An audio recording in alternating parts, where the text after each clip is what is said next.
Welcome, ladies and gentlemen, to A Date with Destiny. Welcome to PMPL South Asia Championship 2023. And well, as you guys know, we're currently in the grand finals and also the final day. I'm Necro, John alongside with me is Johnny. And Johnny, how you feeling? Final day, Stalwart Esports, 3 chicken dinners yesterday. It indeed is a date with Destiny. Exactly. I mean, day number 1 I was here and I did not expect Stalwart Esports to bounce back this nicely, especially on the second last day of the tournament. And it was quite surprising, but it was a welcome surprise from us. We enjoyed it the most. 3 chicken dinners that they got yesterday were very impressive.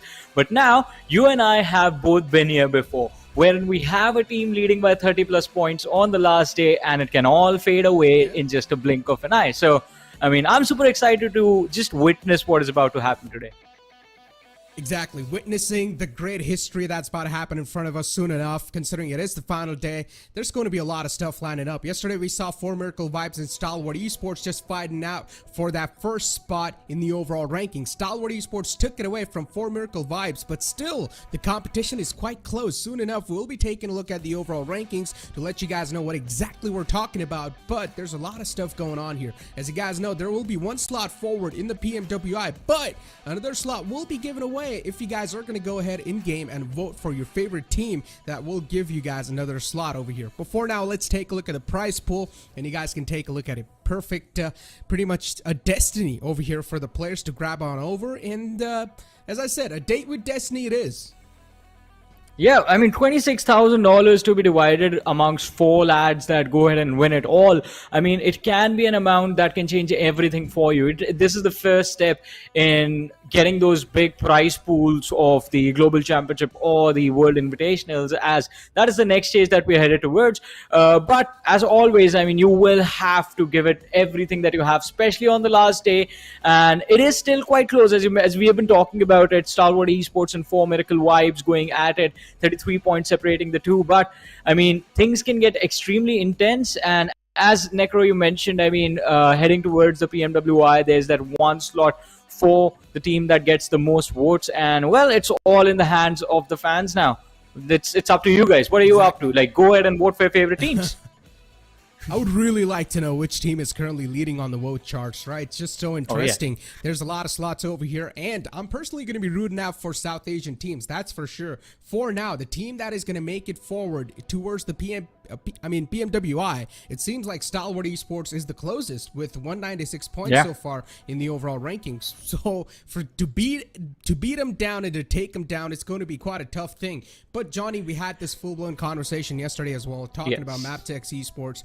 Now, last year you saw this team. This team was on a huge struggling phase, but now they're in the top 5 in the overall rankings. That's a huge statement. I mean, that is a big jump for them, but now today, I mean, into the last day is where you feel the most pressure. And this is, I think, going to be a big check for MABETEX, whether they can deal with the pressure and maybe be consistent, be a part of the top 3 throughout the day. And in fact, if they can capitalize on the games where Stalwart and 4 Miracle Vibes do fall down, then maybe we can see MABETEX close the difference. But I think Twain to Kill is going to be that team that majority of the eyes of South Asia, especially all the Nepali fans, are going to be rooting for them, seeing how far they are going to go. And of course, the pride of Nepal, DRS, on that 6th position. I think a lot of people, including me, I am expecting them to actually break into the top 4 by the end of the day. And if they break into the top 3, then I'm going to be like, that should be okay. I think that is what we expect from DRS. Exactly. Expectations from teams like DRS, Highvoltage, even TDK, they're quite massive, but still TDK, at least they're living up to it. DRS, for example, sitting all the way down in the 6th spot. It is a mid-pack of the tournament, and as you said, last day, that means there's going to be a lot of pressure on you. Hopefully these teams are not going to be cracking down under the pressure, but then you take a look at the latter half of the board and you see IHC over there, one of the biggest upsets so far inside the tournament. None of us expected IHC to be there, and it seems like IC leaving this entire roster, it has definitely hurt them a lot. Yeah, I completely agree with that. I think this is one of those standings that makes your head spin. You never expect them to be outside of the top 8. Even at their worst, we have seen them be in the top 5, be in the top 6. That was them at their worst, and I think we have a new bar now. And as you mentioned, I mean, IC was a key player in this this team. He was a key part, a core part of the playing four, and him going away, I think, definitely has changed quite a lot of things for IHC, and I think we can just be hopeful that with time things can get better and we get to see the same old IHC that we've been longing for a while now. Because I believe after PMPL South Asia Season 3 is when we started to see the fall off of IHC, and we saw them get dethroned by new teams. Highvoltage was doing well back then, and we were just seeing the signs of Stalwart Esports starting to come into fruition. And now, I mean, they're all here. We do have new lads as well. Not new exactly, but Doc and East have been playing for a long time. Refuse as well. These players have been there for a long time, but now we are seeing them in their true colors, seeing them play at their peak. Exactly, for Merkel vibes. I mean, let's be honest. Right now, the main competition is between the first and the second slot. These two teams way too close for comfort to each other. One single mistake, one single error being made inside the game, and the position, there's a high chance the lead will be compromised. I'm talking about Stalwart Esports. They need to make sure every single game they're playing has to be for the consistency and has to be flawless, pretty much. Because one single mistake and for Miracle vibes will get a chance to close on all that distance Stalwart Esports has created so far. And the reason why we're focusing so much on only these two teams is because there's still a decent amount of gap from second to third spot, so it's going to be tough to catch up to 4 Miracle vibes. But for 4 Miracle to catch up to Stalwart Esports, it's not the hell of a journey. It's going to be quite an easy one. So let's see how things are going to be looking like in the future times for them. But yesterday we saw quite a lot of unfortunate stuff too. So I'm talking about 7th Element. Now, this is one of those teams that is currently sitting all the way at the bottom of the pack. To be honest, I wasn't really here for most of the day, so I don't exactly know what's going on with them, but it just seems like they're out of the track right now. They don't exactly know what to do inside the game. For now, we've got the schedule in front of us, and as always, we're going to kick things off with Erangel. As always, we start off on Erangel, moving forward towards Miramar. Match number 3 is Erangel, Sanhok, followed by Miramar and Erangel. So we have 3 Erangels throughout the day, 1 Sanhok and 2 maps of Miramar. 6 games, that's all we have. And after that, we will have the one team, the one true champions of this PUBG Mobile Pro League South Asia. And of course, let's not forget the winners do get to go towards the PMWI. So that is something that the teams will be looking forward to. And as you were talking about 4 Miracle Vibes and 7th Element, I think 4 Miracle Vibes yesterday was a struggle for them. So since we have seen them perform very well and be extremely good at the game, especially on day 1 of the finals, I think that is what gives us signs of hope that we're going to see a few good performances today as well. And it should take them 2 games. If all goes well, within 2 games, they should be able to cover up the difference and put up a fight against the players of Stalwart Esports.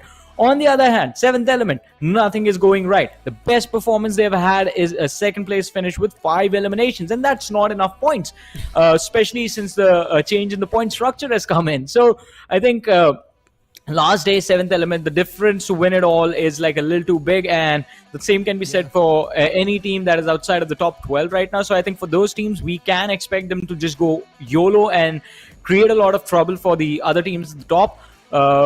And it usually does happen on the last day. So I think just waiting for the game to begin, let's see what happens in match number 1, and that should decide the pace of the rest of the day. Exactly, and then you shift your conversation on over to Eliminate Crew, a team that has been doing so phenomenal so far inside the PMPL. But then you take a look at the grand finals of the championships, and then you wonder what exactly just happened. That's a massive downfall. You're talking about a rocket going in the sky, and then somehow the rocket just stops working, and then it just straight up comes down to the ground. That's something that's happening with Eliminate Crew so far. But hopefully, I mean, hey, they're able to learn from the mistakes that they have made so far, and maybe in the future they're going to be able to come back even stronger. A lot of teams, definitely, a lot of fans are going to be there that are going to be quite disappointed. But for now, you guys need to switch your focus on the top 2 teams. That's where the main moolah is at. That's where everything is at, because the first slot will go to PMWI, Johnny. Since now you have told us to focus on the top 2 teams, who do you actually think is going to win? Is it going to be Stalwart or 4 Miracle Vibes? I mean, look, to be honest, we used to call 4 Miracle Vibes the kryptonite of Stalwart, if you remember. We called Yeah, them yeah, the yeah. God Slayers because we were calling Stalwart Esports the Gods till last year, but Gods, then yeah. you saw Four Miracle Vibes in some different name, and then we called them the God Slayers. It's really tough to say, to be honest. Anything can happen today. It's up to the players if they're going to be cracking under the pressure or not. And for Four Miracle Vibes, it's all about the chase. If the chase is perfect for them, things will be good. The stars will be aligned. But speaking about Four Miracle Vibes, yesterday, it wasn't one of the best days for them, but still they tried their best to deliver on the consistency. A couple of games left on over, which is completely fine, but today you're not going to have that much of, even that much amount of room for error. You need to make sure every single game is for the consistency and maybe for the wins as well if you want that extra bit of points in your hands. Exactly. I completely agree with that. I think they will have to go for the winner chicken dinner in at least 2 matches today if they want to make sure that they're anywhere close and as early as possible. If it happens within the first 3 games of us starting our matches, I think then that should put 4MV in a very comfortable position to challenge Stalwart. If Stalwart within the first 2 games, if they win within the first 4 games, if they manage to win 1 and finish in the top 3 in the next 2, I think that should pretty much guarantee them the win.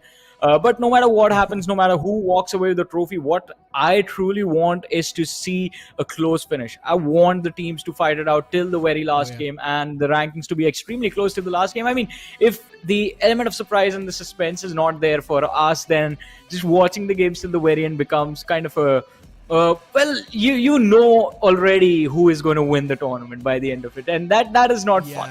We like to keep ourselves guessing as well, and I think with the way the competition has sort of evolved over time, I have a feeling that today is going to be an extremely close day.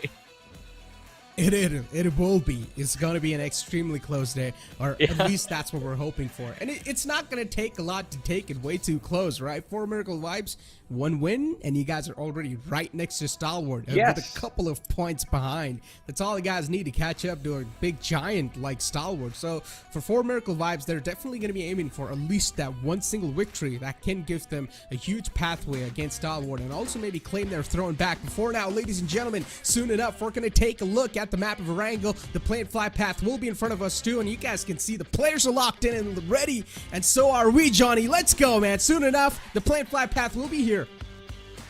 Yeah, I mean, I'm super excited. The first game, and we're all ready to take off onto the map of Erangel. The trajectory of the plane starting from the northwestern edge, and I believe it's going to go through Peripier. Yeah, close to Peripier towards the... Well, it starts from the northeast and goes towards the southwest. I always keep getting things in the opposite direction. No one gave me a compass. I mean, it's okay. Yeah, it's going towards Peripier. I got the... We're not too good with that. We're not pirates. I got the location right, though. Yeah, we got the location right. All right, we're good. We're good. So at least a plane fly path, that's not going to make a team struggle quite a lot for their designated drop locations, considering it's almost just splitting in between of the map. But still, if teams do want to go extreme right, which is Milta and maybe Lipovka, then the struggles will definitely be there. Yesterday, we saw a military-based circle right off the bat, and which was quite an interesting one too. It really forced teams out of their comfort zone and made them think on their feet, and hopefully we're going to be seeing a similar type of spice today as well. Stalwart Esports, as always, they will go towards military base. Even for Miracle Vibes, they like to go towards that side as well. So as always, nothing usual. We're not going to see anything out of the box, but what I really want to see is some early game collision. That's what I'm here for.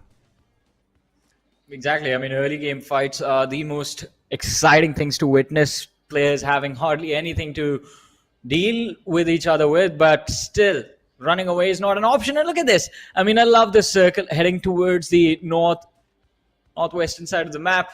Georgopol City, kind of a good spot for teams to be in. I mean, if you can deal with the players of Regicide, Leo and IHC in that direction, T2K I think are going to be the happiest of the bunch in the lobby right now, since Severny, it is an isolated spot and they aren't going to be bothered by anyone for at least the first 15 to 20 minutes of the game. Exactly. I mean, this circle is an interesting one. All right. Well, I talked about making things even spicy, and this circle is definitely going to add a lot of that. All the way to the northern side, imagine teams like Four Miracle Vibes and even Stalwart Esports, the amount of struggle these teams are going to be seeing. It's incredible. Let's see how they're going to try to navigate their way out, because there's definitely going to be some people that will try to spoil their sport and maybe try to camp them out a little bit, because they know there's some teams that will try to cross on over from the bridge. Before now, for especially Regicide and IHC, this is a lucky day for them. They are currently inside Georgia Pool City, which is a +1 for them, and the circle is right on top of them too. Now, speaking about Regicide, one of the main problems for this team has always been that late rotation. I still remember to the old days, back in the years, this team, the main problem for them always has been the late rotation. But now that the circle is right on top of you, you don't need to worry about that.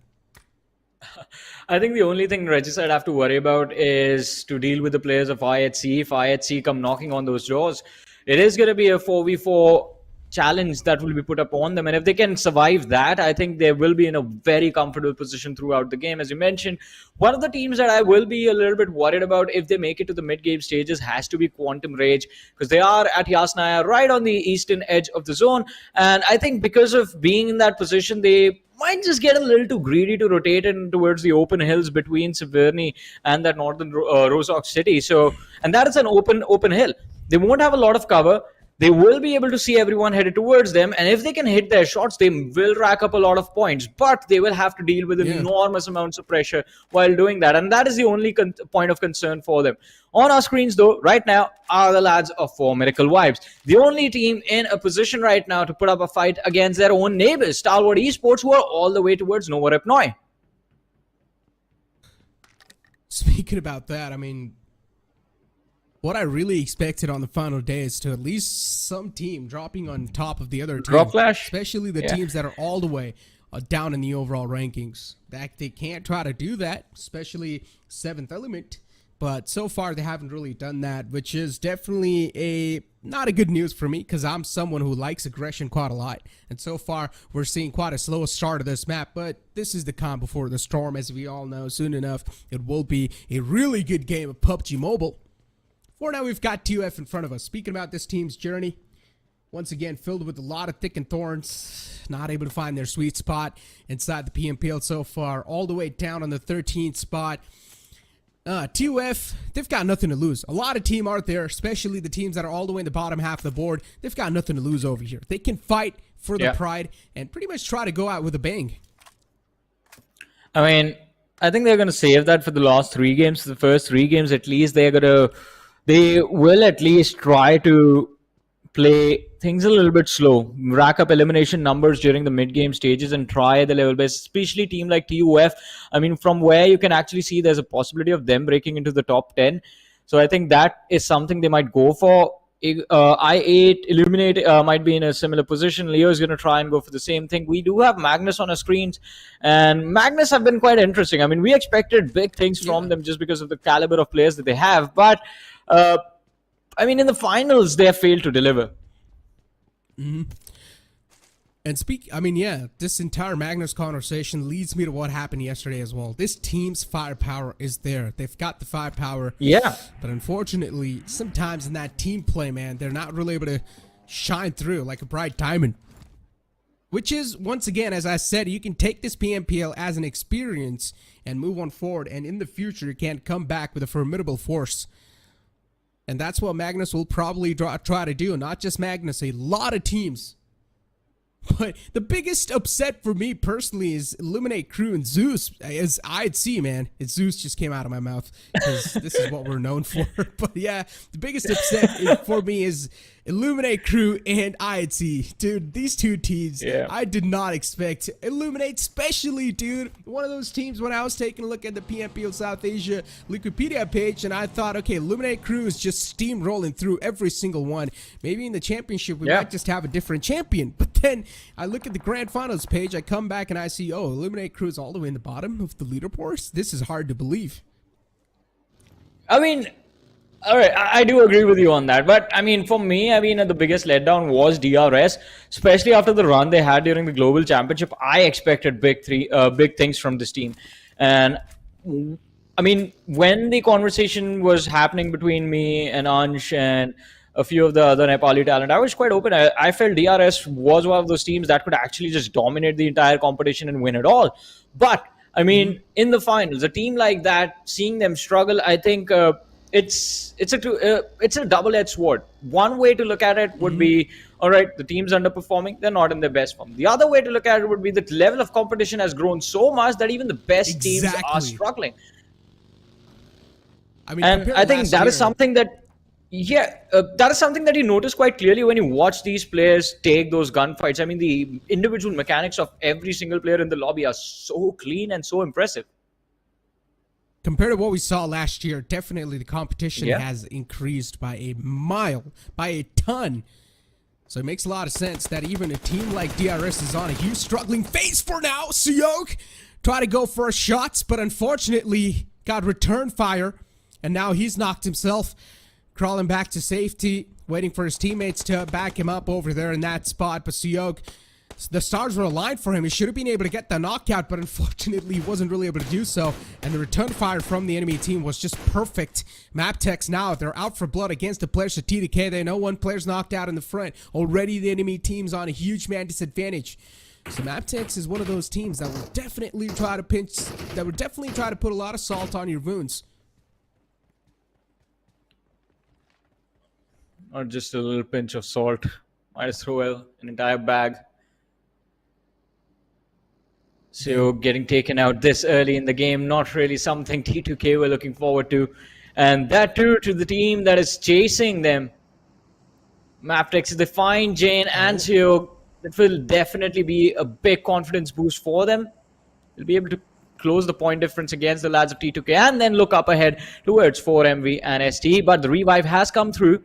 Now Wally, he needs to be extremely careful because Sanhok and Jane can take free shots towards Wally without having to worry about the rest of the players of MABETEX. The line of fire has been made available to them by the way Wally rotated. And in addition to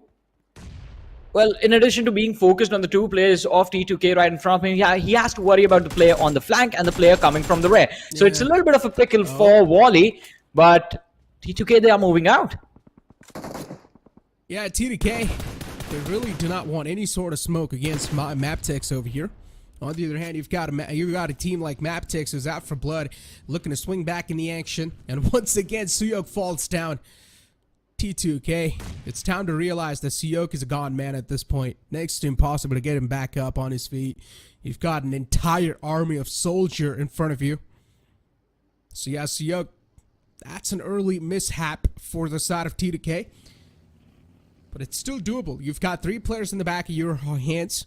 You can try to pull some more points off, but the way this game started for T2K is not the way they wanted it to start. They are currently on the 3rd spot in the overall rankings. They can't catch up to 4 Miracle Vibes, but not if they're going to have a start like this.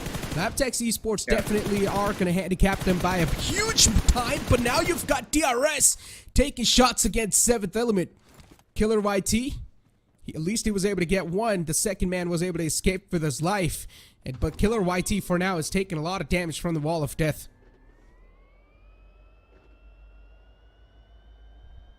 Let's see. Killer, he should be able to make it still quite early in the game. You have to worry about the blue zone. DRS, they are on the move. How far will they make it? On the other side, NV Esports now under the fire of MABETEX. KSA, a few shots do connect. NB are a little too far away to for MABETEX to actually comfortably spray them down. The distance too much to deal with. I think they have to quiet down a little bit. They're making too much noise, attracting a lot of attention towards them. Just trying to repel them away. Yeah, still just giving out a couple of shots again on the enemies. Just trying to shook them away. NB Esports, they've got the little split for themselves. On the other hand, you've got Highvoltage as well, just raining down death and destruction onto 4 Miracle Vibes. Apex, he's made it on the other side with a vehicle. Also going to toss in a couple of smokes, but that also gives his position away. It's Chico. He's got too many teams next to him. Even Magnus is right in front of him. So Highvoltage, they cannot go for a lot of commotion over here. We'll need to take their steps cautiously.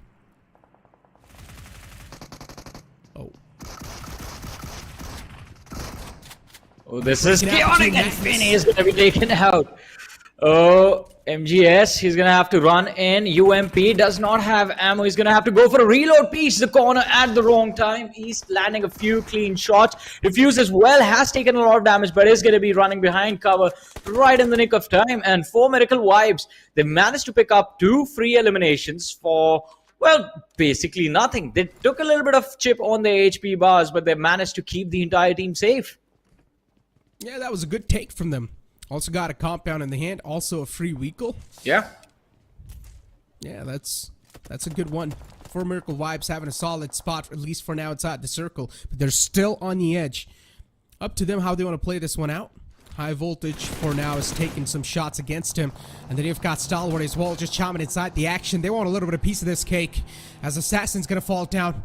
He's going to come crashing down. Even Quantum Rage is against the players of Highvoltage. As I said, the position they found himself in is quite a vulnerable one. And this is exactly leading for the downfall, at least for now, inside this game of Highvoltage. And Highvoltage, instantly, they start booking it for a better spot. Stalwart, too, quite exposed from the back lines, but at least they've got a little bit of rich for themselves where they can play around with. This circle has definitely forced teams to think on their feet. A lot of slots already are taken inside the circle. Good spots are taken away. Now you'll need to make something out of nothing. Yeah, and that is definitely a challenge the teams are going to struggle with. Aegon I8 right now. Have to worry about the players of Stalwart Esports. Well, top looks to be moving in the direction of Uzum, but the dip is going to be separating the two teams from each other. Stalwart in a very awkward spot. They have Aegon I8 towards their right, towards their left. They have another squad that is trying to push through towards the center of the zone, and right ahead of them, another team is just waiting for them to expose and overextend. But look at this now. We do have IHC going up against the players of Leo, and well, Leo, they're getting absolutely destroyed. IHC have picked up 3 eliminations for themselves. Leo, I believe, are down to their final 2 players, though. Yeah, Team IHC is like a pack of hungry wolves. Every single player in this team is a known fragger in South Asia. Challenging them with a head-on-head collision like that, with a head-on-head duel, is digging your own grave. And that's what happened with Leo, at least so far. Hattie has got himself shrouded inside the smoke. That might just give his position away. Zal. Oh, he left that angle unchecked. This could have been really bad news for IHC, but he turns back in the nick of time, in the perfect timing. It works out in his favor as Zal's going to shut him down. They've still got another player in the front lines, and even he's going to get taken care of just like that. Seconds is all you need, and IHC, you blink it and you miss it type of moment. Demo, even he's in the close quarters. You've got another fight brewing up between 4 Miracle Vibes and Quantum Rage, and this team is not going to struggle at all. They just shook him away like dust, and Quantum Rage, they bite the dust. Yeah, Quantum Rage down to their last 2 players. Senior has to find a way to help his team out of this awkward spot. Goku has been picked off. Helsinki's got on his knees, and well, for Miracle Vibes, they never let anyone go. No survivors, no prisoners. All they are out to take is just blood of the opposition. Having destroyed 2 people, I think Quantum Rage have managed to make the great escape, but with just 2 players surviving this late in the game, it's going to be extremely tricky for them to actually secure a lot of points. 3 teams eliminated. We're down to the top 13. Stalwart against the players of Illuminate. This should be an interesting fight. All right. I was about to say it, and I think Stalwart, they are just backing off. The shooting range circle has definitely proven out to be quite an interesting one. Woofies. This man's catching a lot of hurt there. I8 not safe in the position they've found so far. Getting shot at from a lot of different angles. Not having a solid cover to play around with. Right now, they're just trying to make something out of nothing, especially using those vehicles as covers. But as soon as they will try to break through this deadlock, Stalwart Esports has got him in. This is going to be still a tough journey for Illuminate crew. Trying to toss some smokes in the front. Stalwart Esports standing right on top of him. Soon enough, they might just get ripped apart. But the nades are landing exactly on top of the player section. Way too low. Another one should seal the deal, probably. It's going to land right next to him, and yes, it does. Action knocked out. A good opening found. Illuminate crew would now want to just go in there.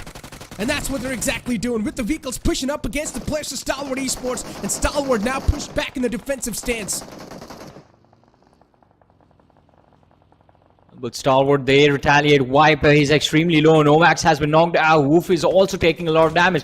Although action has been picked up, Top is still there. And Illuminate, they're just left to feel the wrath of the remaining players of Stalwart Esports. The vehicle being blown up. Woof, his options are fading, but Viper, he's there. Top shots are gonna hit, and Top goes down. Viper with 50% HP does still survive. And look at this.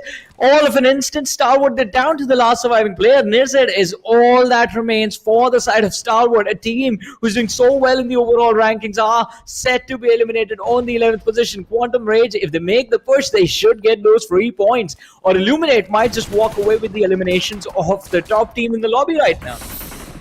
Oh, Nirzed, alive still on a sliver of HP.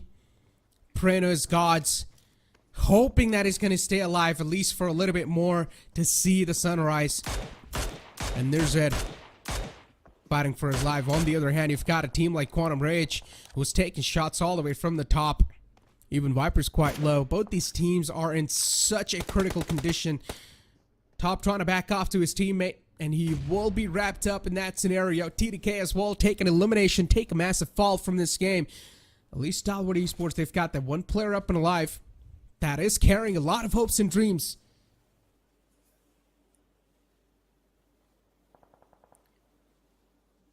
It is a tricky position in the zone that he has.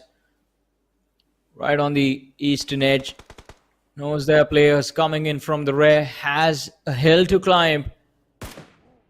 It's not going to be easy.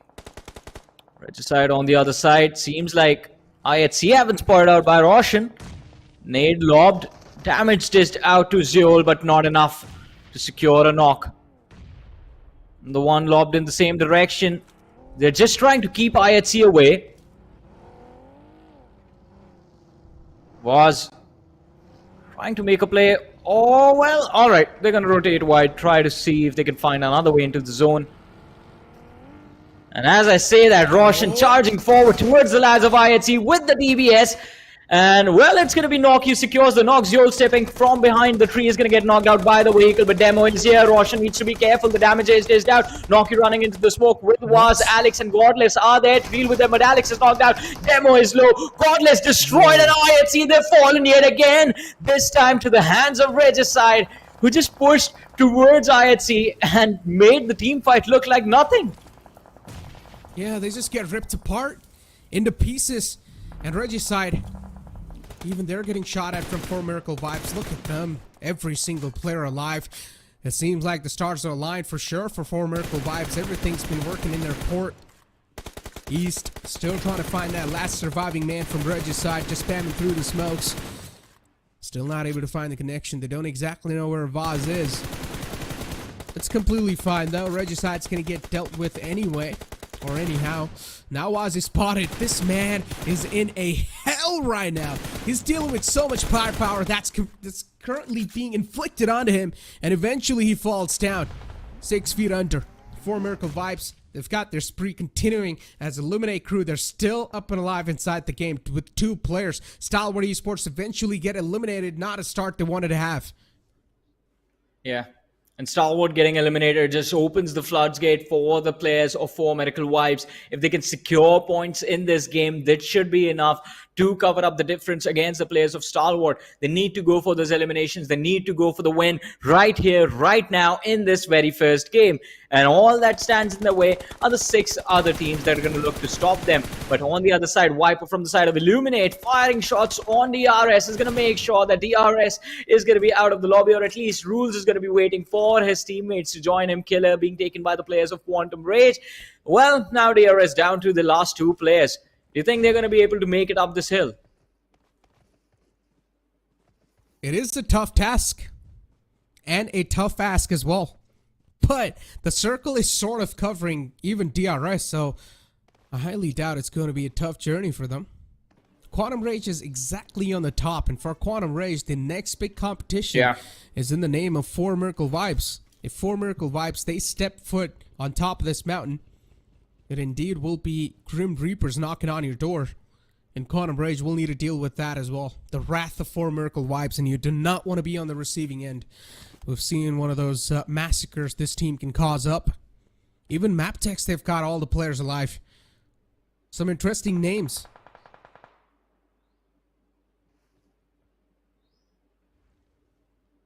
Miracle Vibes, MABETEX, DRS. A lot of big contenders here. NB Esports as well on our screens. Dealing with the players of MABETEX. 2 knocked out by DRS. NB, this is your opportunity to go for the push, secure those points. Leon and Baron, 2 players left standing from the side of MABETEX, but utility being lobbed towards them from everywhere is causing them a lot of trouble and a lot of hurt. And look at this, NB, they're going for the push. Leona is going to be the last player standing in the way of NB Esports and MABETEX's early elimination. While the other lad, Baron, he's going for a revive, but the nade from Delta is going to make sure Kise is going to be on his knees. And well, NB Esports, few shots of their own are going to make sure that MABETEX is not going anywhere from here. Down to 16 players. Things looking very good for the players of 4 Miracle Vibes. The competition is just fading away. Well, NB Esports, they sweep that one easily under the rug, and now Fistboy is approaching another fight in the front. It's a DBS in the front lines, and you do not want to be on the receiving end. Fistboy, too many guns in the front, and too much damage to deal with, eventually falls down, but at least there's an even trade. Even H2SO4 goes down in that moment. NB Esports, the instant cavalry is there too on the board, and they will be able to get the fallen comrade back on his feet. Fistboy back up. A good news for NB Esports. 3 players still alive in that team. There's soon enough going to be another fight brewing up. Will probably be in between DRS and Illuminate, or maybe Quantum Rage. These teams are right next to each other. And soon enough, the silence will break into a huge chaos. DRS, quite an interesting stance they found themselves with. It's a 2-1 split, while the rest 2 players are all the way in the back. Look at this, Gyante. It looks like he might just get pushed upon. Players of Quantum Rage getting a little too eager, but Fistboy from the side of NB Esports finding an opening. One of the players from the side of DRS biting the dust. Miracle Vibes being extremely cautious as to how they want to control their part of the map, avoid any collision with any of the other teams surviving in the lobby. But let's look at this. We do have Monda on our screens going for the push. Delta being an absolute snake, hiding behind the smoke in the grass. Shots from the Vector failed to hit the marks. He does not have any information where the other player is. This is a very risky move from him, and he is going to pay for it. The DBS is just going to knock him down in an instant, finding the advantage out of nowhere. Massive mistake from NB Esports. Yeah, trying to explore unknown territories, which probably can cost them their life if not played cautiously enough. But then you've got a return knock on the enemy.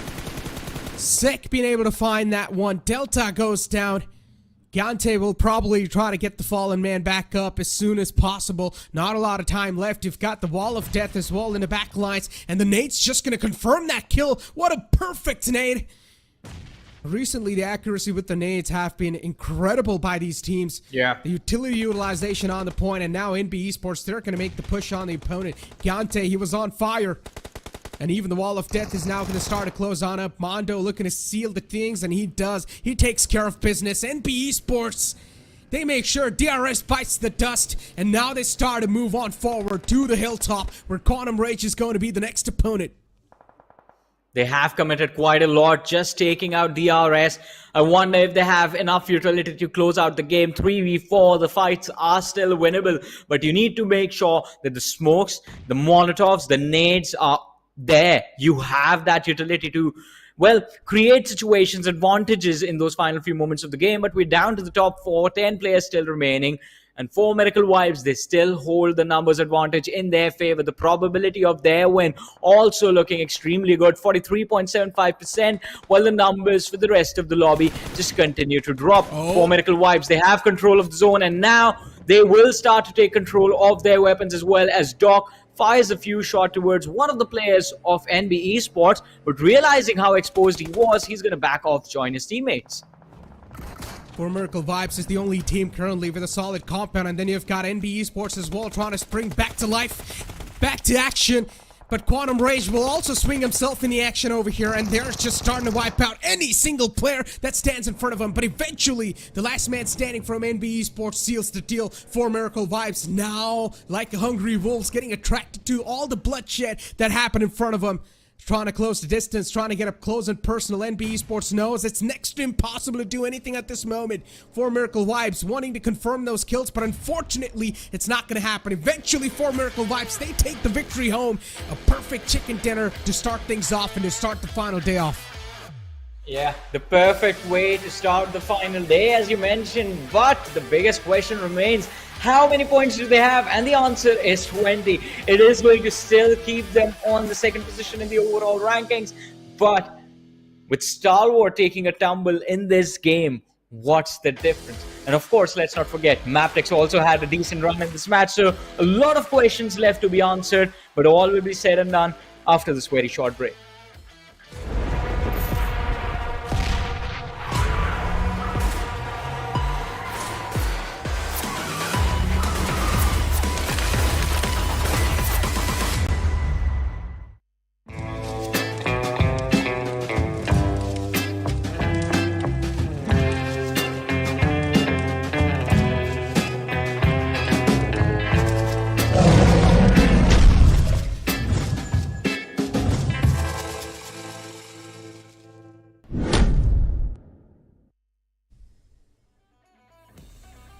Welcome back, ladies and gentlemen, after that fantastic game of Erangel. And, well, you've got 4 Miracle Vibes closing on the lead against Stalwart Esports. We talked about the room for error, the room for margin. It's quite slim, and Stalwart Esports, definitely, they tripped over their own shoelaces. And now it's given a huge opportunity for 4 Miracle Vibes to take that throne back in their hands. I mean, we did talk about before we began the first game how 2 games can change everything in the overall ranking and how the competition between the top 2 teams can be shifted. Well, we are halfway there. Now, all I have to see is what the difference between a Stalwart and 4 Miracle Vibes is going to be, and also what is MABETEX going to do about the other teams that are above them. T2K as well. T2K not really having a fun time in this game. They were the first ones to lose Sanhok. The first player to go was from their team as well. So, I mean, a lot of challenges for them to deal with, but hopefully in the next few games they do recover, because they also do stand an opportunity. Like, let's not forget, 5 games can definitely be enough. If you play things right, you can go ahead and secure like around 80 to 70 points easily in those 5 matches. And I think that can change everything for T2K as well. So, I mean, now it's just time to look at the stats, I guess. Yeah, exactly. We'll be able to take a look at the stats and see exactly how the previous game was structured and how 4 Miracle Vibes got that exact win. Considering it was the Northern Circle, we had huge concerns for both these teams, 4 Miracle Vibes and even Stalwart Esports. And that's what exactly happened. Stalwart Esports not able to navigate the clear pathway, and they just got caught in the rotations as well. They were not having a great time, did not find a solid position for themselves. And then you take a look at the MVP, and it's going to be Doc 922 with 8 eliminations, 549 damage. I mean, it's Doc. What do you expect? If you're going to see 4 Miracle Vibes win, you're probably going to see Doc on top of the board. I mean, for sure. And as you were mentioning, I mean, these 2 teams, 4 Miracle Vibes and Stalwart, they were the furthest away from the zone. And yet we saw 4MV walk away with a phenomenal win in this very first game. I think one of the reasons has to be the individual performances that are brought to the table by the players. And along with that, the level of patience they displayed in those moments of the game where we knew they were in an awkward spot. A fight at that particular instant would have been detrimental to their result. But they realized that as well. They backed off. They waited for a better opportunity. And when the opportunity presented itself, they did not miss. Exactly. I mean, the player focus, look at this. Yeah, but I think so we really need to talk about Quantum Rage over here, right? I mean, it's one of those teams that is still struggling and having a great performance like that in the first game is definitely going to boost their confidence up, but it's not going to do a lot. It's not going to have a huge impact inside the tournament, but at least they can try to fight for the pride, right? Yep. And man, I'm just waiting for the points. I'll be honest right now. I want to see what the chaos is going to be in the overall leaderboard. We do have the match summary right now on our screens. Doc definitely doing a phenomenal job. 8 eliminations secured. Delta is going to be the man following it with 5. CNA on the 3rd, along with Viper. Both the players with 4 eliminations each. on towards the highest damage numbers. I think DRS they could have had a better game had they stuck together. That 1-2 split was a little bit questionable. It was fine when they were it was fine until I think 4 minutes ago when they were dealing with the players of MABETEX, and we did have another team charging towards them, but later on when it was just Illuminate Crew and Quantum Rage right up above them, I think that is when they did not expect the other teams to be as aggressive as they were, and I think that is what caught the players of DRS off guard. But we do have the match rankings. 20 points for Miracle Vibes, Quantum Rage with 13. We have MABETEX with 5 points, Stalwart with 5 points. Right. I mean, but these 5 points do benefit Stalwart as well. The difference before the game was 33. All right, I'm going to crunch the numbers and come back. Yeah, not too good. I'm not good at all. Maths, but listen, the only thing I care about over here is the top 2 and the money that's on the line, all right? Let's be honest. And also the bragging rights for the teams and the slot for PMWI. There's so much for grabs over here, Johnny. The amount of money that's on the line too, it's incredible. By the way, how much money will you take to shave your beard?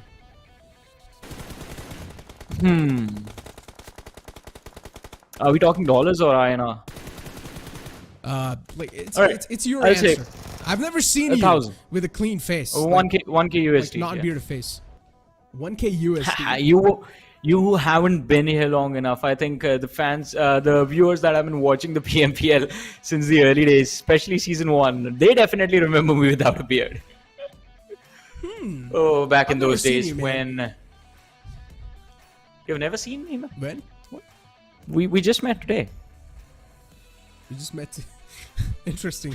I guess what about the last year, man? Listen, we used to be here, all right? We were the one who were rocking the stage. You forgot? Yes. Let's move forward to the overall rankings, dude. And this is what we're really here for. 183 points by 4 Miracle Vibes, and then Stalwart Esports was 201. Still a decent margin, but something you should not rely on at all. Stalwart Esports' upcoming game has to be straight a jackpot. 18 points separating Stalwart Esports and 4 Miracle Vibes, and 18. You don't even need to win the game to secure 18 points. That's the beauty of it. I think 4 Miracle Vibes can definitely just finish in the top 3, and with the kind of elimination numbers this team knows how to rack up, I think they can cover up the difference in the next game. So Stalwart Esports, they need to step it up if they want to keep their lead and walk away with the trophy and of course the prize money at the end of the day. But moving on to the next page of the ranking, we see IHC escape their perdition, their purgatory of being in the bottom 8 of the leaderboard, and now have finally made their way into the top 8. Quantum Rage climbing slowly and steadily. I think within the next game, if things go well, if they play the match, the next Erangels, the next 2 Erangels that remain, if Quantum Rage is able to replicate the results of this game, that should give them enough points to be in the top 10. But of course, it is advisable to keep your performances consistent and of course perform on the maps of Miramar as well. We have 2 in the day. Yeah, you gotta be responsible, man. With great power comes great responsibility. And right now, the great power these 2 teams are wielding it's for Miracle Vibes and Stalwart Esports. With a lot of responsibility for sure. We know once you're at the top of the board, you're also gonna have a massive target on your back, and every single team will be studying you too. You said DRS is one of those teams that had a fantastic journey in the PMGC, and that's one of the reasons maybe that's why they're not able to perform. As I said, if you're on the top, you're gonna have a huge target on your back, and every single team will be watching out for you. Yeah, I mean, the teams are definitely watching them, but I mean, it's the fans that have kept their eyes locked onto this team for a long time. And I'm not just talking about the time from the GC run till now. I'm talking years. DRS is one of the teams that was quite crucial in the entire development of the esports scene in their own country, and I think that holds a big responsibility for the team. But to be very fair, I mean, it's things like these, it's legacies like these that put a lot of pressure on the players that are in the lobby and are actually playing the game. So I think it is just the ability to deal with that pressure in certain moments of time that can change the course of what the result is going to be for the team at the end of the game. Either they're going to just play like absolute gods, be the best, get like 20 eliminations in a single game, or they are going to make like small little mistake, just because they're trying to be extremely careful, which is not their playstyle. Because let's not forget, DRS has a lot of firepower. They have a lot of experienced players. This is a team that finished second in the global championship. So I think we have to give them a lot of respect. They have those achievements under the belt, and I think it's just about things just beginning to click at the end of the day. But I think, again, Stalwart and 4 Miracle Vibes, a different competition right now against the rest of the lobby. These two teams, oof. And Miramar is one of the strongest maps for Stalwart, if I'm not wrong, right? Yeah, it is. It is one of the strongest maps for that team. So it's going to be quite a tough it's one. the Not next just map. them, even 4 Miracle Vibes. It's quite a good map for them. Once again, these two teams, at this point in time, it's like every single map is going to be a strong map for these two teams. They're just that good. Yeah. Yesterday, too, inside Sanhok, we saw Stalwart Esports just dominate the grounds because even the circle was sort of favoring them. It kept informing right on top of them, and Stalwart didn't even need to move that much. But Johnny, you know what? I know a nice trick to deal with pressure. It's to listen to songs. That's one of the best things you can do. When you feel like you're under pressure, listen to song. Especially, have you listened to the Cupid song? It's a good one. No. Can you sing it for us, Necro? No, stop.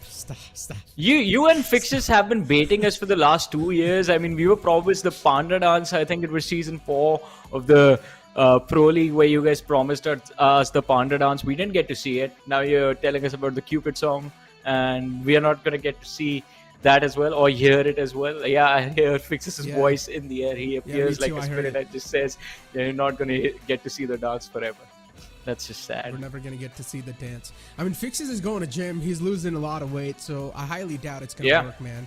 And I need to start doing the same as well. I need to get some 6-packs myself. But I'm going a little too ahead of myself and maybe too much in the future. We need to get back over here right now in the present moment. That's what everyone said. It's called present because it's a gift.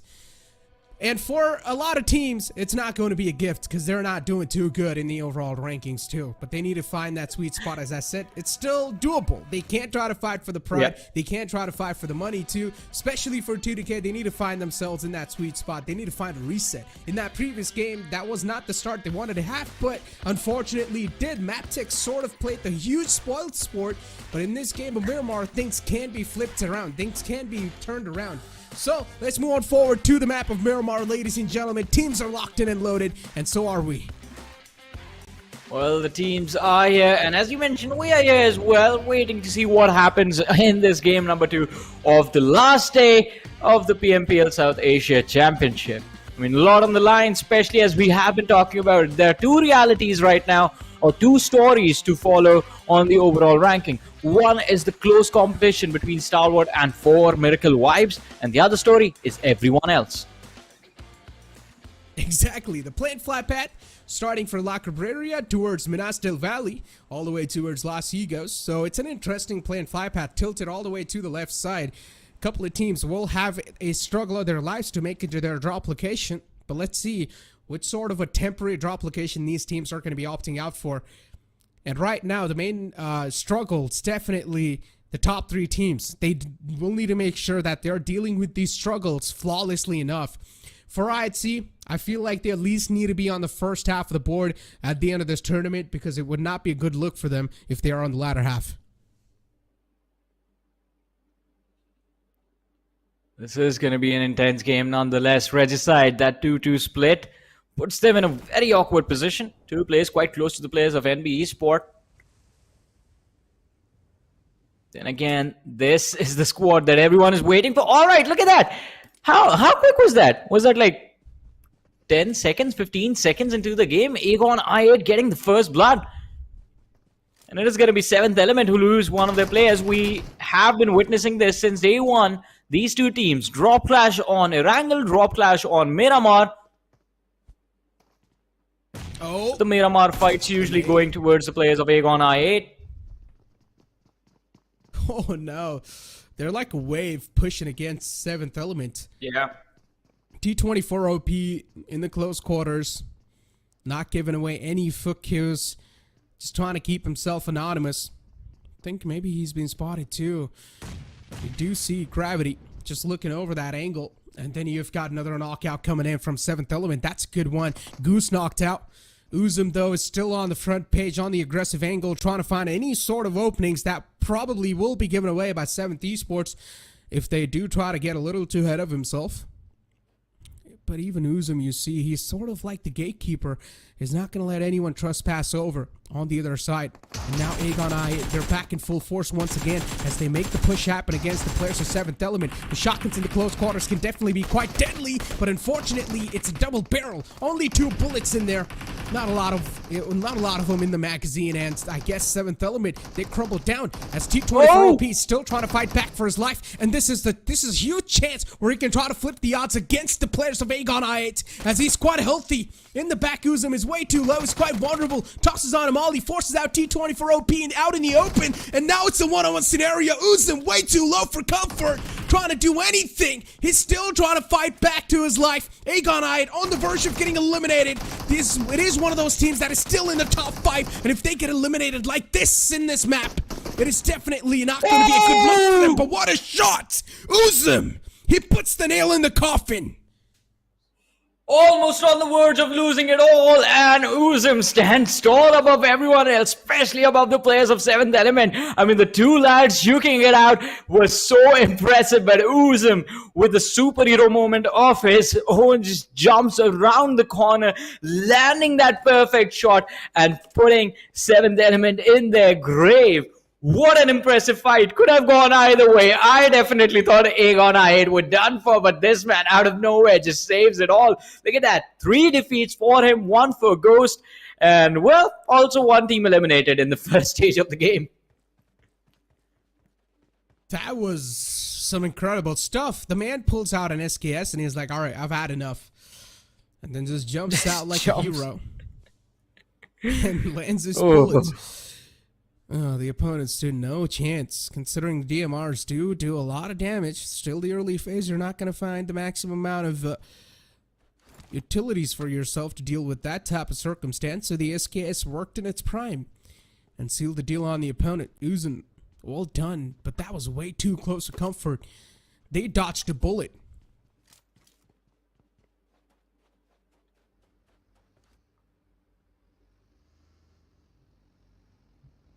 15 teams, 60 players still alive. Hardly ever on Miramar do you get to witness squad wipes happen like that and this early in the game, but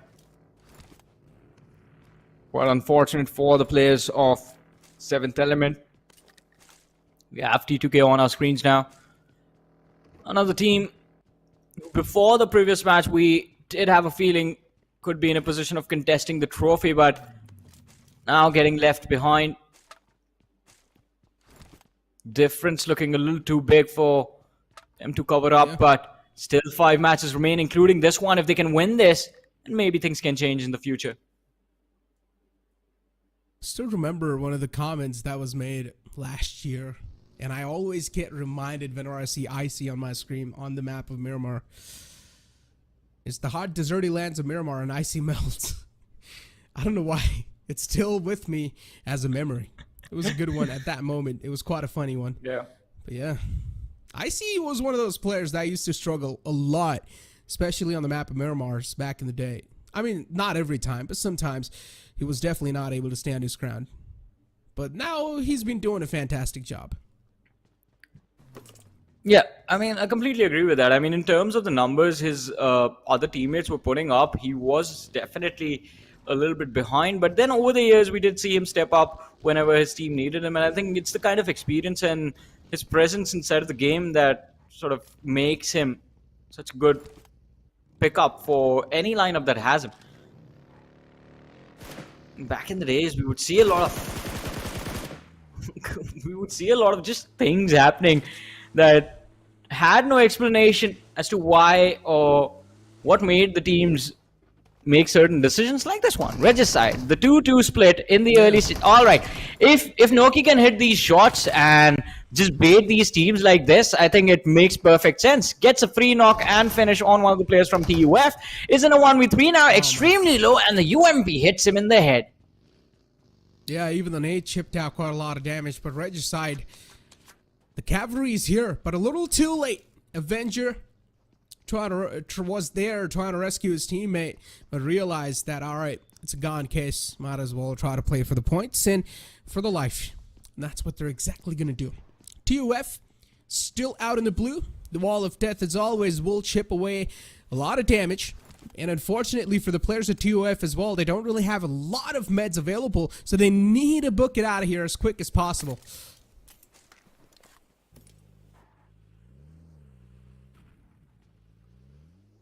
Let's see. It's not going to be an easy exit for them now that no teams are going to be waiting for them. 1800 meters to go. Extremely far away from the zone, but still early stage of the game. Just a small amount of chip damage on the HP bar.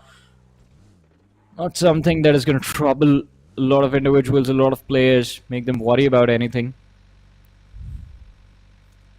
Yeah, and Miramar early stage is extremely slow.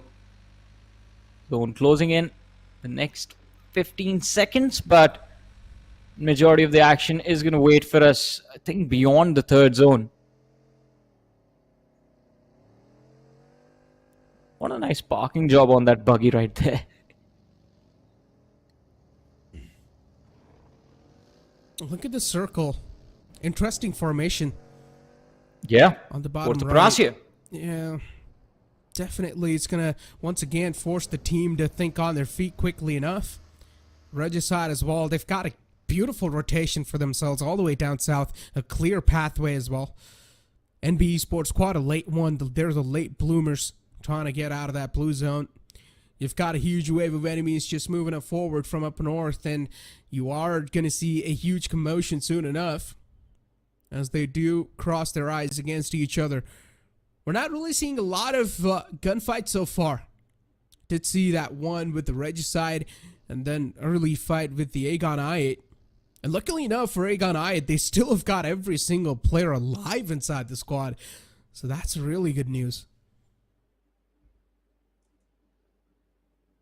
A lot of teams alive towards the northern and, well, specifically the northern part of the zone, the southern side, completely in control of the players of Regicide.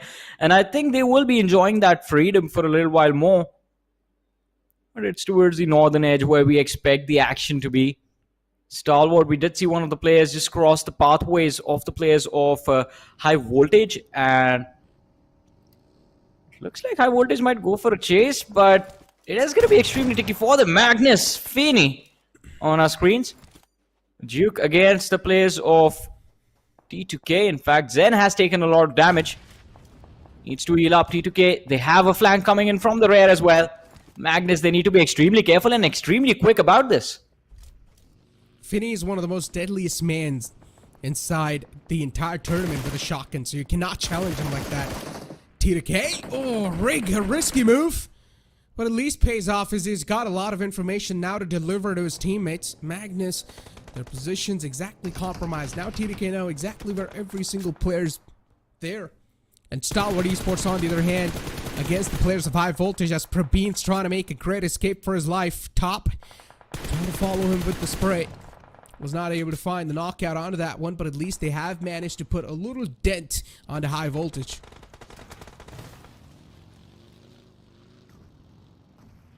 Let's see. Might just be a small little dent, but can be enough to force their hands. Highvoltage. I want to see if they will try to force a fight, try and see if they can find a pick. Magnus on the other side. Still a standstill between them and the players of Train to Kill.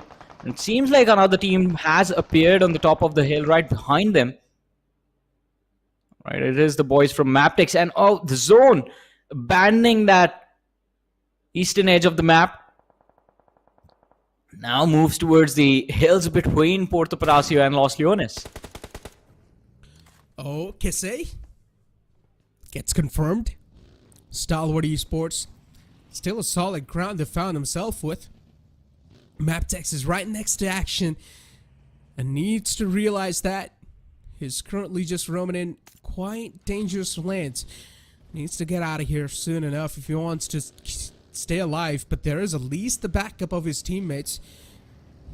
And Stalwart Esports, even they themselves are on a move. They want to find a better spot inside the circle. Makes sense. They want to find a reliable spot for the late game scenarios. Wally, it could have been a close one. Stalwart Esports not still able to find those connections, but this circle is definitely quite an interesting one. Let's see, Doc knocked out from the side of 4MV. East trying to go for a revive. Well, the players of NB Esports are just going to look to see if they can find a proper way to engage in this fight, and the push is going to fail. Fistboy is going to be knocked out from the rear. Karsk is going to be there, finds the opening, pushing Refuse inside that shack, but will this be enough? Kind of a difficult position. The DBS should be helpful at this range, but needs to be careful. Apex a little bit more precise with the UMP. Second opening is there. Numbers for NB Esports reduced to 2. 4 Miracle Vibes handling this 4v4 in such a beautiful manner. They make this look like, well, it's an orchestra. It's in sync. Indeed, making it look like quite an easy deal to deal with. Another team like NB Esports, Mondo in the front, trying to fight for his life. And Doc, a perfect peek. The timing works out. And 4 Miracle Vibes, another team that might just fall apart in front of him. Six still, though, is there to take a couple of shots against them, but eventually even he's going to fall apart. 4 Miracle Vibes, they deal with the circumstance quite easily enough. Not even breaking a sweat in that scenario. And NB Esports, a massive team like that, gets eliminated. Magnus Esports now against the players of TDK that enter exactly on the point. And now the shotgun's going to start clicking as well. Magnus Esports, they're trying to retaliate back the favor that TDK so far kept on them. And then Zen 2 will be able to find another one. Sandesh goes down. Magnus, they're able to rip apart TDK like it's a piece of cake. Oh boy, these fights, I mean, completely being dominated by one side, the other side having no opportunity to even do anything. T2K right now, Jane is there, but what will he be able to do for his team? Magnus have lost 2 players, Feeny is knocked out as well, Zen he's trying to make his escape, but he's going to have to deal with the last player from the side of Train to Kill. See on our screens right now, taking a fight against the players of TUF. They have secured a knock. Zeol going for a push on towards Joker. He's going to back off as the UMP. He's going to have to reload. Demo has been knocked out. Leo pushing from the rear. IHC in a world of hurt as well. They have lost 2 players now. Alex and Zeol, all that are left standing. They have to fight 2 teams at the same time. The players of Leo and, of course, the players of TUF.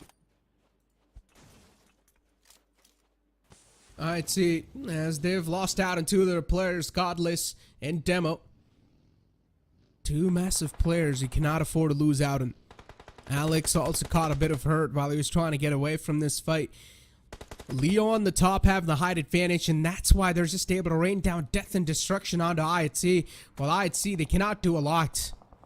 And now Leo as well, they're catching a lot of bullets onto themselves. It's all because this circle is such an awkward one that is just causing these awkward fights in general amongst these teams. IHC, one of the players trying to escape away, but gets caught with the spray. The bullets perfectly land. DBS pulled out in the close quarters, and Hadi will eventually shut down Demo.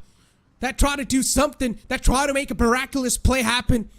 But even that gets extinguished, and Hadi now still looking out for the last man in the name of Alex. But IHC, Alex knows he needs to keep his head tucked under. If he just peeks out like that, that's going to be it for the journey of IHC inside this game. No points as well. Zone this time is going to be quite brutal. A lot of damage for Alex to deal with. I wonder if he has enough heals available to actually sustain his HP throughout this entire scenario, while the players of Leo just wait for him on the other side. But in the smaller perspective, well, now it's full screen. We did see the fight between Quantum Rage and Highvoltage Breakout. Quantum Rage lost a player, gave the revive, and Cine is back on his knees again. Assassin is not letting them stand on their feet, not letting the players of Quantum Rage recover even for a second. Being an Assassin, the deadly duo from the side of Highvoltage. These two players alone are enough to take squads down, and Senior yet again after the revive in a second is going to be on his knees, while Praveen, look at him, he is going for the push. He wants to take this fight to the players of Quantum Rage. Goku with the shotgun misses the marker, but still Praveen, he's going to be made to pay for the over-aggression.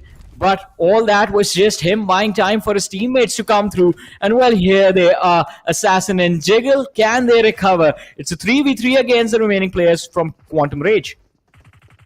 Assassin and Jiggle left the last two on the Lottie list, as they also need to deal with the shotgun of Goku that's currently putting in a lot of lead into their bodies. And Assassin barely alive on a sliver of HP, trying to patch himself up. Goku too to just tossing those nades in the back lines. Quantum Rage, oh, Tuntanatan can just be caught over here on investigation, and almost does as well. Way too low for comfort. Eventually will be shut down on the top. Highvoltage, they're playing this one out quite perfectly. The patience are sort of paying off, but as soon as I said that, Goku once again pumps the lead into Jiggle as he gets knocked out himself. The shotgun is making a lot of work. It's clicking into action, and Goku will get another confirmation yet. Too overeager over there. Jiggle making the mistake of stepping, overextending in fact, while Assassin backed off. I think communication not clear in that moment, and Quantum Rage definitely benefiting quite a lot from that small little mistake from the side of Highvoltage. They are left with two players again, and now it is going to be the other side who are not going to be there with the numbers once these two teams meet again. But now Stalwart on our screens up against DRS. Action, he can't get up. Once he does, he's going to be in the line of fire of the players of Magnus as well, but he goes down the hill instead. His teammates are a little bit farther away from him, so he needs to be careful. He needs to stay alive. Speak about staying alive, and you've got Stalwart Esports on your screens. All the players are alive so far for this team. A good one. Also a solid positioning inside the circle too. That's all you need. We talked about this. Stalwart Esports, they really need this game of Miramar in their hands, considering the previous game was sort of screwed over. And now even Magnus Esports, they start to lose out on a couple of numbers themselves, faster knocked out.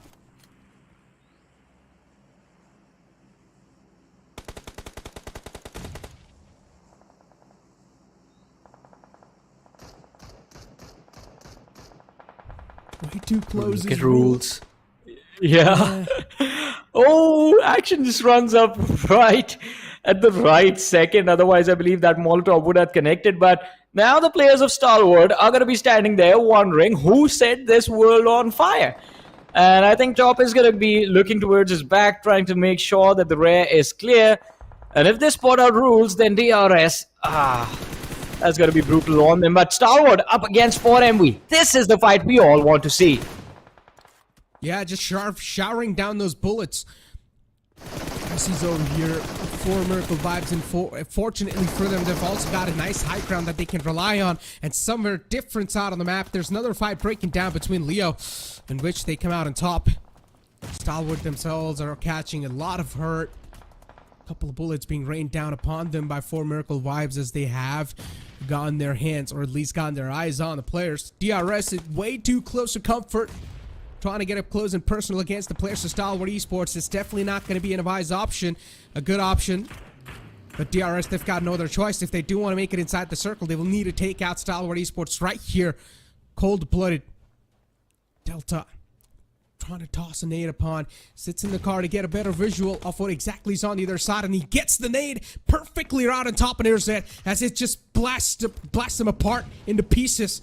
Nerzet knocked out. Delta pushing up with the vehicle.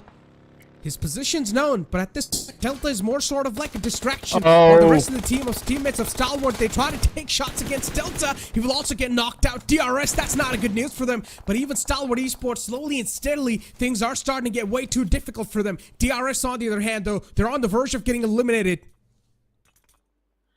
Yeah, the player's extremely low. Stalwart also, as you mentioned, they need to be extremely careful with how they move ahead in this game.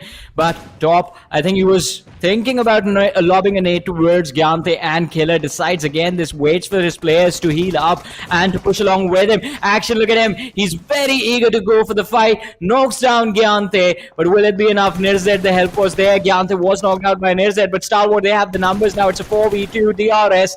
Oh, that was, well, the rush a little while earlier with the vehicle, that was a little too much overcommitment, and I think that is why DRS, that was a mistake. Stalwart is going to make them pay for it. Rules running out in the open. Top is going to go over the ridge. Killer still waiting for Stalwart to make the same mistake as they did a few moments ago, but Stalwart, they're going to back off. I think their focus is clear. They're a little too interested in taking down the players of 4MV, the competition in the overall leaderboard, and if they can manage to do that, that is just going to make them very happy.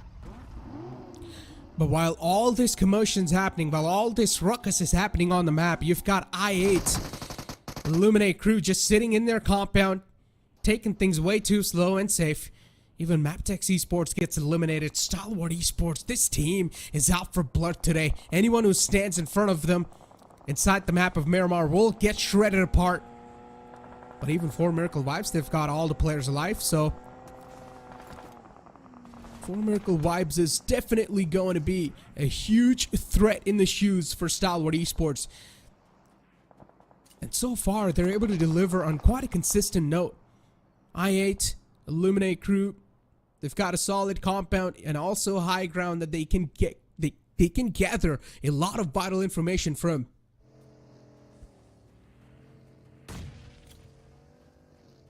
Well, let's see, the position 4 now looks good, but here come the players for MV. I think they realize that on the other side of the ridge are the players of Stalwart, a massive threat to their points, to their finish, everything. They do not want to engage, to fight like this. That might cost them everything this early in the final few moments of the match. It's going to be a 4v4 between these two teams. Well, Top and Action are still there. For MV, the 3-1 split. Alright, Aegon, I8. Bid us adieu. We're down to 5 teams, 17 players still remaining in this game. For Miracle Vibes, the players on top of the hill spotted. Leo Esports, even they're having a game of their life so far. As I said, the circle is definitely quite an awkward one. It's also making quite a lot of awkward fights in general. For Miracle Vibes, catching a bit of bullets onto themselves in the back, and even Stalwart Esports losing out on one of their players, Nirzet, as Icy gets knocked out. Not a good news. Carries Icy on his back and gets him back to safety. That's a team player right there. Stalwart Esports, they should be back into full force once again with 3 players. But there's too many angles that they're getting shot at from, so Stalwart Esports doesn't exactly know where they want to navigate their way from. It's tough to get out of this little ridge they've found themselves in. This is a very uncomfortable position for them. On the other side, Leo, sus, making sure that the players of 4MV aren't going to be comfortable either. Doc, taking a lot of damage, is going to be forced to prone down while the other 2 lads just hide behind the smoke, trying to avoid these shots headed in their direction by the players of Leo Esports. Leo Esports looking extremely good, and they have an extremely good position to end the game as well. 8 eliminations secured so far, all 4 players still alive. They are heading towards the high ground, and in fact they have already 1 player towards the high ground. I think this is their game to win, and also this is their game to lose, as one of the players is going to be knocked out. Doc managing to connect a few shots on Sus, but Slipknot with the cover fire right in the nick of time is going to help his team and is going to help his teammate go for the revives.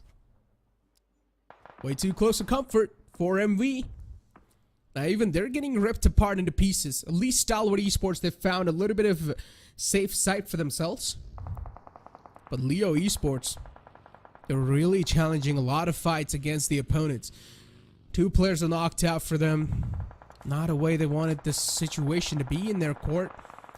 And those 2 players are next to impossible to recover too, because the wall of death is starting to close in, and this time it's going to deal a lot of damage. It's going to pack a punch.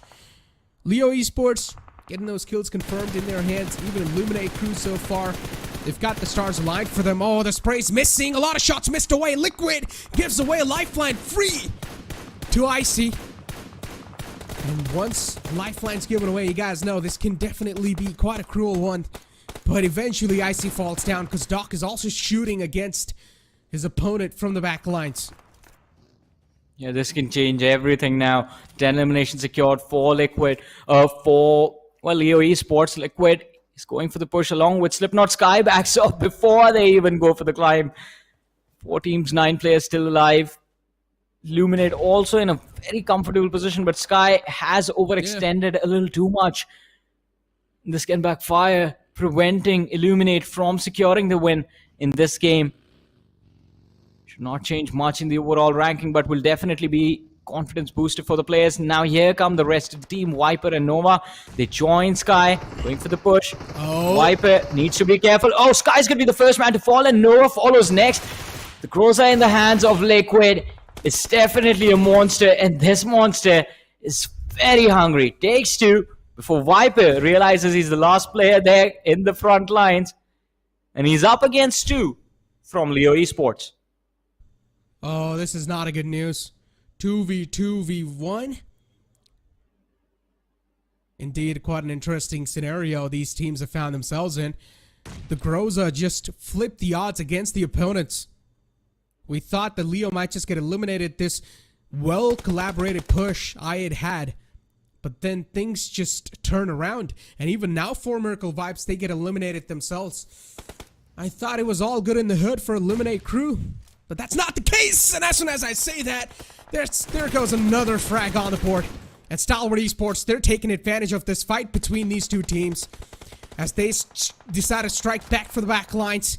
A lot of shots are indeed taken away, even on the players of Leo Esports, Illuminate Crew as well. They lose out on Viper. Whoop is way too far away, so it's next to impossible to recover his fallen teammate. Liquid, the only cover that's currently in front of him is that buggy. Stalwart Esports, they want to chime inside the action as well. As action's way too close, way too much in the front, while his teammate Top is in the back, and it's a deadly duo.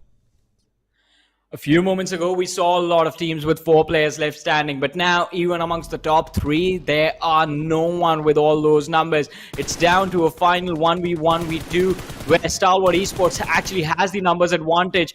And, well, this is not how we thought this game was going to go. I thought 4 Miracle Wives were going to walk away with the win, but Top, with this push, is going to make sure that Illuminate Crew is going to say bye-bye to the lobby, and now it's a 1v2, where Leo Esports' Liquid is the last player left standing against Top and Action, and this is going to be a tough fight for him. He does not have the HP, and there it goes. Stalwart Esports, the first game might not have been theirs, but the second one is going to be. The chicken dinner on Miramar is all they needed to, well, regain their position on the overall rankings, which, well, they never left. They're still first. They were first before this game.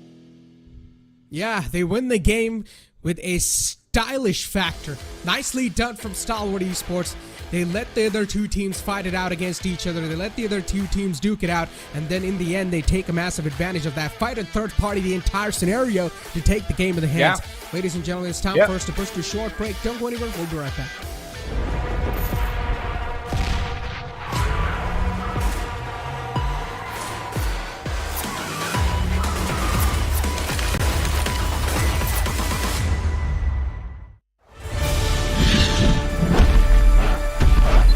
Welcome to Dynaground! Hello, my name is Owen and I'm your professional Dyna rider. Today I'll be teaching you how to ride a dinosaur and win that chicken dinner. Now, let's begin!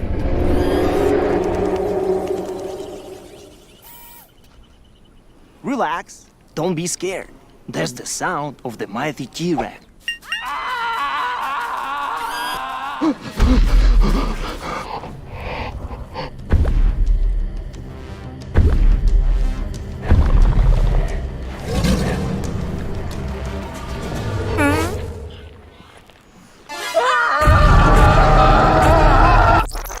Now, here's the first dinosaur encounter. I want you to meet my girl Vicky, my sweet little raptor. Look how cute she is. Isn't she lovely? Vicky or raptors, they're the most vicious and fastest beasts in the world.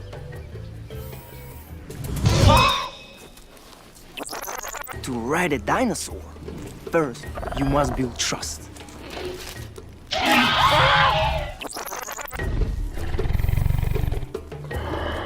They are carnivores. They eat meat. You have to feed them off. They will think that you are their friend, not food. Once they trust you, they will be a great companion.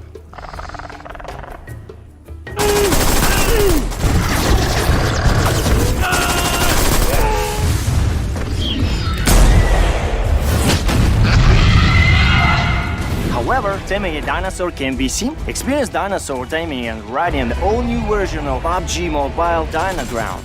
Explore Dino Settlement and Wild Reserve and embark on a prehistoric adventure in the Battle Royale game. Come and play now.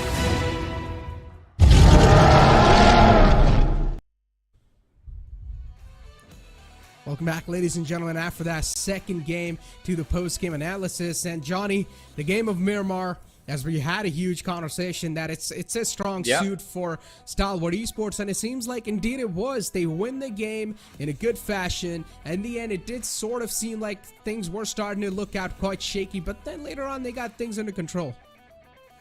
Yeah, I mean, definitely. And it was all thanks to the level of patience the team displayed, because we felt like they were getting a little too overeager, running into fights willy-nilly. But no, I think the way they handled the situation against 4 Miracle Vibes and the players of Leo was just perfect. Just letting the two teams fight it out amongst themselves, get their numbers reduced, and try and go for a few picks here and there. But it was overall a very well-played game for them, and it was good recovery after the way the first match went. But I guess it's time to look at the numbers and see what the individual players were up to as far as the match performances were concerned. Exactly. MVP is going to be Liquid from Leo Esports with 6 eliminations and 998 damage. That's a lot of damage numbers wrapped up with 4 assists and 3 knockouts. Leo is going to be the one to steal the MVP page away from a lot of players in that previous game, especially that Grozo play that Liquid was able to pull off in the final moments. That sort of saved his entire team's life. Oh yeah. I mean, for sure, I agree with you on that. That final few moments, I mean, he looked incredible. But even before that, he was doing quite a lot to create openings for his team. And I believe Leo Esport in this particular match did actually finish the game with quite a lot of elimination. So that is something that might be beneficial to them. But we'll have to see. They were a little too low in the rankings to actually put up a real impact in the overall rankings. So that is something that I want to look forward to. But Stalwart Esports, the way these two players played, top and action, the dynamic duo from the team, just destroying the competition in the final few moments of the game, they looked very impressive. Exactly. Top and action. This deadly duo all the time. We have been looking at this duo since now years at this point, and all the time when you see these two players live, you know it's going to be an absolute chaos, death and destruction all across the board. And then you move on forward towards the match summary. Liquid with the highest elimination points, top with 10, 12 damage. Incredible numbers. You've got Slipknot with highest assists and Apex with the highest healing done. 4 Miracle Vibes. It felt like 4 Miracle Vibes as well had a fair share of chance of winning that game, but something just didn't click too well for them. I completely agree with you on that. I mean, 4 Miracle Vibes looked like they had an incredible position. They had the numbers. They were in an isolated spot. They had decent cover in front of them as well. They were protected from the side by the players of Stalwart Esports, but still the fight's not going their way, not connecting the shots in the final few moments, resulting in the first place finish. I think this might just hurt them as far as the overall rankings are considered, but we'll have a look on that page once we actually eventually get to it. Leo with the 19 points, I think they should be able to break into the top 10. But again, another question mark. The only thing that's guaranteed right now is that Stalwart Esports were first before the game, and they're going to be first after this game as well. And I think they might have just set themselves up in a position where they might be first even if they get eliminated on the last position in the next game as well. They have a little bit of a safety cushion now to work with. Yeah, do have the safety cushion, but there's still a decent amount of games left over, Johnny. And I highly doubt they should try to use that cushion in the upcoming games. Maybe they should try and use that cushion in the final couple of moments in this tournament. But that too, you might as well want to win with a huge margin, right? I mean, if you're a team and you have the maximum bragging rights too, then yeah, you would definitely want to win with a huge margin against your opponents. That can be a massive bragging right for you. This fight between Quantum Rage, Goku was a massive game changer in that fight, while his shotgun was just able to click onto the enemy's chests and rip them apart. And this moment right here, where Liquid turned the tables against Illuminate Crew. It felt like Illuminate Crew, they had a perfect game plan going up till the late game scenario where they decided to take a fight against Liquid or Leo Esports in general, and they just got ripped apart. Well, and talk about ripping things apart. That is what Stalwart Esports are doing to the overall rankings right now. 132 eliminations for just one team. The second best team sitting there with 116. So it's a different level of competition at the top, but T2K, they're closing the gap slowly and steadily. And as we were talking about Leo Esports, the performance in the last game does put them on the 8th position with 112 points. If they can get one more game like that, I think the top 4 is not too far away. Exactly. I mean, Leo Esports, at least they're on the first half of the board. That's a good showing for yourself. I had the similar type of expectations even from IHC to show themselves in the first half of the board. At least that can be a good news for the banner of IHC. But being on the second half of the board is it's gonna sting. It's gonna hurt you in the longer run. I mean, it's already the longest so far. We're already in the late phase of the tournament, but at least you would want to be on the first half of the board. That can give you a massive confidence booster for the upcoming tournaments and for the upcoming gigs. You can take a look at the latter half of the board. They're exactly on the 9th spot. IHC, they just need to do something more better that can propel them, that can straight up just catapult them on the first half of the board. You've got Illuminate Crew 2. The previous game was quite decent when it comes to the placement points, but not exactly when it comes to the elimination points. Over the years, Necro, I've come to realize that IHC is one of those teams where momentum is key and momentum is king for them. They need to win one game, and if that one game is the next one, then in the remaining 3 matches after that, you will see them be extremely consistent. Every single game after that, they might just finish in the top 3. But that's the problem. Throughout this entirety of the finals, they haven't had that one successful match yet, and that is what they're still looking for. But not a lot of matches remain, and we have seen the difference from the 9th to the 4th position. It's not that much, so maybe they can still be hopeful about a top 4 finish. But still, the next game on Erangel, what are your expectations going to be? Are we seeing another win from 4 Miracle Vibes or Stalwart, or is someone else going to walk away with the chicken dinner on the next map? It really comes down to the circle, Johnny. To be honest, it would really come down to the circle. If it's somewhere down south, or at least close to the southern side, then there's a high chance it would be at least one of those 4 Miracle Vibes, or at least Stalwart Esports. But if you ask me for my genuine prediction and my realistic expectation, I would say Stalwart Esports, back-to-back, they take it. Well, just to make sure things are interesting, I'm going to go with 4 Miracle Vibes. I hope they take this win, and I don't know if I should say this, but this will make the final 3 matches a lot more intense if Stalwart are the first team to go out in the next game, and 4 Miracle Vibes win the next game with at least like 10 eliminations. I think that can put 4 Miracle Vibes in a very, very nice spot to actually put up a challenge to Stalwart Esports in the next 3 games. If Stalwart win this, then I think Stalwart is just going to go cruise in the next 3 matches. They're going to cruise through to the win. I mean, even though 4 Miracle Vibes were not able to win that previous game, but it was still a consistent finish. It was not that bad of a finish for them. So they are quite close. The amount of gap that is there, it is quite recoverable. One single good game and things will be done in itself for them. I think it's like all they need is one good game. Yeah, 27 or 28 points are what separate the 2 teams right now in the overall ranking. And I think you will need at least 2 games to cover those up based on what the new point structure is. So I think because of that, the next 2 matches, the next 2 immediate matches, which are Erangel and Sanhok, become extremely important. And I think it is going to be extremely tricky for Stalwart to actually work with, since we have seen Erangel is somewhere where it's a hit and a miss for them. Miramar is where they're extremely consistent. Sanhok is like a big gamble for basically anyone who ever plays it. That map can go any way and you can never predict it. So I think they definitely need to pull through on this Erangel. If they pull through on Erangel, Miramar, we know they can convert, and Sanhok, if they manage a top 5 finish, Stalwart should be good. But if either one of these 3 games goes towards 4 Miracle vibes, then I think Stalwart will have to be very cautious, and they can't just go with a willy-nilly over-aggressive playstyle that we usually see them with. They will have to play for points.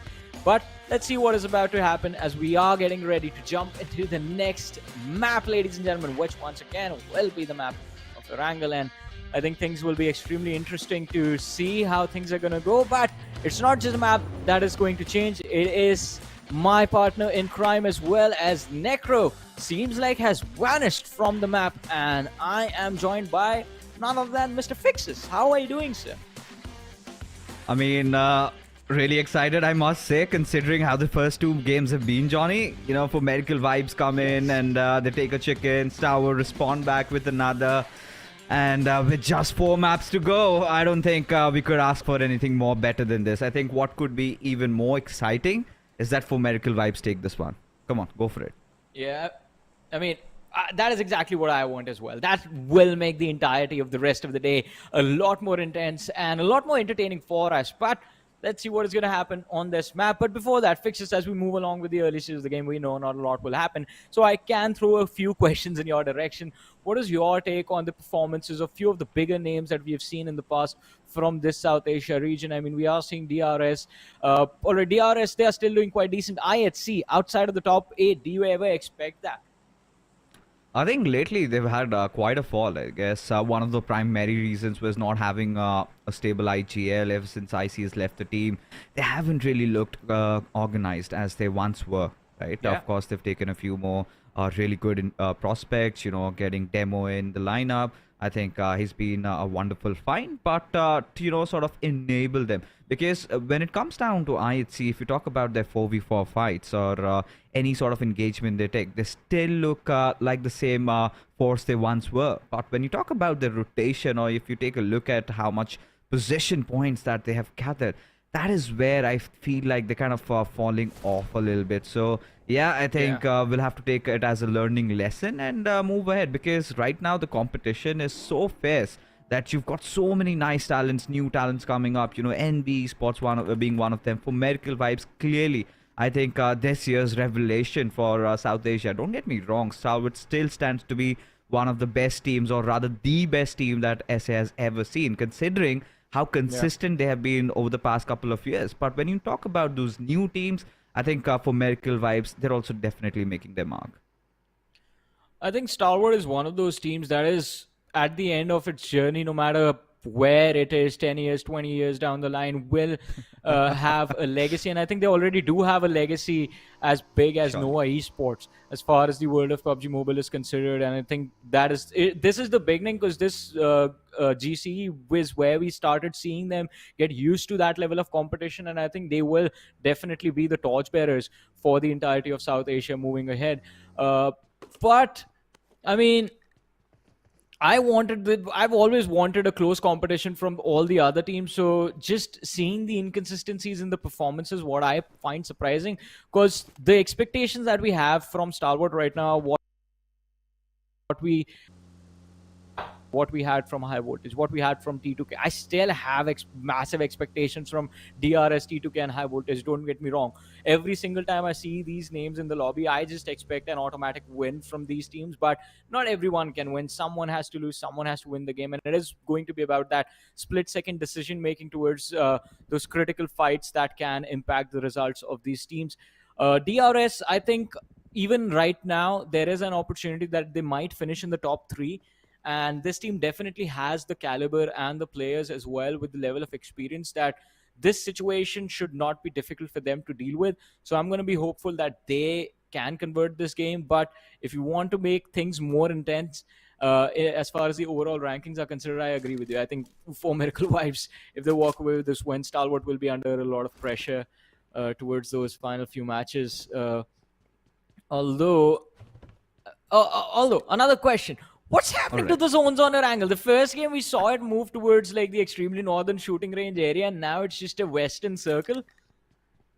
Yeah, I think kind of, suits the finals, right? The last day, the penultimate Erangel After this, we just have one Yeah. more. And if we get such circles, it's gonna kind of throw all these teams out for a spin, right? And now coming back to the discussion or the points that you were really making about the Nepali teams, and a lot of them Yeah. we've seen have kind of not produced the results that we sort of expect them to do. And one of those things I feel that the Nepalis come with some switches, right? They suddenly turn it on, and you see them producing a chicken dinner like T2K did yesterday, right? Taking down Stalwarts in that final game of Erangel as they went berserk over the maps. And then you look at them, they get eliminated quite early. They make some really rash, erratic decisions. It sort of backfires.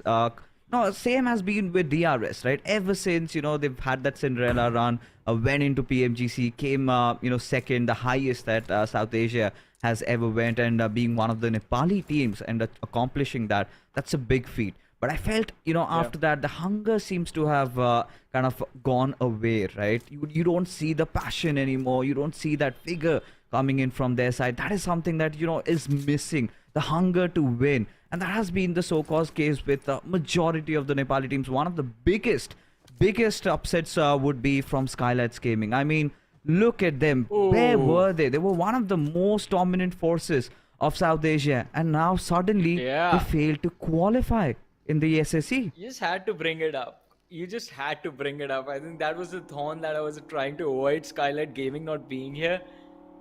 But I agree with every single word you said. Again, a team that dominated the entirety of the region, a team that was the torchbearer in the early days for driving the entire scene of South Asia forward.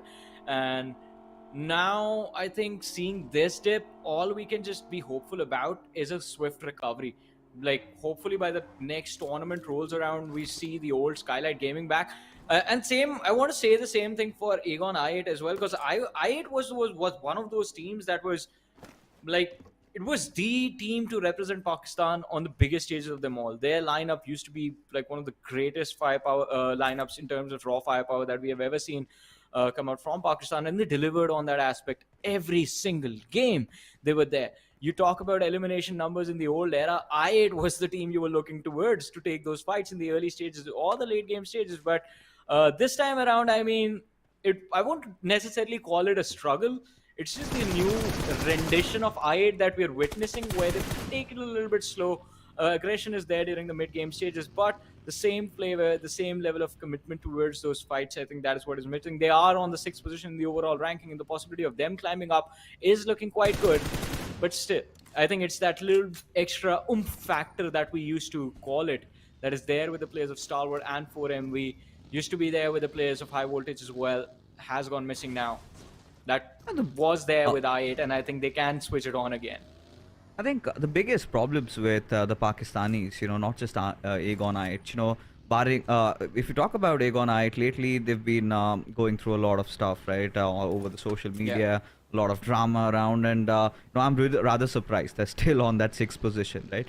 But coming back to what's up with the Pakistanis, I feel they kind of second guess themselves a lot, because the way they play in their own region, in their own lobbies, is kind of completely washed off once they come into the South Asian lobbies. They kind of are reluctant in indulging in any sort of fights. The same sort of a freedom that they once had. Maybe it's about having enough information, enough read over the lobby. I always feel that they kind of have been always trying to adapt or adjust inside these South Asian lobbies. I mean, which is understandable, right? When you look at Nepalis and the Mongolians and the Bangladeshis, they've been playing with each other for so long. But Pakistanis usually come during the SA Championship. By the time they kind of tend to adapt or adjust, I think the boat sort of sails away. But now I think it's time, Johnny, we have got to sort of put a pause to our podcast and talk about this game, because a lot of interesting stuff is going to happen, because it looks like an Everest circle. And look at how teams are just swarming inside the circle, with Regicide having quite a commanding position. You know how during the Ice Age, all the living species on the planet just started migrating towards the equator? Well, the equator right now is the Everest and the Georgia Pole containers and the city, and everyone else is just migrating towards their position. Look at the massive wave coming in from the southern side of the map, like from Ferry Pier, Quarry. You see like 6-7 teams moving up north. Then you have 5-4 teams moving from the eastern part towards the western side. Quantum Rage, I think there might just be a little bit of a mid-rotation collision between them and High Voltage that MABETEX can capitalize upon, since they are the ones right behind those two teams. But it seems like High Voltage find themselves quite close to the players of Magnus. Well, Stalwart stopped into the blue right outside the zone? I mean, All right, they're moving they- again. I was shocked for a second. Now, to be honest, Johnny, it's going to be so much tough for Stalwart and for Medical Vibes over here, because we are at a stage where, a lot of teams have realized already, their journey is done. Whatever they're gonna push for is going to be for that extra little price, right? But for Stalwart and for Medical Vibes, it's everything on the line as Leo and Regicide, they collide. Leo just charging in, knocking a whole world of trouble, but still manages to get out with a Uzi. But Haidami manages to secure a trade. It's still a 3v3 situation, maybe with Regicide having lost quite a few more players. But Roshan, I think he's going to be heading off for an escape, but Slipknot does not want to let this happen. Let's see, his intentions might not be of letting the player walk away, but Slipknot, oh, the jump shots, they work out quite nicely, and Regicide are going to be the first team eliminated from this lobby. All right. I mean, that was against fast. Magnus. Yeah, that was a quick elimination. It certainly was. But, again, bringing the narrative down to Stalwart, seem like they are in a whole world of trouble with two players already having fallen down and Magnus barely having any pressure at all. This is where the Pakistanis are spreading their wings wide, right? They realize that they have got the situation under control, but just a moment, that grenade could have done a lot more damage than it, was initially destined to do. But regardless, Stalwart, with just two players, they will have to scuttle away and get inside the zone ASAP. They've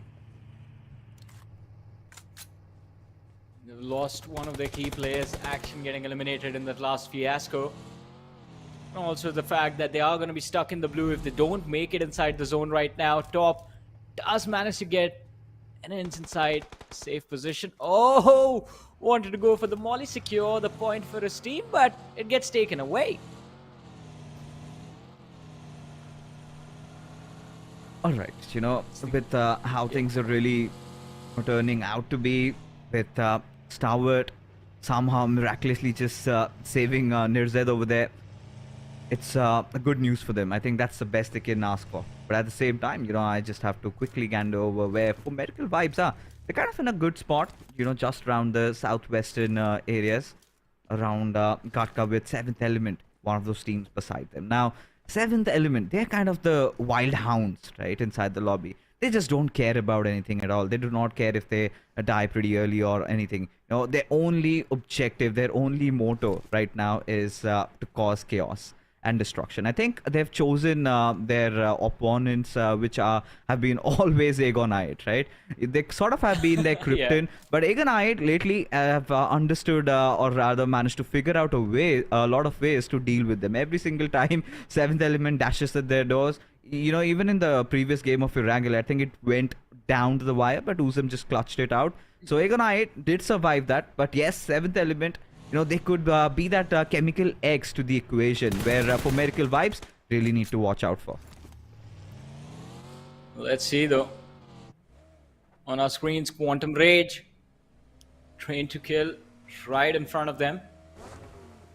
Tanatan needs to be careful. Jane might just have a line of fire, but Jane, a little bit of discipline in the early stages, waiting for the lad from Quantum Rage to be exposed.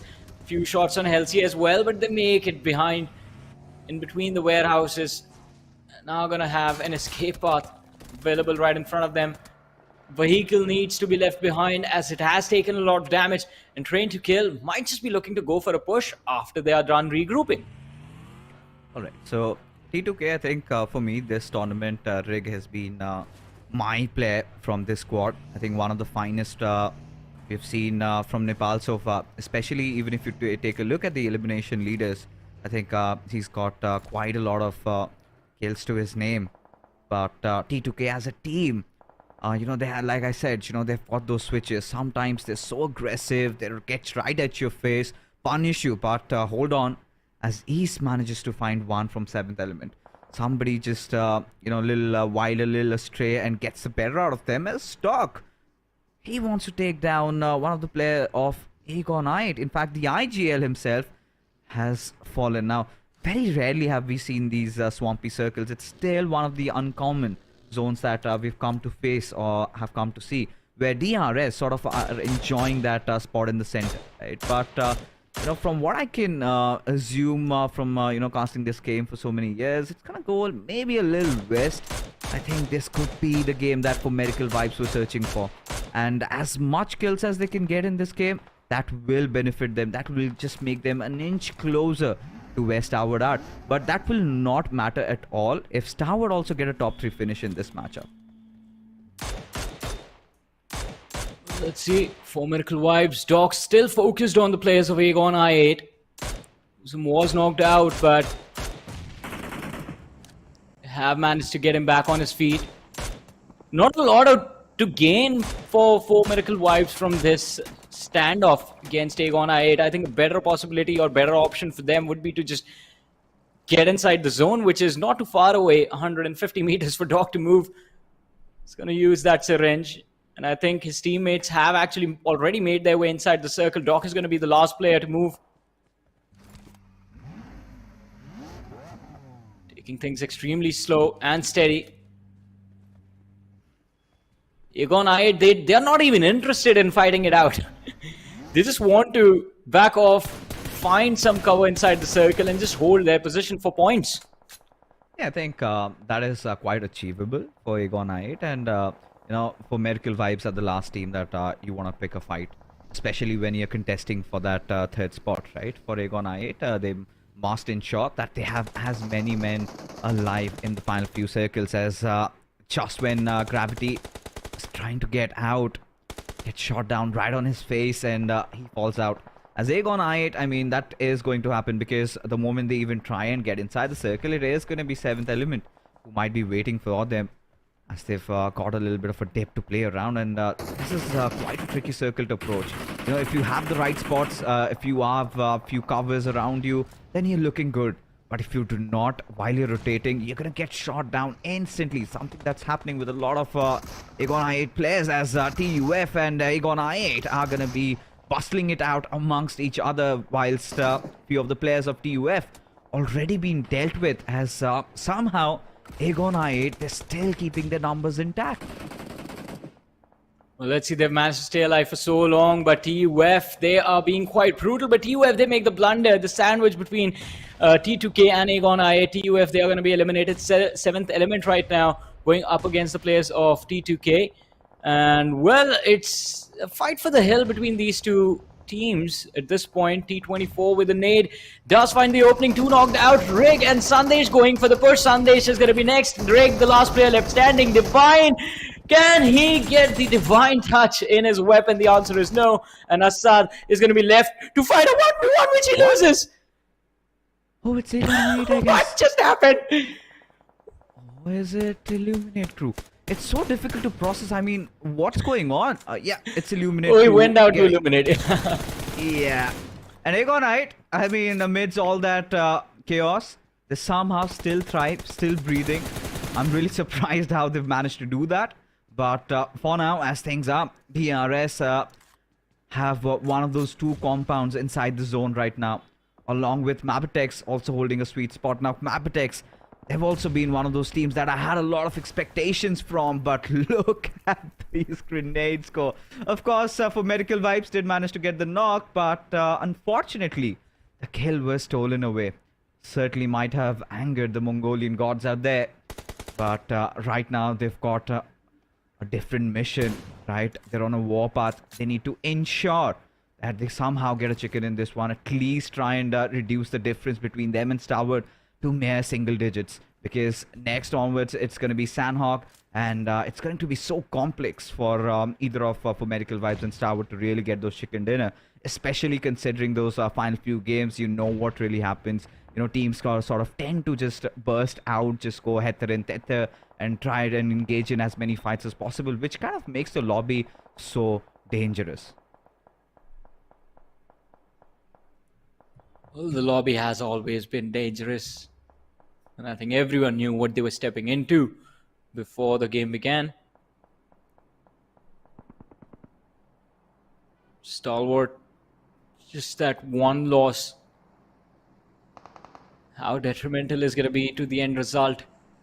That is what they're going to be asking themselves. IHC, look at them go for a push on towards MABETEX. Demoziola and Alex pushing in tandem, but oh, it all fails as Alex is going to be knocked out, exiting a little too quick. Ziol gets knocked out by the players of MABETEX, and IHC are down to the last two. Godless and Demo, they find the opening with the shotguns in their hands, but Wally and Baron are going for the push on the last two, so the remaining survivors from the lineup of IHC. Demo, he's hiding indoors, but the shotgun in the hands, well, UMP in the hands of Baron is going to be a little too much for Demo to deal with. Highvoltage, they see this as an opportunity to go for the third party, but it might just be a questionable decision as Praveen. Can he find the opening? If he knocks down the last player, it might just be beneficial, but Highvoltage, they're losing too many players in this fight. MABETEX, they still have 3 left standing. Highvoltage, they've lost 2. All right, the trades are going to be even. Assassin around the corner is going to be dropped as well.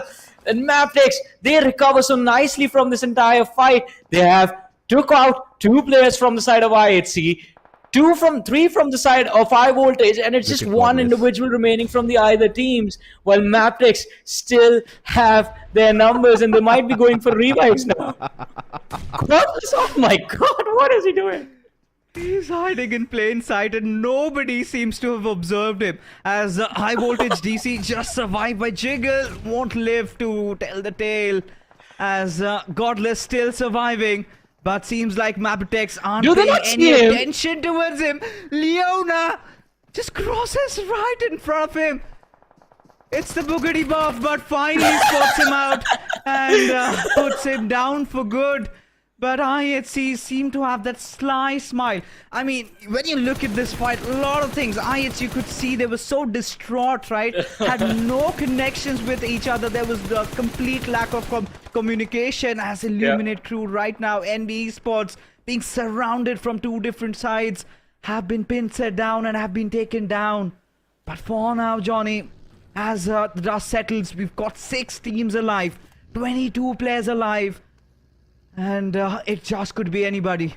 It could be for Medical Vibes. It could be DRS. But for Medical Vibes, need to make the most out of this game, because Stalwart, they seem to be in a whole world of trouble. Well, oh man. Does he make it though? Now that's what I'm wondering. Does Top make it? He doesn't. Yeah. There's no way he would have made that drive. The distance. Oh, I feel bad for these teams, man. The best performing teams are struggling right now. And it's not because of any mistake. Alright, yeah, a few mistakes they made, but it's a lot to do with a lot of outside factors and a lot of outside elements. The third parties, the teams, the fact that everyone is out in the open, there's not enough cover for anyone to work with. And I think the compound that DRS have, they will have to abandon this in the next few seconds as well. This is a fun game to witness. Definitely a match that I hope to see on the final day of tournament. This is exactly what we need. I mean, at this point, for Medical Vibes, they must be pretty pissed with what's going on. They have, I guess, taken more than 7 or 8 knocks in this game, and they've just managed to secure 1 finish. And that being said, you know, even East has been dealt with. And that sort of, you know, kind of budges you, because those are extra 8 points that you kind of have lost out on as Quantum Rage on a little bit of a lower ground against MABETEX. It's going to be quite difficult with Kessie not having the best of HPs, but still has Wally on the sidelines to try and provide that cover fire in case it is, you know, going to go down for him. But regardless, it is Wally. Finds that perfect angle, and it is going to be him just solo wiping the entire squad out there. But as things stand, Johnny, the numbers are starting to reduce. The numbers are definitely, you know, favoring chances for Medical Vibes and the likes of DRS also. who've sort of kind of gone on the back foot, and this is it. You know, Stalwart, they've been eliminated at the 5th spot. Not a lot of finishes to their name. For Miracle Vibes, really have to bring this one home. I mean, for sure. And even though, like, just winning this game is not going to be enough, I mean, the fact that they don't have the elimination numbers, they might just get a little too over-eager just taking a look at that defeat counter in those final few moments. I hope they avoid making that mistake. Just maintain their composure in these final few minutes of the match. Because the win, the points for the chicken dinner are what give you a big chunk. And elimination numbers, I think, will be automatically stacked up. If you head towards the final few moments of the game, you will see players making those mistakes of over-peaking their angles, overstepping from behind their covers, and I think that is where For Miracle Vibes can capitalize. Those points getting stolen from them, I just feel bad for them, because I think had those elimination numbers been theirs and had they also been in the same position right now, they would have definitely look to secure this win right now. I think their eyes are going to be getting distracted by the elimination numbers. And also they will have to step out in the open. MABETEX in the perfect spot to secure this game and secure a lot of eliminations. I think they can go all the way up to 15, 16 eliminations by the end. Oh yeah, they certainly can. And this is something that, you know, For Miracle Vibes cannot afford at this point. Baron realizes that he has to get inside the zone. But before that, if he can manage to knock one out, and for Miracle Vibes, surely they're getting a lot of knocks. But, you know, in order to get the confirmation, you have to put your bodies on the line. And that is something that For Miracle Vibes cannot really afford. They have to play it as safely as they possibly can. As I mean, Sky might have spotted out that little bit of an intervention made over there as Baron just goes ham on the players of For Miracle Vibes. Will find that spray connected with the Scarrel as one more falls down as Refuse also getting bodied as it rests on Doc, the last solo surviving member. But what can he fetch for this team? Can he get a few more kills? That is not gonna happen though, as there you have it, Sky hitting that final nail in the coffin, as For Miracle Vibes will not be getting any sort of reward for this one. Getting eliminated at the 4th spot with just 1 elims to their name. That changes nothing in the overall standings, in the overall scheme of things, as now DRS look to set a stone in getting this chicken dinner. A lot of questions have been raised on them, but it also could be MABETEX, Shawnee. Yeah, either one of these teams ends up winning this game, they can change their fate in the final few moments, in the final few matches of this South Asia Championship. MABETEX definitely have the higher ground, but so did Obi-Wan Kenobi, and we all know who won that fight. Darth Vader.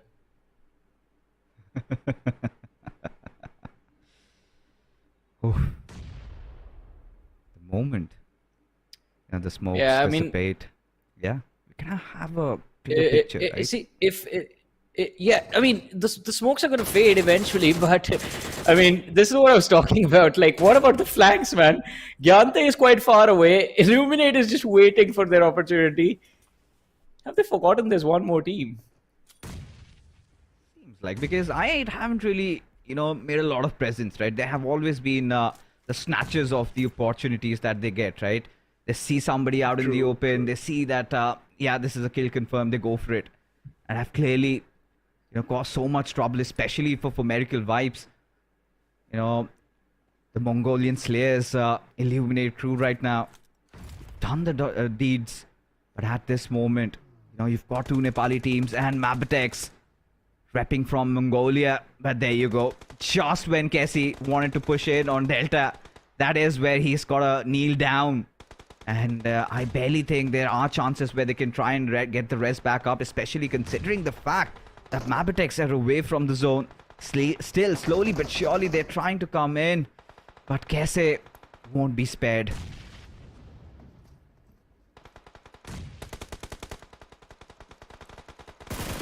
Wally peeks, his head is visible, but the shots, they do not connect. Rules with the nade, though, capitalize on the damage dished out by Delta, and the knock is going to be secured. Baron steps out from behind the cover, but the nades from Rules are going to be enough to deal with the players of MABETEX. Now, down to the final 2 teams, 7 players still alive. DRS, they have their numbers, but I8 Seems like they found Killer completely isolated. Woofus has taken a lot of damage, so he needs to heal up before he charges forward again. It's a 4v3. The zone has completely vanished from the radar. That means the next time the blue starts to move, it's just going to engulf everything inside. Oh, this is where it really boils down to the wire. And yeah, it is one of those chickens written for DRS. You know, with them still trying to eye for that top 3 finish. Certainly going to help their endeavors in trying to achieve and do so. But Illuminate crew, you know, they have also been one of the incarnates of what 7th Element have been trying to do. And yeah, Illuminate crew, they came up with a lot of promises. And considering it's their first year, they have delivered to some extent. A little bit of that maturity, a little bit of polishing. And there could be the next big thing that Nepal has to offer. But right now, enjoying that little bit of a higher ground as DRS seem to be, you know, in real close proximity of each other. Sky could be the one who tries and changes things up. And for DRS, it should be Killer as Delta. He goes on a little bit of a soiree, trying to spot someone out. Will find Sky in the process. Nova could be up next. Almost hitting it directly on towards him. Connects those shots with the S12K as Woofus also gets revealed. And there you go. The winner chicken dinner coming in for the real soldiers. As they keep on marching, keep on fighting, trying to claim their lost glory. And this is the DRS that we have been wanting to witness from the very first day, from the very first game. And here they are finally delivering in the last few moments, but still on the 5th position. This should at least put them in a fighting position for the top 3, but I guess we'll find that out after we come back from the break and look at the stats of what the overall rankings look like.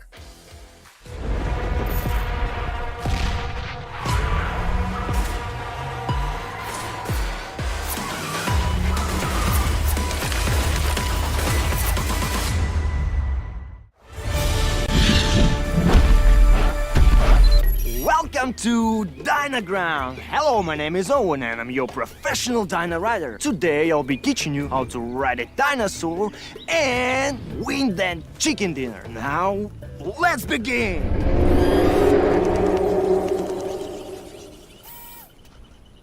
Relax, don't be scared. That's the sound of the mighty T-Rex.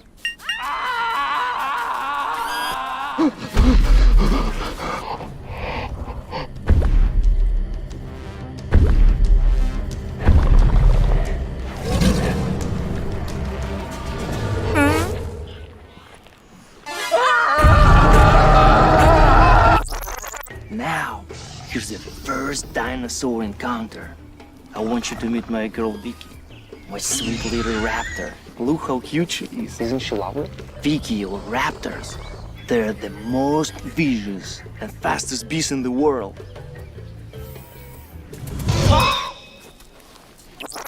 To ride a dinosaur, first you must build trust.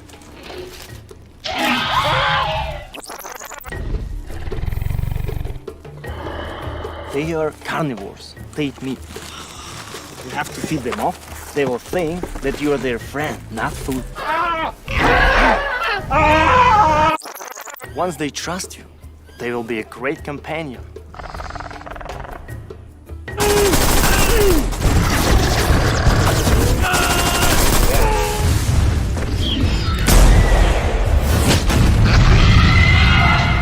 However, taming a dinosaur can be seen. Experience dinosaur taming and riding the all-new version of PUBG Mobile Dynaground. Explore Dyna Settlement and Wild Reserve and embark on a prehistoric adventure in the Battle Royale game. Come and play now.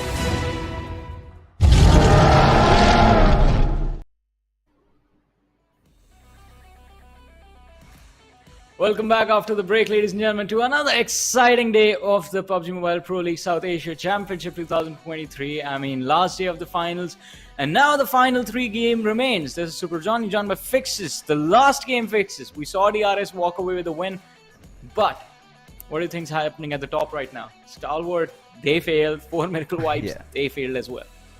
Yeah, I don't think it changes a lot in the grand scheme of things, right? Especially we discussed about Yeah. it. Stalwart having quite a rough start, getting eliminated pretty early, but then when you sort of expected for Medical Vibes to get some value out of this, they kind of failed to do so. And yeah, MABETEX and Illuminate Crew doing the deed and just stopping them from entering inside the zone and try and get the chicken dinner. You could see that pressure sort of taking over right now, not just on for Medical Vibes, but also on Stalwart. Still, I believe 20 to 25 points of difference remain between these teams, and this next match of Sanhok is going to be crucial. Somebody needs to explode from both of the teams. I mean, for sure. It's the most chaotic map. It's the most random map. And with the way the zones have been forming in the first 2 games, I expect something interesting in this game as well. But before we talk about Sanhok, let's talk about what happened on Erangel, have a look at the stats, and see where the teams are going to be after the way the previous game went for them. We do have the MVP, Alright. Sky. 6 eliminations, 515 damage dished out, 5 with 7 healing done. Quite a good game from Eliminate Crew after a long time. Yeah, they've pretty much been the snatchers in the lobby, right? Every single time they find an opportunity where they can strike and go for few kills, they certainly don't hesitate in doing so. And that has been what Illuminate Crew had been all about. When I saw them in SA first time, right?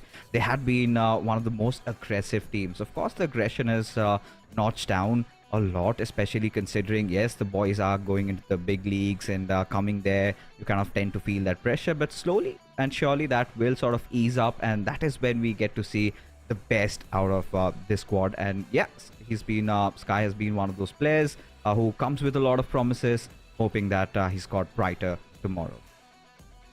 Yeah, I mean, definitely there will be a brighter tomorrow for these players. But looking at the player focus, Wally and Baron from the side of MABETEX. Again, MABETEX was also, I felt like they had a winning position for so long in the game, but then a few bad decisions and it just fell apart right in the nick of time. DRS, I think, are the team that played it out perfectly. They were so patient. They just waited and waited for the right fight to present itself. And when it did, they did not miss, securing the win in the game. The chicken dinner is going to be there, plus the 6 elimination points that Delta and Killer were able to secure as well. I think MABETEX, for sure, in the SSC, they've kind of been one of the most improved Mongolian team, nonetheless, because when I saw this team, did not have a lot of expectation from them, considering how their past results had been.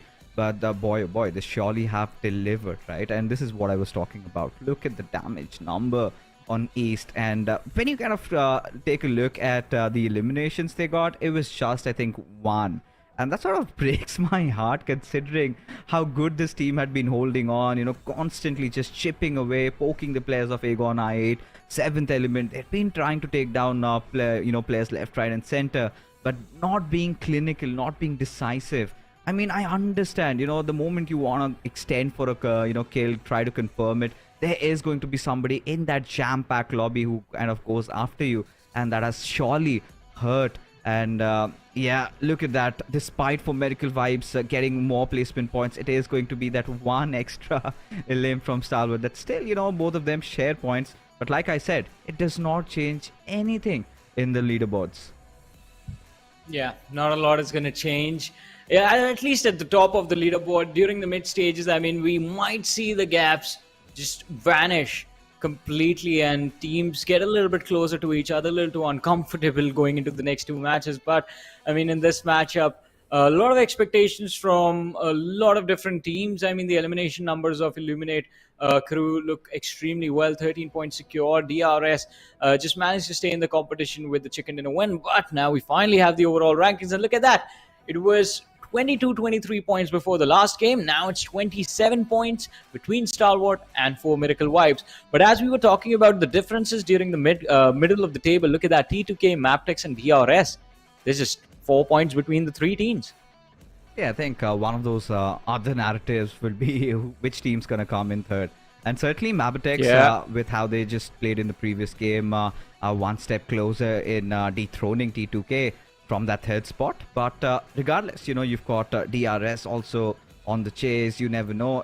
I mean, Aegon I8, if they kind of miraculously get a chicken dinner, they could also turn the tables around. But what really stands and what is the bigger picture for all of us is to find out who reigns South Asia. And for now, it is Stalwart still maintaining the 27 points of gap, which sort of is too massive if you look at the number of matches that remain. Yep. Still 3 matches left, and I think it is going to be extremely tricky for any team to actually not be consistent and expect win at this point. But let's see. I mean, things keep getting more and more intense, but that is what we wanted from the start, right? A close competition, anything can happen. We were talking about safety cushions. There are none. At least the top 2 are considered. They don't have a safety cushion if one of them wants to win the trophy. You talk about the other story, as you mentioned, who is going to be third. Well, 4 points, not a lot. Next game, if one of those teams walks away with a win, I think the third position might as well much be theirs.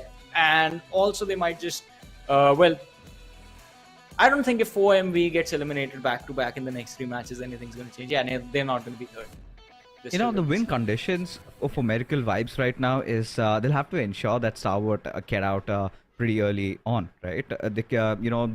Doesn't make any sense if for Miracle Vibes get a chicken dinner and Stalwart make it to top 3. I have been constantly harping about this one thing because they will have to go all out. Now this sort of also comes with a lot of risk, but at this point, considering that little bit of that huge that huge difference that we have between the second and third, I think for Miracle Vibes can opt to take and go for that risk. But taking a look at the schedule, yes, it is Sanhok up next, the Rainforests, where anything and everything is possible.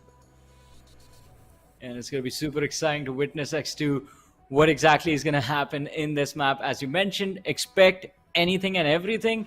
And I just want to see, I mean, based on the weird circles that I've witnessed on those 2 Erangels and that 1 Miramar match, I hope Sanhok we get the zone towards the southwest, anywhere towards the southwest. Would be fun to witness. We've talked about the Camp Alpha Island quite a lot. We have seen a lot of fun games in that position as well. But yeah, no, I'll go for the Ruins Island. That's the best place. I haven't seen a game come to an end there over almost for a year now. More than a year. Yeah, I think, few days ago we had a similar circle like that, but did not exactly end at Ruins. I think it's like 2 years back when things were different. A lot of different teams were here. We used to see a lot of that Ruin circles. We used to see a lot of those fights happening. And for the viewers, I think Elementrix was one of them. Let us know which team rather was their opponent in the chat. I think they won that game. I think the Elementrix won that game. Go this way and that way. Yeah, I mean, Elementrix, another big name, and look where they are. I barely see them around anymore. There've been a few tournaments. I think last time we did see Elementrix, but this time, unfortunately, they failed to qualify. But yeah, coming back to this discussion, in Sanhok lately, we've been witnessing a lot of those Western circles. And off late, in fact, yesterday we had something happening down south. So this time, maybe a little towards that east, maybe a little towards the northeast would really make things even spicier. Alright, yeah. Towards the northeast also is going to be a fun position inside of Sanhok. I mean, that is where the Paradise Resort is, right? And if you can get a final zone towards Paradise Resort or maybe towards the isolated position towards Bahan as well, that will make for a very fun game of Sanhok. But see, this is all speculation. This is our wants and demands from the gods of PUBG Mobile. But we know whatever we want from the game to deliver exactly at that moment, that is never going to happen. That is how the RNG functions inside of the game. But what are your expectations from the 2 teams at the top? I mean, we keep talking about them having alright, they need to win. But do you think on Sanhok, a map with so much RNG, Stalwart or 4MV will go for an aggressive approach either in the early or the mid game, or do you think they're just going to play a hardcore late game approach, just stay hidden as long as possible and then just step out in the last 5 minutes of the match? What I think right now is somebody's going to drop in bootcamp along with Stalwart. That is going to happen, but yeah, I might be wrong also, but the viewers, they want that masala. They want fights going on from minute 1. And we've seen in the past also that there have been a few teams that have come to contest bootcamp against Stalwart, and a lot of them have come, but most of them have pretty much failed. Oh boy, I don't know if anyone has ever consistently managed to win fights against stalwarts in boot camp. I think teams might have beaten them like once or twice, but no one has dared to contest them 2 times in a row. Yeah, there were That is few what. peoples with a lot of inflated egos did try and do so, but I think Stalwart is too strong of a unit. But right now, landing outside of bootcamp, now this is something that I did not expect and could do some heavy damage on Slipknot, who's all by his lonesome. Considering Icy had that shotgun, Slipknot still manages to get a pick on him, and now things might go running and falling down. But Tops is here to save the day. Yep, somehow, Stalwart, they managed to recover. Otherwise, they would have lost Icy in the very first few moments of the game. They were landing towards bootcamp. They just landed on the outside. I think they wanted to contest that fight against Leo, realizing had that man stayed alive, he would have given a lot of information to his team. Which they could have utilized to pick off the players of Stalwart Esports individually, because that is how they like to loot in bootcamp as well. Just stay isolated, designated areas for each member, and they just pick up loot from there and then progress. But towards Paradise Resort, another drop clash fixes. But I don't think this one is going to result in a fight. NB Esports versus Illuminate. I think we've seen this happen for quite a long time, and somehow they've got that olive branch raised up high. You know, they kind of don't meddle in each other's business, especially in a circle like this. You cannot really afford to take a fight. You need to go in. You need to get over that Western Island. We've seen there have been moments where sometimes I kind of tend to poke NB Sports, but lately, you know, the way NB Sports have been playing, they kind of look unprepared to engage against them. And right now, out in the open, look at how much surrounded they are. You've got the players of Magnus on one side, even T2K is not far behind, with I8 closing in. NB sort of realized that they're under constant threat if they do not cross over the bridge right here, right now. It is definitely going to be a challenge, be it in the late game stages or be it now. NB Esports. You see your cars on our screens. Headed towards the place of Magnus. I believe there's a little bit of distance between these two teams, so not a lot to worry about. Plus Magnus, they've gone for a 4-man wide split, which can give them a lot of trouble if the players of T2K start moving towards Cow or Tatmok. You know, one of those reasons why I was wondering why did Stalwart sort of make that eastern drop where they could have directly dropped on towards Leo is, you know, the one fallacy with dropping at bootcamp is trying to get out of it, right? And they needed to ensure that Leo are on the back foot right from minute one. So getting that number advantage also, Johnny, kind of enables them that they could have a little bit more space, a little bit more freedom. And yes, you know, coming back to this discussion, this is quite a hybrid circle that we are witnessing. But, you know, history's been a testament, especially we've seen a lot of these zones in this tournament, one of which kind of went to that small little island that you see in that thin stream of river there. So, you know, that could also be one of those possibilities. And Stalwart, I think what they'll have to do over here is maybe resort for a 2-2 split or hold over on those cliffy shorelines, right? Especially this zone could possibly go anywhere. And now you could see that commotion, right? And just what I was saying, right? You know, the players of I8, NB, Magnus, everybody around the similar areas, fights had to break out. Yeah, fights had to break out, and they have indeed. But I think in these fights, Magnus is at a massive disadvantage since they are the only team who are split up right now and not grouped up in one place. NB Esports, the players can provide ample cover fire to each other if needed and go for support, go for those revives. But on the other side of the map, I believe another fight has broken out, and it is Regicide who are in the thick and thin of things against another team. But Illuminate crew want to pick off MGS. Leo on the other side losing players. MGS though, is he going to go down as well? No, jiggling in and out from corner, takes damage from the and Viper. Definitely the snake of Sanhok strikes and, well, takes the first casualty of the game. Not the first casualty of the game, the first casualty from the side of Magnus. The first team to be wiped out. Surprise, surprise, is Leo Esports. I mean, that ought to happen, right? Especially once you kind of hold on the hottest spot inside the circle, you will have to be prepared for pushes coming in at your direction. And not really the right approach with just 3 men on your team, as NB Esports trying to pour in all that lead did not quite connect. But MABETEX, realizing that they need to get the hell out of there, they're doing so, not stopping to engage in those fights. They feel it's kind of futile for them over here, as this one, however, serves some purpose. As S2SO4 has been dealt with. TUF did not have a lot to win in this tournament, to be honest. Kind of very much at the rock bottom, as MABETEX surely contesting for that third. Cannot lose out on Kessie like that, as Joker does get that much wanted revenge. Now TUF, they have that risk-taking abilities right now, and they can go all out, but MABETEX surely cannot afford to lose more bodies.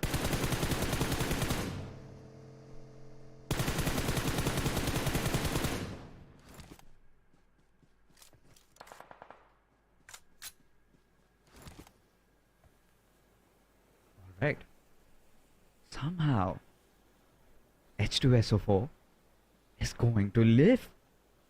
I'm really surprised, because he's just being revived in broad daylight with nobody trying to even take them down. M7 does have that little bit of a high ground position for himself over here. But taking a look at how things are really panning down, now everybody is banking their money on the fact that the circle will be shifting towards that western side, whilst I'd see they still kind of remain on that central island. And at this point, you know, TUF, they're kind of just running around all over the place in the open, which ideally I would not recommend, but considering, you know, where they are in the overall standings, well, they can afford to do that and much more.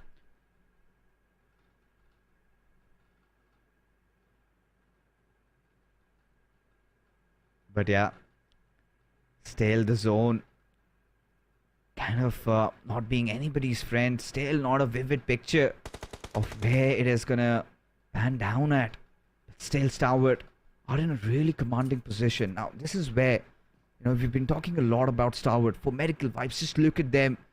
Their worst nightmares could come true with DRS holding them off. Now they will have to be very clever with their approach, but Rules just heading east's way and could be pincered down, as there you go, those shots coming in. Ace does not show mercy, as Delta will get that quick trade, but pretty sure Apex is gonna try and get his life back on. Surely someone is going to be giving him that quick revive, as Killer just trying to spree through the lands, as now he's up against East. Does have that DBS though, and will succeed in getting the knock, but those quick trades really helping out the players of Medical Vibe. East needs to find some cover so that his teammates could come back to aid him in the process.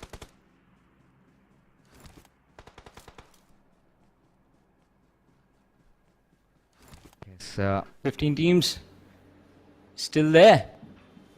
What are you forsaken? I don't think DRS are gonna. Yeah.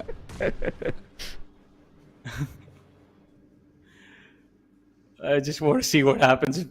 It's a straight line he's trying to drive through.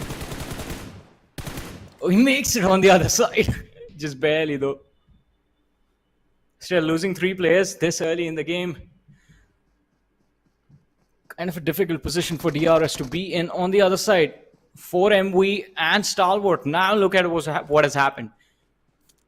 Numbers equally matched in terms of the elimination points the teams have. Both of them, I believe, hold quite decent position inside the zone.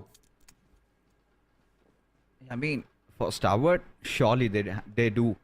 And this is what I was expecting them, you know, have that insurance policy secured to stay around those cliffs, because this circle could potentially go anywhere. Look at this fight, quite an orthodox one happening around bootcamp. Not the 2 teams that you would expect to see more often, but Ghost has no idea of what's waiting for him. It is going to be Godless, the demon himself, who just sprays open and could find Blade next.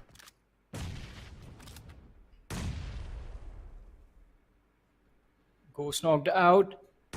Gravity extremely low, but Uzum, look at him. He's trying to go for a flank. But still, like, at least for a little while, in the favor of Aegon I8.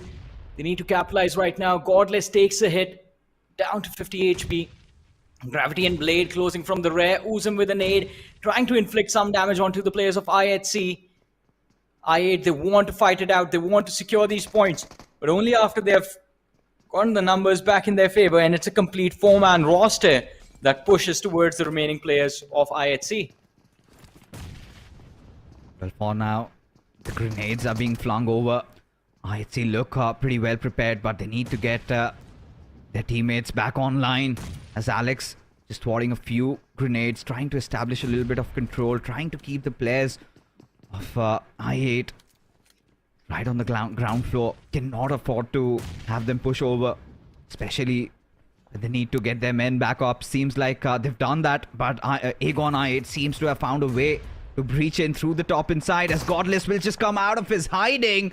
But surely was well prepared as Alex makes a quick trade-off with those grenades going out. Ghost going for that quick revival. Alex needs to do something out here, out in the open, and there you go. A swoosh and a smash, and IHC our history. Yeah, eliminated on the 15th position in this particular match. They were able to secure 3 knocks. Alex in the end stuck in a 1v2, found an extra knock for his team, but Gravity with the DBS at basically a point blank range. Even the small little pellets just rip through the body of that last player from the side of IHC. But look at this, 7th element against MABETEX, and it's a 4v3. Alright, and you know, 7th element, the moment this name comes up, you know, they're in for some mischief. Surely have some shenanigans planned up. But Baron, Leone and Wally, they understand the gravitas. They realize that one wrong move could just kind of take their chances from getting that top 3 position. So we'll have to exercise extreme caution in this situation. For sure. Especially against a team like MABETEX. Do you see on the radar? I believe that's T2K and Highvoltage in the distance, but 7th element, the push comes in. Baron finds a knock, goes down instantly. But look at this. Leona has managed to turn the situation around for his team. The shotgun at this range will definitely help him secure the knocks extremely easily. Ignores the man to the red, but turns around a 180 shot, and it connects as well. 7th element, they get destroyed in what was basically a 2v4. I mean, if you go on head on like that, surely you should be in for some beating. Cost MABETEX live to fight another day. Will get their players back up with just 3. And these 4 crucial points might just push them a little ahead. T2K right beside them. Their arch nemesis at this point. And look at how the circle has panned out. Surely this does not end in the central island, Johnny. Surely? Or do you think we're in for some cruel Hey man, surprises? I hope it does. I hope it goes to the center island. Can't be more sinister than this, can you? It's going to be a fun game though, Fixes, if it goes there. I mean, imagine people just going for swims, and we have other people standing on the shorelines doing what I believe is not allowed, which is basically fishing with dynamites. But instead of dynamites, they're going to have like HE grenades. Who knows? In the next few updates, we might get to see that happen also. Early on, it was not possible to sort of revive your teammate in the waters. That has been turned true. Surely could be what the next gen of PUBG Mobile could spark for us. But for now, as things stand, Regicide trying to not let for medical vibes pass, as Gyante finds a sweet revenge. This time Doc has been down for good, as the kill has been secured. And with every passing moment for medical vibes, you can see that first spot just slowly vanishing. The dream looks quite bleak over here, as Regicide Still trying to keep them at bay.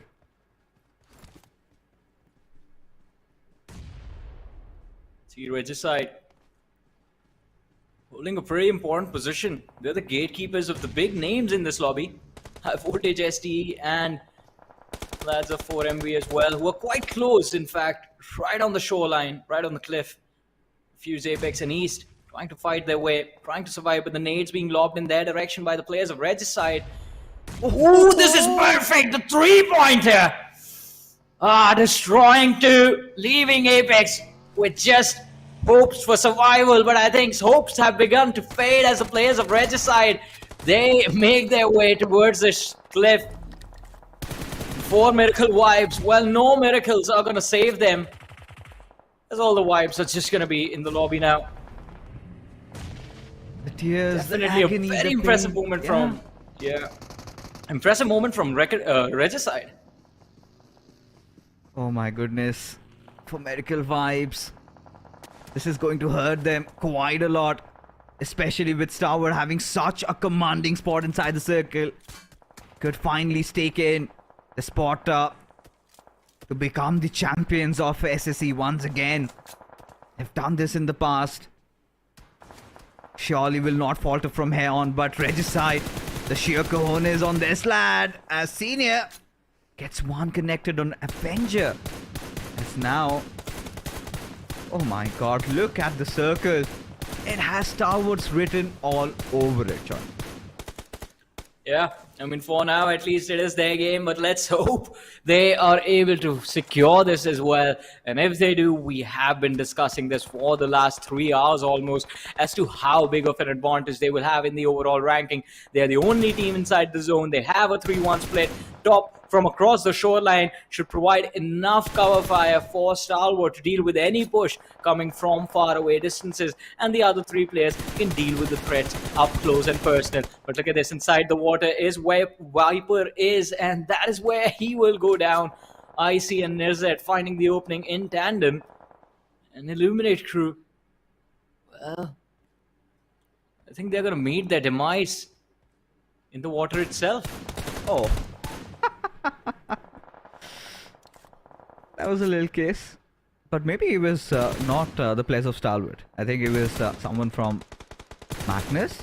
But Sam, Magnus, yeah. I think, yeah, Top is surely not going to let him pass, but has revealed his position for NB. But does not matter. You know, Top is pretty much, you know, going to secure as many bonus points as he can. I thought he's going to be the sacrificial lamb, but instantly just dives inside the water as his teammates are just eyeing out to protect him, ensure that one of their finest players makes it out of harm's way. Top 6 teams remaining. 20 players still alive. Stalwart are one of those teams. And well, they have all 4 players left. MABETEX on the other side. Leona knocked out, but Baron does not care right now. Sees Roshan crawling out in the open. Goes on to secure that point for his team. And MABETEX are there amongst the top 6 with 5 eliminations to their name. Wally going for a revive on Leona. MABETEX again with 4 players. Snade isn't going to do anything. Top, I think priority for him to just cross over. Join his teammates on the other side of this water body. While the players of NB Esports close in from the rear. Interesting. I mean, at this point, you know, Stalwart pretty much enjoying themselves. Top, he knows it's time for vacation. Maybe because, yeah, surely Stalwart should not be losing out from having such a nice position as NB Esports. Also join Quantum Rage. It's Top's for a swim. Not with the best of HPs though. Surely Top is going to relay all that crucial information to his teammates. But hold on. Fistboy finds an impossible angle. But this is where he gets traded off. As Mondo Sec will be trying to cross over, get onto the firm grounds. As Stalwart wait with those etchy grenades right on their hands. Trying to obliterate them as Mondo barely surviving with a sliver of HP. Nizet trying to close in on him, but still Mondo manages to find one with DBS, and NB Esports I don't know, this is an impossible breach, but they somehow are making it happen. Oh, only if this nade connects, it can end everything for NB Esports, and I think it just did. The players have vanished from the map. We're down to the top 5 teams, 11 players still alive, and while Stalwart have lost 2 of their most important players, IC and Nirzed are still there, and all they're gonna go for are those elimination points. Just rack up those elimination points so that the other teams are just gonna fall behind in terms of the competition, because Regicide are a little too far away from causing any real trouble for Stalwart in the overall ranking. MABETEX, I think, are going to lose numbers to Regicide while they try and rotate. So if Stalwart can pick up at least 2 to 3 extra eliminations, I think they should be good to go. Alright, Baron's out, Leona is out, Regicide and MABETEX both are out. Wow. In the blink of an eye, we're reduced down to our final 3. Oh, it's TUF. Yeah, Regicide still having the numbers though. Look at the last player surviving from Quantum Rage. Could be the poison that Regicide never wanted to gulp. They said, however, all by his lonesome, will receive some assistance from IC, as IC has ensured that he's cleared the majority of the land. He's ensured that no one on the backlines is alive. The fight is going to be quite frontal. Vaz prepping up that grenade. Nirzed has been spotted out, but Vaz instantly repositioned himself as Stalwart getting really impatient. They want to bring it home. Just put that final hammer. But Senior, oh, his timing is going to be of the utmost importance. Has managed to knock down one and finish him off right off. This is the moment that Stalwart were waiting for, as Vaz trying to keep them off at bay, as Avenger barely surviving with a sliver of HP. Stalwart, they are on the warpath of wiping down Vaz, but Vaz still does have a lot of fight remaining. Will come down to a battle between the 2 shotguns, but who is going to prevail supreme? That is the big question, as already IC has taken quite a hefty chunk of damage. Still has managed to live, and now Avenger in a 1v1 collision. Golden IC does it for his team. The Mongolians one step closer to lift the trophy. Oh boy, in that last fight, I did not think, there was no way I thought Stalwart was going to win it. Especially the shots from the last play of Regicide did connect on the last lad from Stalwart Esports, but no, he switches to the M4 and refires around the corner of the tree. Stalwart Esports an impressive win, and I think this puts them in an extremely comfortable position for the last 2 games of the day. But before we head towards that match and the discussions, we're going to take a very short break. Don't go anywhere, we'll be back after this.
Welcome back after the break, ladies and gentlemen. What an exciting win from Stalwart Esports. I mean, they were down in numbers, but we knew they can handle even numbers fight, and that was given to them by the last player surviving from Quantum Rage. I did not think Zeno was going to do that. I thought he was just going to stay hidden.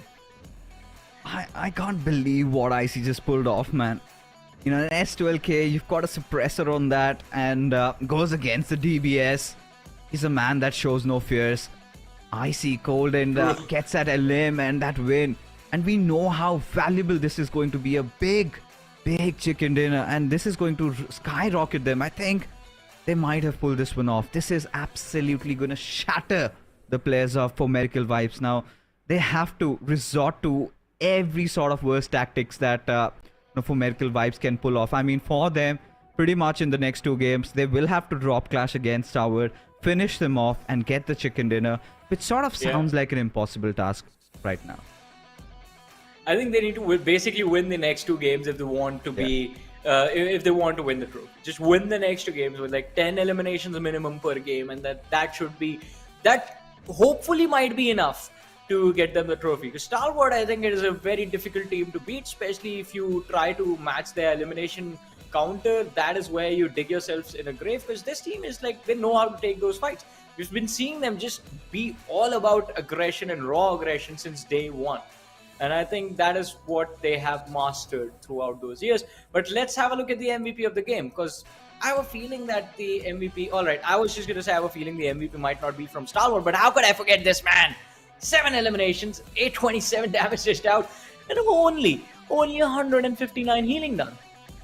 Yeah, did not need to, heal himself much. Had some good cover to play around, and quite a clinical game from IC. And it's very difficult, especially considering the pressure on you at this point, when you know how much this victory matters to you, and when it was everything on the line. And this is when you can rely on the veterans, right? IC, of course, rather new addition to Stalwart, but he has been in the scene for quite a long time, and quite understandably why. And for the viewers out there, during the SA finals, it was Nirzed that took them through the finish line, and this time seems like IC has done exactly the same. I mean, you could see history repeating itself in Stalwart.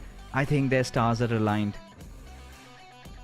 Yeah, I mean, the stars have aligned indeed. The team is coming together, the players are coming together, and I think everything is just falling in place. But oof, what an intense game that was, and I believe the next few that we have lined up are going to be even more intense. I mean, talk about how this game started, right? For Stalwart themselves, the first contestations against the players of Leo, and that was a risky decision as well. They had the numbers in that particular fight, but the other 3 players of Leo were up the hill. Had those players found the weapons and the smokes, they could have easily shot down the players of Stalwart before they even entered boot camp. Then they escaped boot camp, or let's just not call it escape. They moved out of boot camp right before IHC came knocking, and IHC weren't alone, and Aegon IHC were with them. So they avoided 2 teams just by pure luck and were able to cross over to the Camp Alpha Island side a little bit sooner than everyone else. So everything just fell in place perfectly, and I think things are looking extremely good. But Leo, let's talk about them, because like from what I've observed and from the history of the players of that lineup, that is the most aggressive team in the lobby. That is the team that can match the raw firepower of teams like STE and even for Miracle Vibes. But these finals are not going their way at all. I think Leo hasn't really made their presence felt. One good thing, I guess I have a different opinion to what you just said. I feel Leo always tend to get into really good positions, but it is their firepower where they really lack at. Of course, the trade potentials are there, but if you're looking at the creme de la creme, I think they still have a long way to go. But coming back to this discussion about Stalwart's intention of dropping outside of boot camp, I think there could be 2 reasons behind that. One of them being that maybe they were kind of anticipating somebody to just kind of crazy drop on them and wipe them out early on, so that they have a really good picture. They could just push in, funnel their way through from the warehouses and then kind of surround them and take them down. The other one was that Leo has always been a constant hindrance whenever Stalwarts have tried to get outside of bootcamp. So one of those 2 reasons, which seems fair, but in that last moment, I think it all came down, if Avenger could have just closed in on that distance a little bit, because I see he barely had any HP left, but still did not deter him from showing himself up over there and pulling it home. And Stalwart, I still remember during the SA finals, Johnny, the last Sanhok, they managed to secure the win in a very beautiful fashion. And this time also, when it was required, one of their players pulled off, and a team effort though, but still heroics for IC towards the end. Enough, I think, to stake the claim for the championship. Although this was what you were describing about that final moment of Sanhok, right? Let's not forget it is Stalwart. And anytime someone gets too close to them in the overall ranking, this is that one team who does not care if they are at the top or the bottom. They will go for a drop clash. So, given that we are headed towards Miramar and then Erangel next, do you think, based on the amount of lead that Stalwart Esports have now, they might just drop clash on 2 maps back to back and 4 Miracle Vibes are in for an unpleasant surprise? Do you think that's going to happen? You know, ideally, in a dream world, I would want that to happen. You know, something of that goes kaboom, and you know, we are up for extreme mayhem. But you know, this time I'm gonna be siding with my panda brother Necro, because I feel like the distance that has been created by Stalwart, courtesy to this one chicken dinner, is quite massive enough to shatter the morale for Miracle Vibes. I mean, how do they do this, Johnny? They have to just go all out, but surely they have another chance if you vote for them in the world, for the World Invitational. Of course, from South Asia, they could be your representatives, but for the Nepalis, you know who you have to. But Pakistan, they're going to be enjoying that one sweet spot for themselves separately located. Yep. All you have to do is vote for your favorite teams, and that's it. I mean, as you mentioned, Pakistan, yeah, the region votings are there, but who goes from that particular region, that decision is in your hand. So go right now. The voting is happening in game. So all you have to do is just pick up your devices, launch your game, and vote for your favorite teams. And whoever you want to see, or in fact, whoever actually gets the most number of votes from every region will be there. But I mean, we'll have to see what is going to happen once we actually get to the PMWI, because I mean, the domination that has been showcased by Stalwart here for quite a number of years, we've been seeing them just be extremely hungry, and I think the one goal that they've set is just winning the entire year. I think that is what these players are going to be looking forward to. But let's have a look at the schedule as we head towards the last 2 matches of the day. And as we have talked about them, the maps are Miramar and Erangel. You know, especially when you're looking at Miramar, to be honest, Johnny over here, it's kind of going to be a lot more tricky than this, right? I mean, now this is where teams have realized that they've kind of had it, right? You have another battle going on for that top 3. And of course, we did not have a lot of time to talk over it. But we do know, for a matter of fact, that MABETEX, T2K, DRS, they're all still in the mix of things. And MABETEX, I think, did end up at the highest position. So might have just clumped on a little bit of that lead. But otherwise, you know, this is where the other teams, you know, the teams that are not in the mix of things, who no matter how much they tried, they will not be getting enough of that prize pool. You know, they will be just going all out, completely berserk at everybody. You're going to see those, you know, early fights happening. And then you would be seeing a lot of third parties also happening. And Miramar suddenly will feel like Sanhok. Yeah, definitely. And especially considering it's the second last game. And I think for the last 2 games, the rules are basically thrown out the window. I mean, it's not any gentlemanly conduct that goes on in the last 2 matches. You're going to see a lot of drop flashes as we've been talking about them, and I think teams can go for those a lot of YOLO moments, especially the teams in the bottom of the rankings. But these games are the most important for teams at the top. And we have been talking quite a lot about the top 2 teams. Let's not forget the fight for the 3rd position as well, because money matters the most.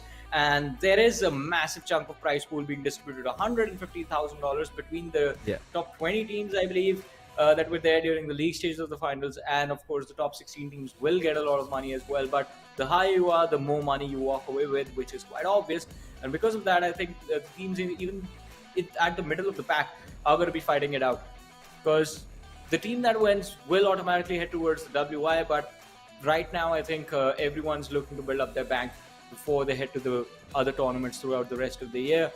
Although I have to say, I mean, one thing we noticed in the last match is, in fact, in the last few games, is the sort of the fall off of 4 Miracle Vibes. That first game they won was definitely quite brilliant, but other than that, they messed up a lot of team fights in the previous 2 matches, and I think that needs to be fixed in going into this next game of Miramar, because the first Miramar of the day could have also gone the way of 4 Miracle Vibes. There's that small little decision-making error of trying to deal with Stalwart later, that is the first threat you need to eliminate always, because if you leave them alive, they will make you pay for it.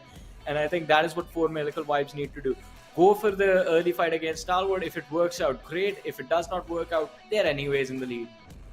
I think yesterday is going to kind of haunt for Miracle Vibes. Pretty much not showing up. That is where Stalwart really kind of picked up the pace. And today you could just see that this is all pressure speaking, right?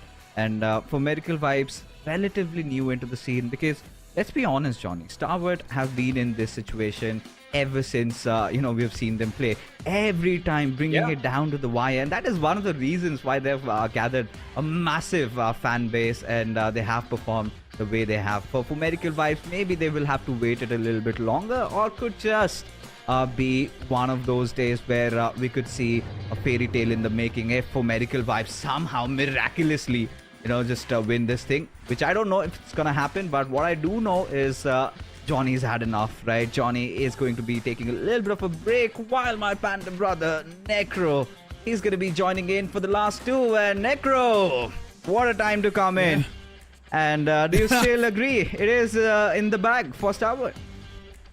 It is 100%. Stalwart Esports, they're having a fantastic journey so far, but I'm not gonna lie, feels good to be back on the mic over here, Fixes. Considering Stalwart Esports, that clutch from Icy in that previous map, it just stole our hearts away. My heart was beating in the maximum amount of BPM in that previous clutch that Icy was trying to pull off, so I can already imagine what kind of nerves that man was feeling. He was definitely trying to hold his gun with the nerves. Before now, as we've got the plant fly path in front of us from Campo Militar all the way towards Ladriela. So this is going to be quite an interesting one, considering the plant flat path is sort of to the northern side. Going all the way down south is going to be a huge hassle, especially towards Los Leones. So let's see what teams are going to try to opt out for, if anyone's is going to drop towards that spot. For Stalwart Esports, it's not going to be that massive struggle. It is going to be like a daily ride. So let's see how things are going to look like. A quick stroll in the summer for them. NB Esports as well, going towards their designated drop spots. But definitely, if you talk about that previous clutch that Icy pulled off, oh man, hats off. That clutch should not have been pulled off in a way that Icy did. He didn't even have a lot of HP, but he still came out on top somehow. We did see a lot of upsets too. IATC losing out a fight against Dagon Ayat inside boot camp. Another one of those huge upset moment for IATC fans. Those type of circumstances will need to be controlled as soon as possible if IATC do want to get control back inside the game in the future. In fact, this is one of those standard circles, right, which every team is going to enjoy. And yeah, for Miracle Vibes, Reading, just placed right at the center of it, we haven't seen them faring off really well. And just when we thought that maybe for Miracle Vibes will try and just drop clash on Stalwart, because let's be honest, right, what's the difference between second and the 30? I think around 30-40 points plus. And there's no chance on earth that, for Miracle Vibes end at 0.3, right? For sure, what could they have done is maybe tried something risky, or may have made it work. And this is where I think, for Miracle Vibes, I really feel they just need to channel their inner demons, right? And look at this. Wolfies will be the one who gets out of the buggy quicker. And Prabeen, oh, poor child. Oh, no. Not a good news. Highvoltage losing out on that player early off inside the game. But yeah, this is what happens in the final two games of the grand finals, ladies and gentlemen. You expect an absolute chaos right off the bat, and also some drop clashes, and that's what exactly is happening right now in front of our screens. Highvoltage against Illuminate Crew so far. Illuminate Crew, they've got a man advantage in their hands. Jiggle try to peek out, try to get something done with himself, but that's not going to be the case. He tried to take care of business, but Illuminate Crew, they strike back even stronger once again. But there's another knockout even onto themselves as Viper goes down. Highvoltage, they're trying their best to hold their nerves with the gun and trying to fight back. The AK strikes way too low. Is another player of Highvoltage going for the resurrection instantly. Woofies.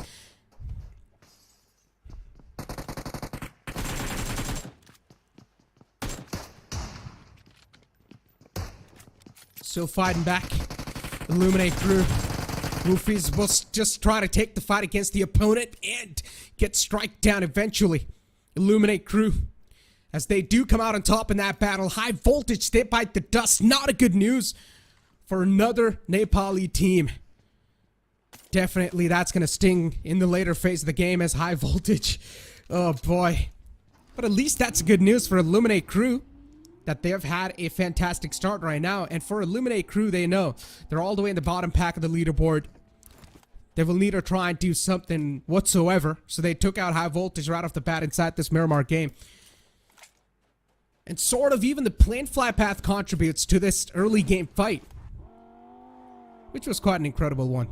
Viper, way too low for comfort. Still trying to go towards his drop location.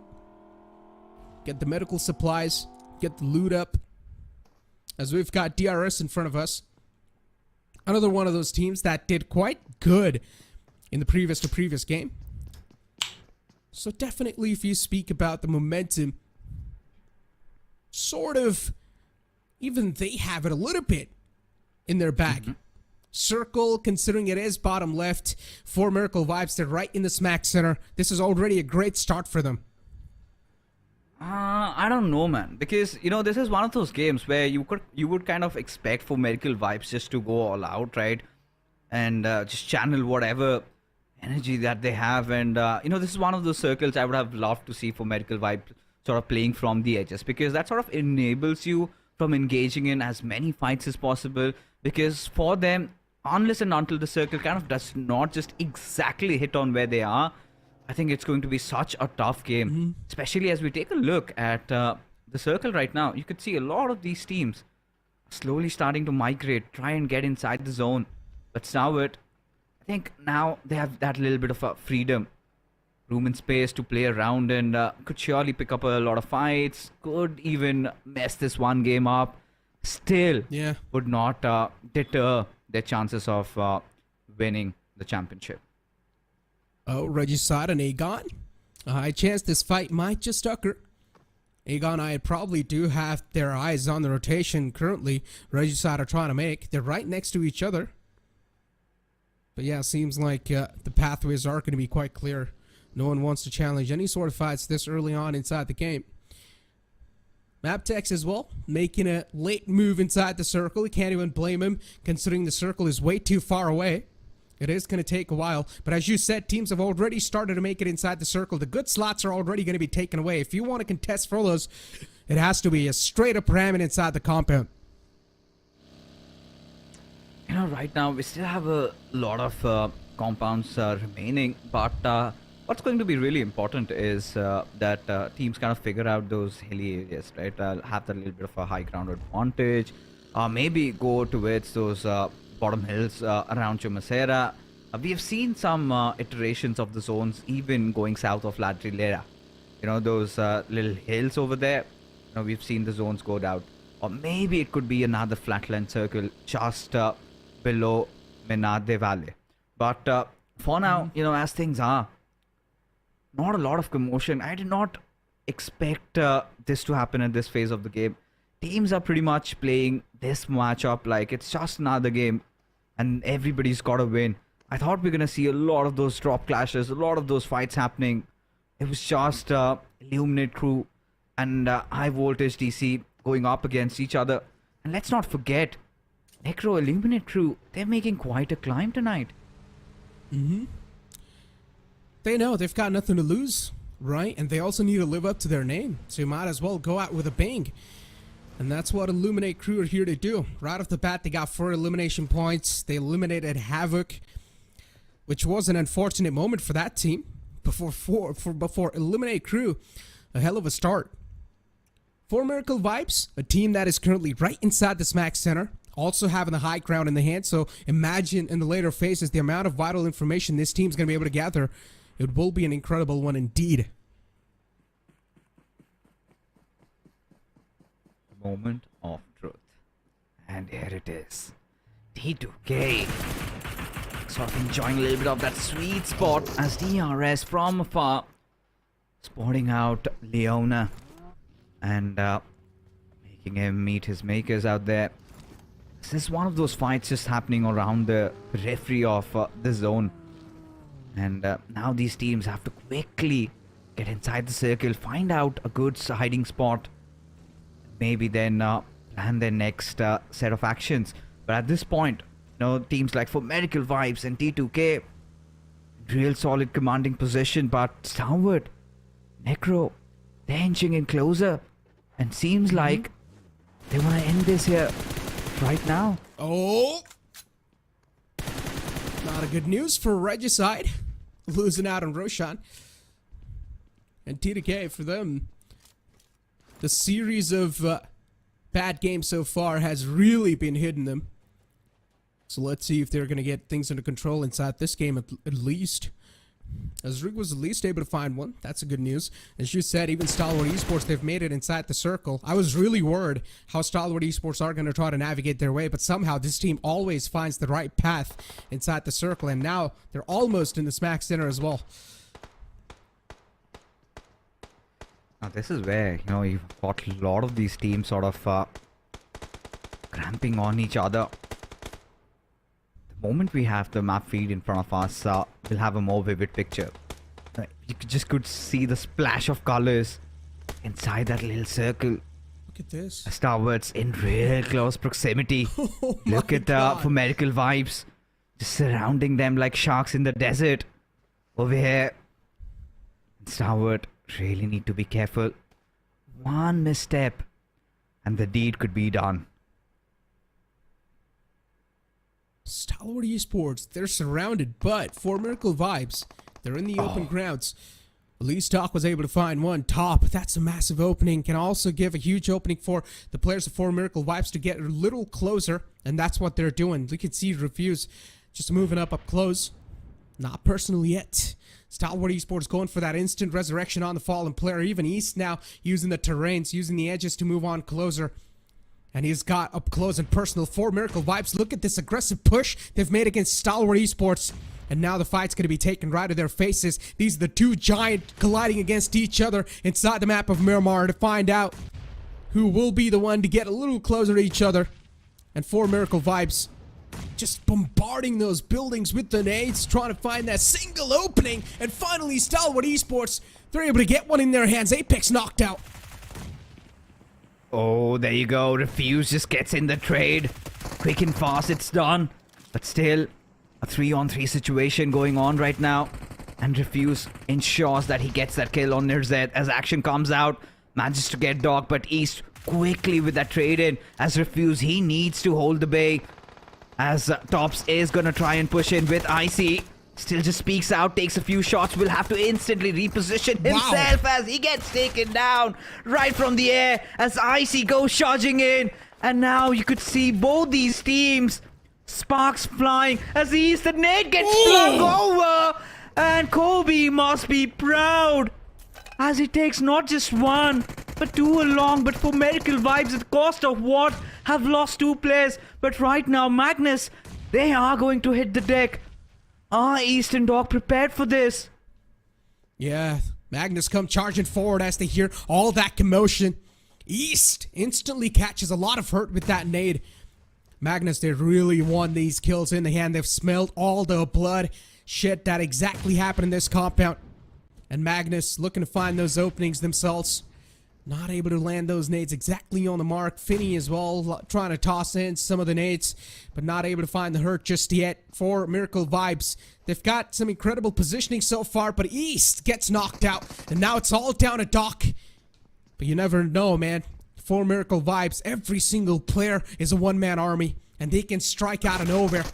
Doc's position compromised. He peeks out, gets the knockout. Finny knocked out of this game. For Miracle Vibes, you can never count him out. Surely you can't, but this is quite humongous, even for the likes of Doc as Zane. Just brings this home for Medical Vibes.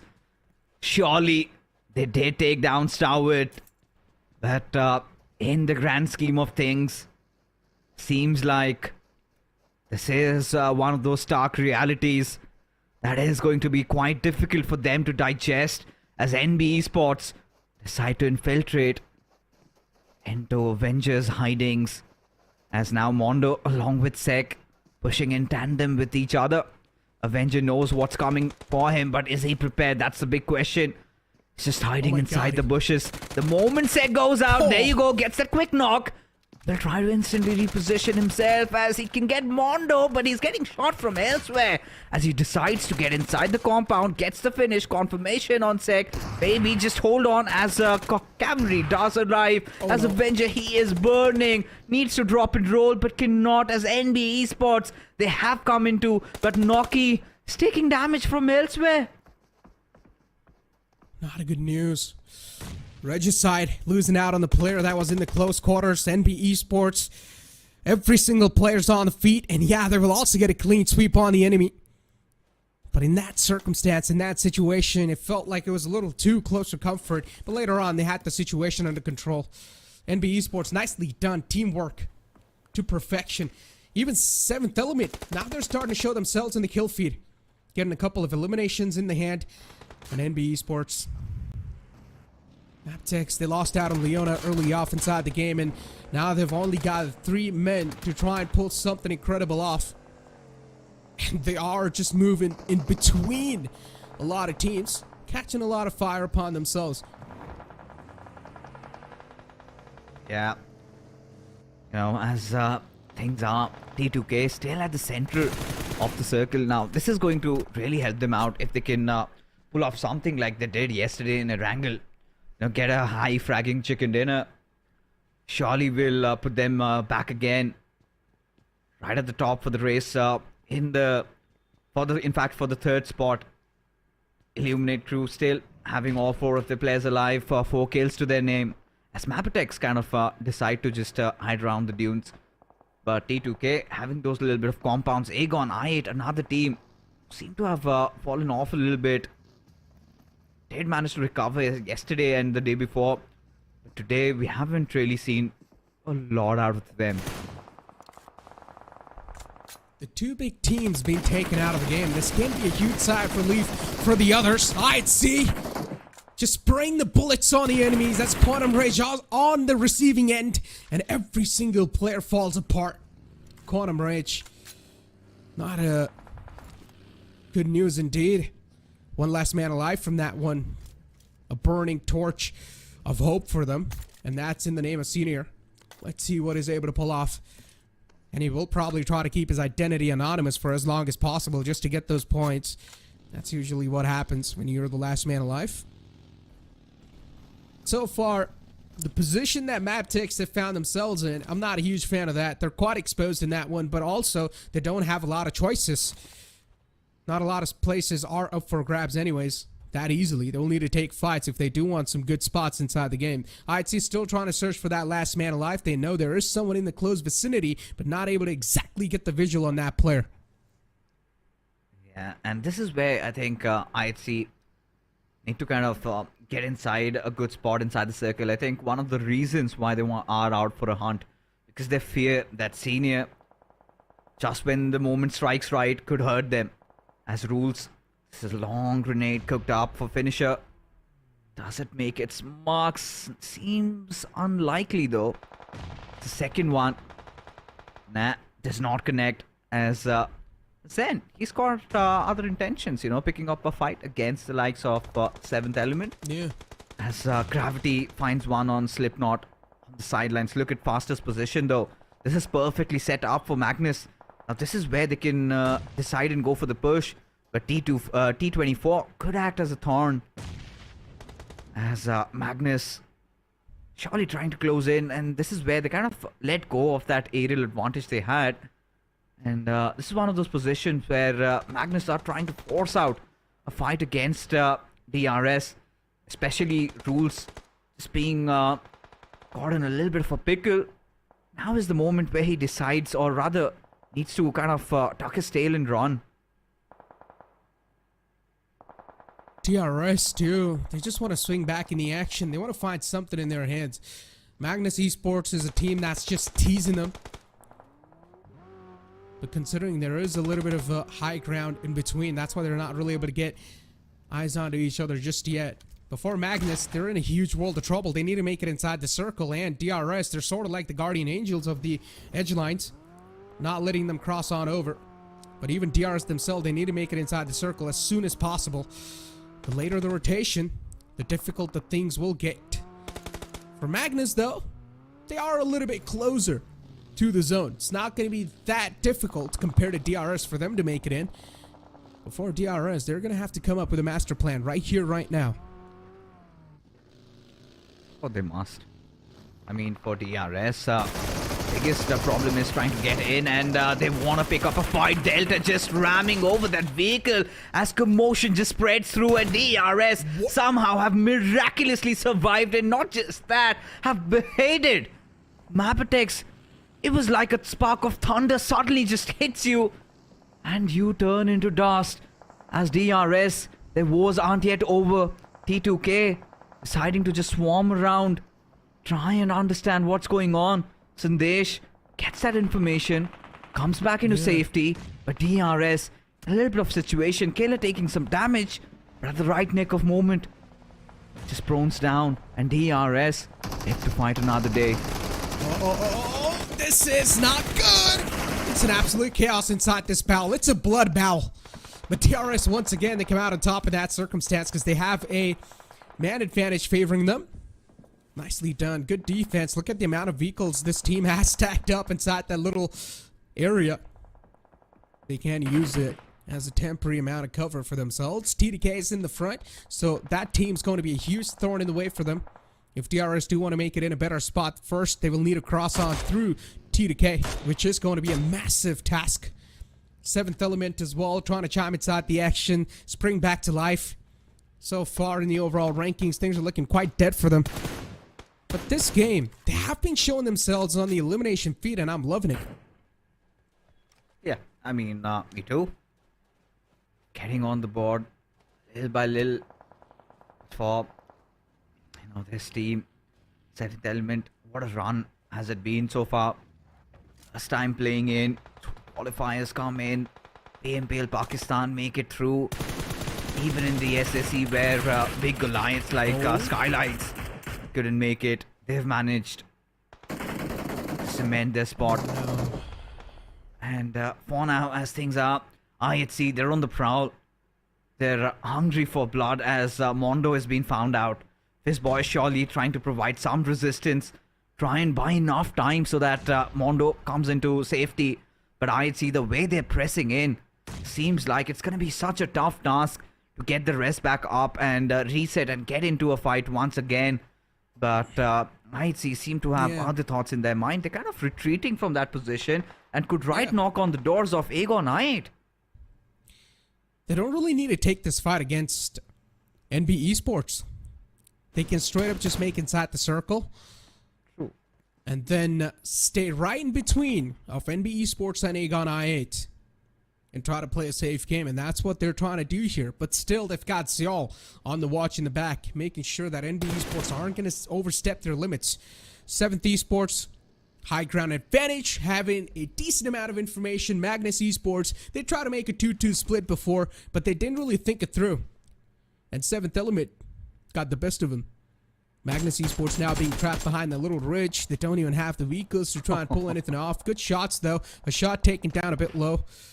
But still, 7th Element, they have the man advantage. And on the other hand, Magnus, they can't do anything. They need to move out in the open. They're also catching a lot of hurt. They should be sealed soon enough. But as I say that, it's T2K, a team that had a strong compound in their hands. They get eliminated out of nowhere. How does that happen? DRS. This is the third squad wipe they've pulled off. Of course, the final kill did go to one of those players of, I think, a different team. But, yeah. I can't believe my eyes. Did T2K go in for the push or was it DRS? Regardless. It's DRS. Oh, yeah, of course.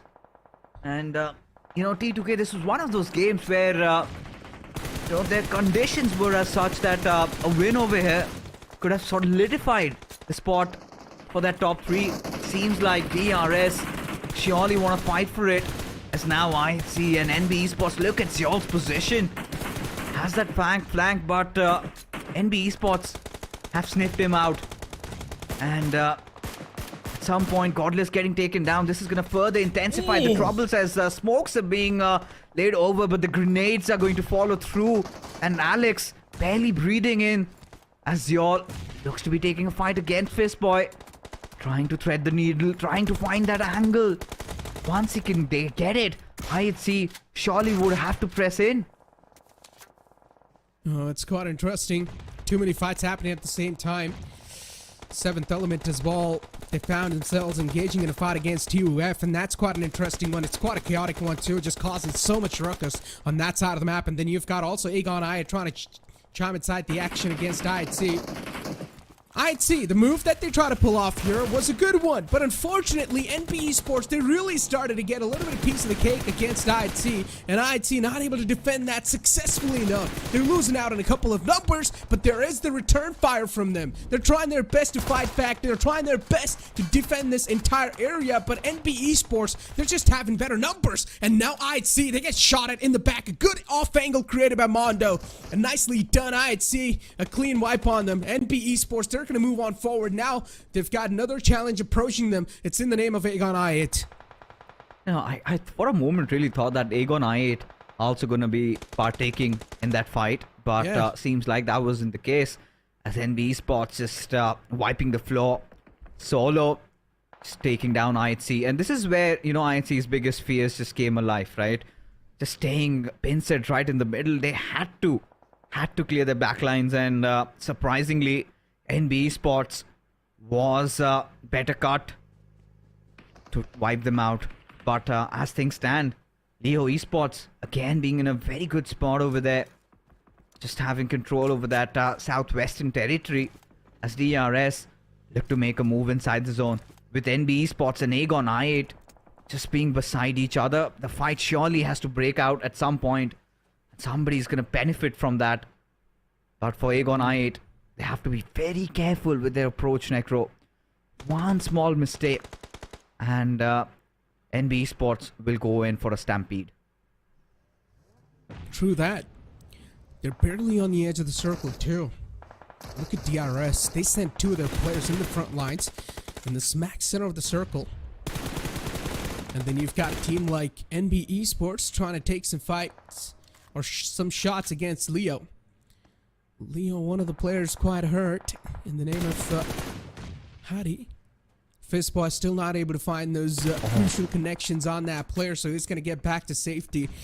NB Esports, at least they've got a decent positioning so far. Even they themselves are on the edge. DRS, though, the rest of the two players that are in the back, they need to make it inside the circle, especially Gante. He's still in the back, and look at this push. A full set coming in from Aegon I8. Now they don't care. Pushing up with the vehicles. They know there's a high chance they might as well get shot at from the back lines, and that's what exactly is happening. Now DRS 2, they chime inside the action as they spring back to life. And NB Esports, things are starting to get a little bit too heated. But it's also getting quite easy considering DRS as well are shooting Aegon I8 in the back. Not a good move from Aegon I8. Yeah, I mean, it was so mistimed, right? Uzan, the entire idea was to kind of draw that attention while his teammates kind of push in. But everything just went astray for them the moment IQ got knocked, and Blade following suit soon after. Ghost has nothing else but just to try and get a few position points, because Aegon I8, they're also one of those teams in the race for that top 3. Still have the chances, as Gravity, the final player surviving over there, as now DRS kind of out in the open lands, have a few ridges just to play around. NB Esports at the mercy of that high ground advantage they have. So much information just relayed onto these players. As Leo Esports, now they will have to make the move. So will NB and Gravity along with that. Seems like DRS, this is one of their games where they pull one off. Yeah. Could be their second for the day, and could sort of propel them up in a very commanding position for that third spot. Shots taken, and Leo once again on the receiving end, but NB Esports, they themselves are getting ripped apart. Pasek is trying his best to return back the favor, and he's also way too low.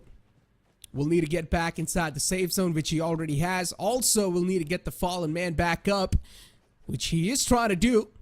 NB Esports, they need to push up against the players of Leo Esports right here, right now. Any more time wasted away, and Leo Esports will get another opportunity to spoil the game, to spoil the sport of NB Esports. But now, Mondo is also getting shot at in the back lines by DRS. These third parties are really a huge pain for all these teams inside the arena so far. Fistboy back up on his feet. Mondo as well trying to crawl back to safety. NB Esports should be back in full force once again. Surely have to be. Especially with the circle sort of starting to close in. It's the 9th zone. Oh no. You know, there's nothing stopping them. But I think they're just carrying one of their teammates. Maybe just hoping to get in a little bit closer. As you can see those Molotovs being laden down as DRS. It's all getting set up for them. They would want this fire to break out. They would want the bodies of NB Esports to fall. And then they could salvage of whatever remains. And on the spoils of the war, they seize that chicken dinner. So is the idea of DRS as Fistboy leading the charge over here. Somehow still alive. It's maybe Leo Esports, they're out of grenades. And now it will come down to frontal battles as Liquid just burns Mondo down to crisp. As Sek and Fistboy remain alive as Liquid finally breaks open and will get spotted down despite that. Manages to get the knock and the trade is also there as High Dummy falls in as DRS capitalizing on this golden opportunity. Surely they're not gonna miss this one out. Oh, no. There's no way they will. They've also got a couple of utilities that they've tossed inside the smoke. And yeah, DRS, they're going to get another chicken dinner off the day. A way to pretty much end the last day off of the Grand Finals of Championship. DRS, they come out victorious in the second last game of the day. And a good way to end things off as well. We had a lot of conversations about DRS and how they were not exactly able to perform to the fullest potential. But in the final few days, they've started to strike back really strong and impress their pretty much fans. But ladies and gentlemen, it's time for us to push to a short break. We'll be right back.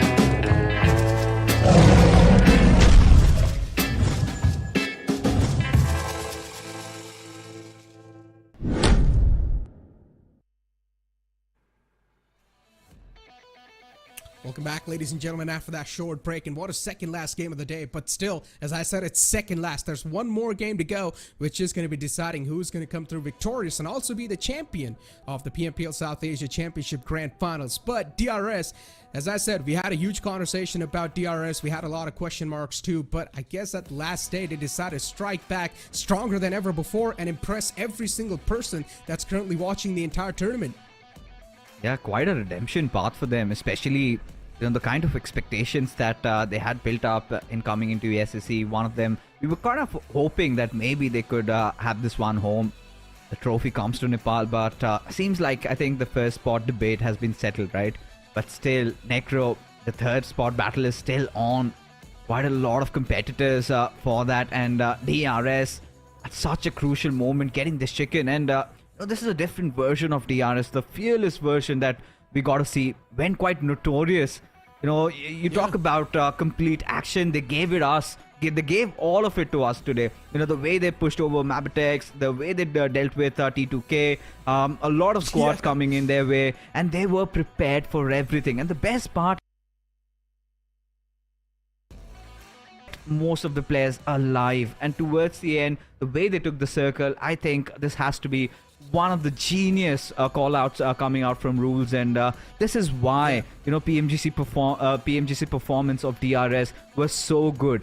But this is one of those factors. Had they done more of this during the grand finals, maybe they would have been here competing for the first part. What's done is done. DRS's Delta gets to be the MVP in this one with 6 eliminations and 1,000+ points of damage. Surely was the tip of the spear of the attack for this team. Exactly. He was adding on a ton of firepower for DRS right there. But still, speaking about the call out that was being made upon MABETEX, it felt like the push on MABETEX was a desperate one. I mean, you're not going to blame them for doing that call out as well, because they didn't really have a lot of options to grab in their hands. But that push, as soon as it worked out, DRS had a lot of opportunities that was open in front of them. But still, TDK was a huge thorn in their way. But somehow we weren't able to see that. But TDK got eliminated outside the game too. So DRS, right then and there, they had one of the strongest positions in their hands, and pretty much the front grounds were quite open, considering even i8 and NB Esports were too busy fighting it out. That's the moment where DRS realized, all right, it's time for us to push on up and get a better spot for ourselves, and they got the prime spot inside the circle. I think, but the fight of this match has to be for Medical Vibes taking on Stalwart, right? When they knew they had their backs against the wall, just commit in for that push, and did manage to take down Stalwart. Did have 2 casualties in the process though, but Magnus ensured that their happiness did not last longer, just wiping the floor there. And for Medical Vibes, dream shattered. But taking a look at the match summary, I mean, you have the usual suspects, right? It is going to be the players of DRS. 7th Element, they had been causing a lot of chaos in this game. And as we expected, right? Nothing really surprising me. But NB Esports, boy oh boy, did they bring in the heat. Because if you talk about those late game fights, honestly, Necro, they were the ones to fare. The way they dealt with IHC, kept Aegon i8 at bay, even towards the end against Leo Esports. Resilience shown in by the players, but too much for them to handle against DRS. I mean, even Aegon i8 could have had a fantastic game if that one single desperate call would have been made a little bit better. I understand the thinking behind that call as well. They just didn't want to get backstabbed in the later phase of the game, and they wanted to eliminate the team that was in the back of them as quickly as possible. But they did not realize the fact that there's DRS in front of them, which will probably third party them, and that's what happened. So they did not think that through completely, and things just sort of didn't work out for them. They did throw the smokes though to provide them a little bit of cover, but that's not going to be enough. It's just going to give you visual distortion. It's not going to block the bullets. As we did see the match summary in front of us, and it's a DRS mayhem. They pretty much dominated that previous game, so you're going to have Delta on top of the board all the time in the eliminations too. But as you do take a look at the highlights, hopefully we're able to see how TDK got eliminated here. Hopefully, that's the word I would want to linger upon. But coming back to that discussion, right? About Aegon i8 forcing that fight, I feel NB Esports had a strategical advantage, right? Being at the altitude, they realize if things are the way they are, they're eventually just gonna get hammered down. But them deciding to go for the push was the wise choice, was the right option. But the way it was executed, that's where it all went wrong, right? 2 of their players falling down right from the very start. Now, this is the moment where, Uzum just goes in selflessly trying to, draw that attention for the players of NB, and hoping that his players would just kind of capitalize on that situation and get over the hills. But unfortunately, there was no one to fight on the backlines, and as a result of which, Aegon i8 just perished in the sands. And NB Esports had a really good game in this one, but I don't think that's going to change a lot in terms of the overall rankings, because NB Esports, the way we expected, because, I was casting the SF finals, and NB Esports, to my utter surprise, Necro, they were fighting for the top spot. And I must say, coming into the SSC, they haven't been that good as they once were. I think it was the pressure.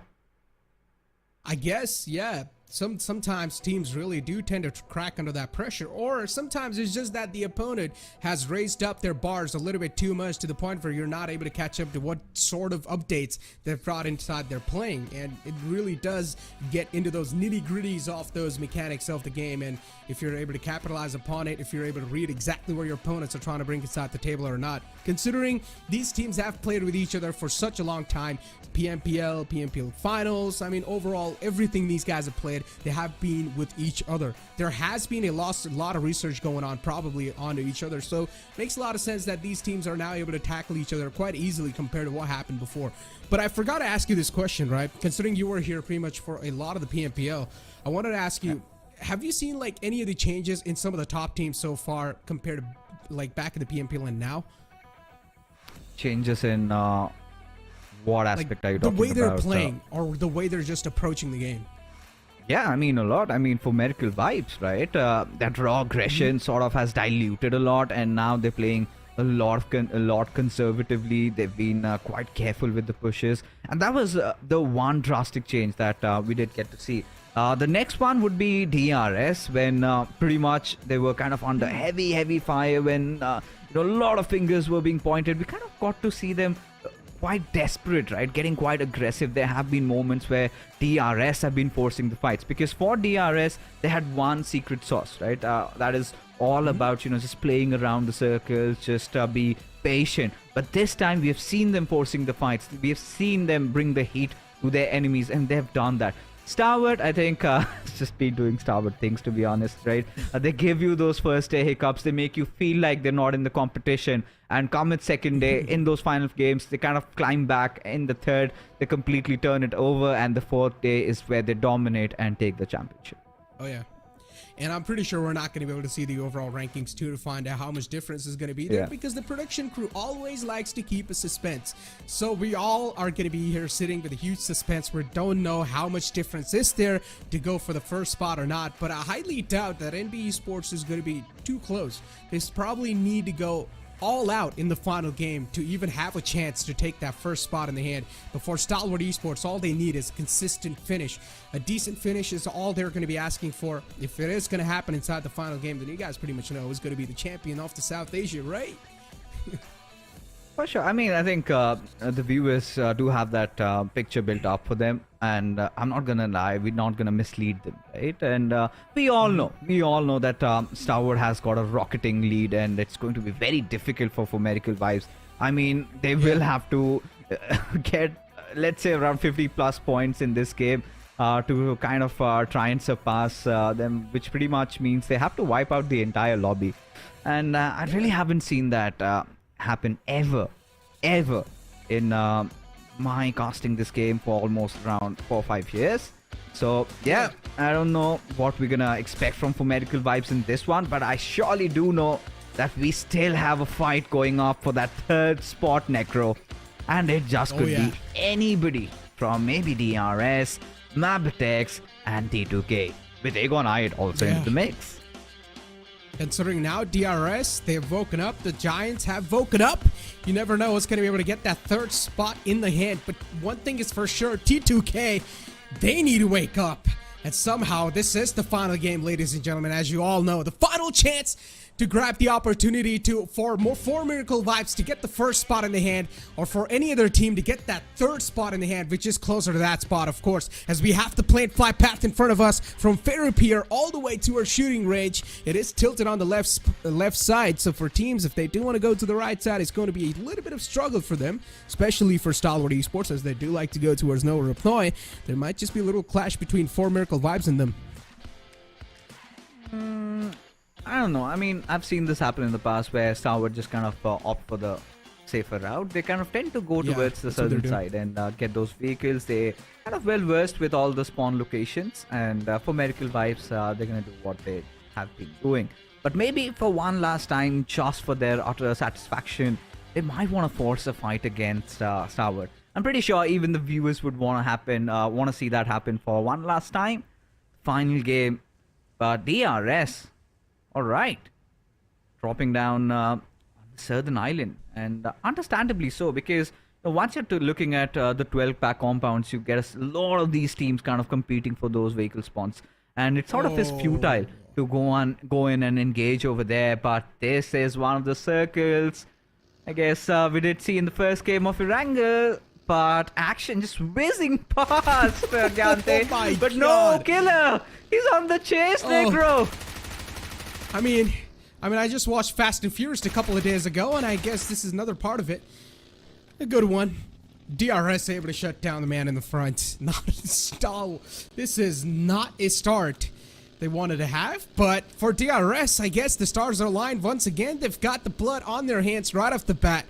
A good start indeed. They need a heavy elimination game. It is the last game, just to let you guys know once again. So a lot is going to be based off of this one. DRS, so far, the momentum is, the wind is in their sails. All they need to do is keep sailing with the wind where the wind is taking them. I mean, right now, I'm pretty sure you would not have witnessed somebody just taking down a player from a buggy, going for a chase in the movie. though it's an amazing one. If you haven't seen, I guess for the viewers, surely might want to check that out. But after this game ends, because there's so much in the making. As DRS, one more extra point for them. I guess kind of seem to have been getting ever so close from sealing the third spot at the very least. And what a climb has it been for these for this Nepali team in particular, because by day 2 we were kind of wondering what has gone wrong with them. They kind of had lost their groove and seemed like they are just too much to handle the pressure, expectations building up. Because when you kind of talk about the two biggest teams from Nepal, you know, DRS Gaming, and then you've got DRS. Yes, we have T2K. Yes, we have Highvoltage DC, but pretty much these two teams have been successfully just been qualifying for the GCs, and it was DRS that did them.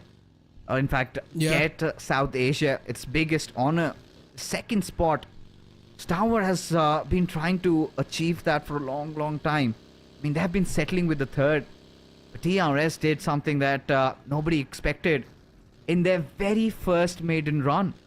And that collapse and now a recovery, sort of reassuring the fans that, hey, we're going to come back stronger.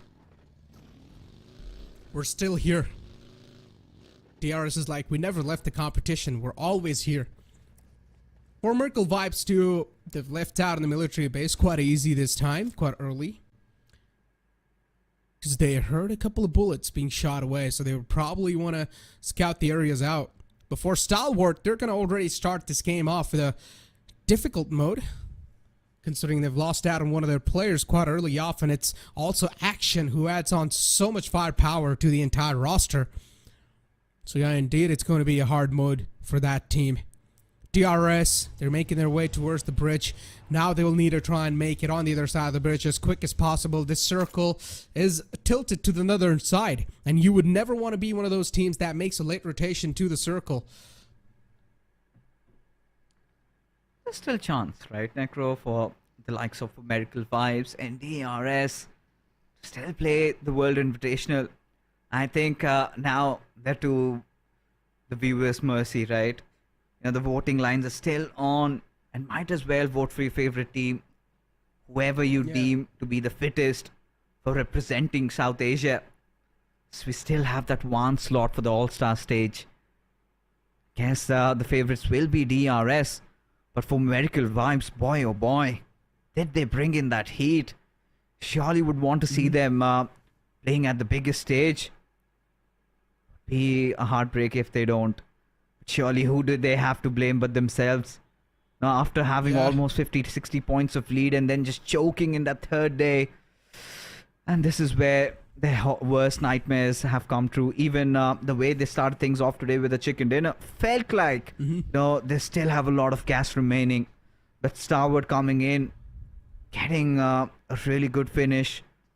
Second and third game, chicken dinner, kind of just, you know, kind of solidified the stake their claim on the throne. Luckily for Merkel Vibes, they have another chance this year for PMGC. And they can use this as more experience and look at it as a positive way. And hopefully they're not going to demotivate themselves and probably look at it as a positive way and come back even stronger next time in the upcoming PMPLs. Because that's what I want to see. As you said, this team is a incredible team. They've got some insane amount of talent underneath their belt, and I definitely do want to see them on the international stage as well. I mean, currently they are on the international stage, but on PMGC, that's what I'm talking about. And if this team is going to be there, I'm pretty sure this team will be able to pull off some miracles, that's for sure. Speaking about that, now we've got Aegon I8 on our screens, another one of those teams that has a fair share of chance to be in the top 5 and maybe also take over the third spot. But let's see how Aegon I8 is going to be playing this one out. Despite all the ruckus happening outside the game, still you can see the camaraderie visible between the boys, and surely Aegon I8, I mean, the kind of a mindset that they entered into this tournament with 7th Element constantly just breathing down their nose every single game. I think they fared off pretty well. Still, you know, a lot of fans missing Crypto in this roster. But seems like IQ and Gravity are the perfect additions that they could have made. But, sort of Achilles heels for, the entire Pakistani region is they kind of second guess themselves every single time. The way they play in the Pakistani lobbies, you would not even see them playing close to that when they come to the SA. And that is my cause of concern. I kind of feel like there's no need from kind of trying to play a different style of PUBG Mobile. Just get into your own groove. Try to dictate the pace of the game. This is something that Pakistanis have been failing to do so for so long. And really haven't seen that spark.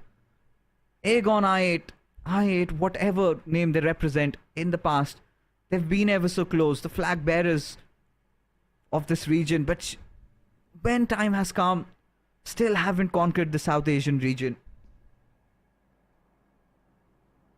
Oh, speak of that, in the circle, I'm going to be shifting down south, but tilted a little bit to the left side for Miracle Vibes.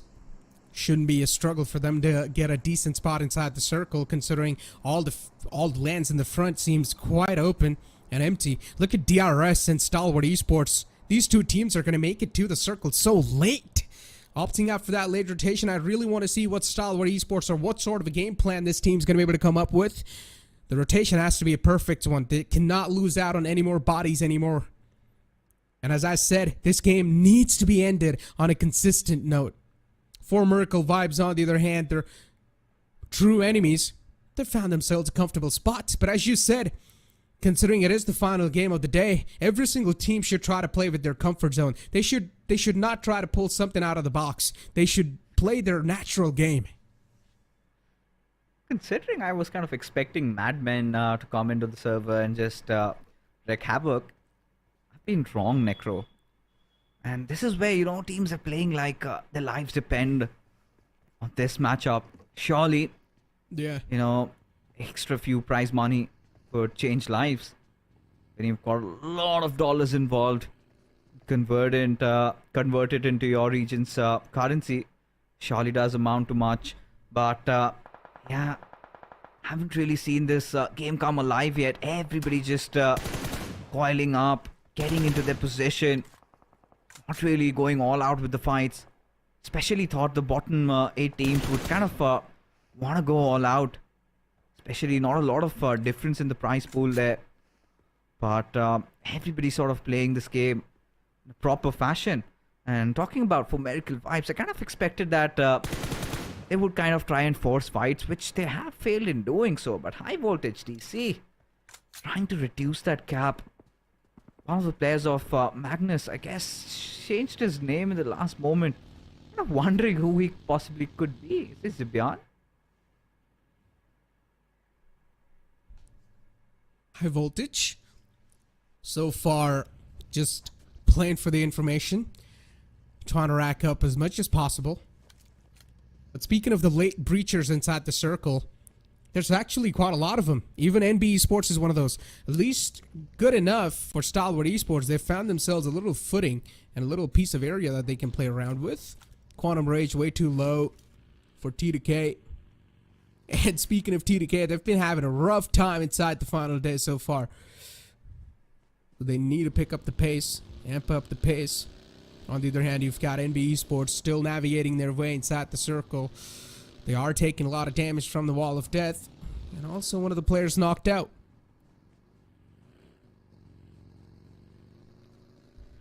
Lot of teams in the blue also. Just trying to get in. DRS getting spotted out over there. Rules barely surviving. Minimum margins. It seems like he's gonna live to fight another day. As NB Esports try and get inside the circle with Icy just running over east. Oh, that for sure is brutal as Sek gets spotted from 2 different directions. Just might have escaped one situation, could land into another. As for Miracle Vibes and Stalwart decide to settle it right here, right now, with Nirzet breaking open on Refuse, as they have been reduced to just a 2-man squad in a 2v3 situation. Stalwart Esports in a very promising position with Doc in the middle of nowhere. This is a prime example of the opposite attract. Even in the previous game, these two teams duked it out. And even now inside this game too, they're fighting it out for better spots. Considering Stalwart Esports now, they've at least managed to even the playing field. It's a 3-on-3. 4 Miracle vibes. Doc in the close quarters of IC. But does IC know that Doc is right there in front of him? Doc's also pulled out a nade. And this nade might just land perfectly right on top of him. No, exactly was it. But this time, Doc gets knocked out. Stalwart Esports, now they're able to get the playing fields in their court, and things are starting to look like they're starting to stack up in their favor. All they need to do is take out 4 Miracle Vibes right here, and they will probably be the champions. Aren't they going to be able to do so? Nearset knows exactly where the last man is too, on top of the church, but he's not able to get that line of sight onto Apex. If Apex makes it out alive in this situation, it's going to be a bad news for Stalwart, because the more points racked up, then maybe there's a chance that they will be able to steal the first spot away. I mean, yeah, the first spot, I think that's pretty much solidified. It's just about satisfying their egos. The top 2 teams in the server just going head on against each other. And bear in mind, Stalwart's lifting the trophy. It's going to be a 3-peat.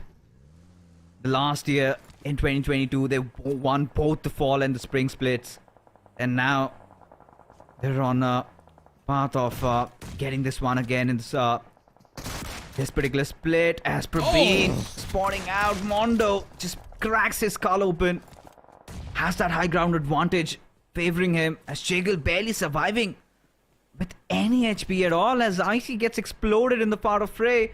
But Highvoltage DC, a little bit of a kerfuffle. They really need to recuperate, get the players back alive, but before doing that, Jiggle needs to heal up.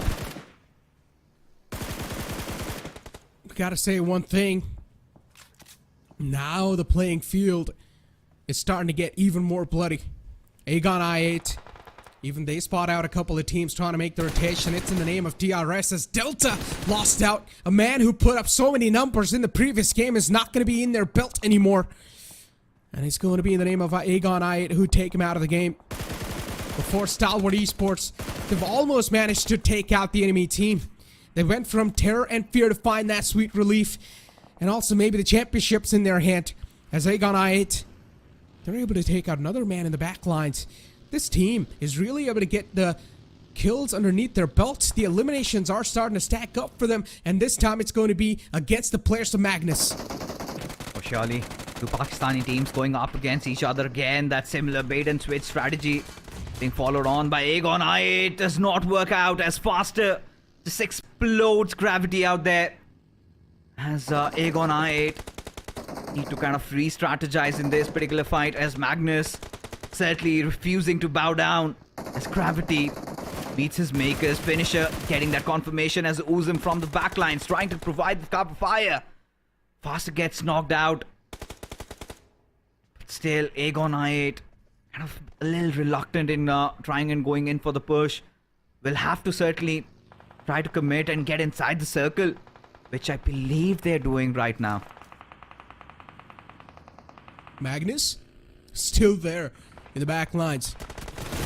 And as soon as Magnus decides to leave this spot, they're going to be met with so many bullets right on their faces, and that's what happens. They ram their vehicles in this compound, but too many bullets to try and dodge.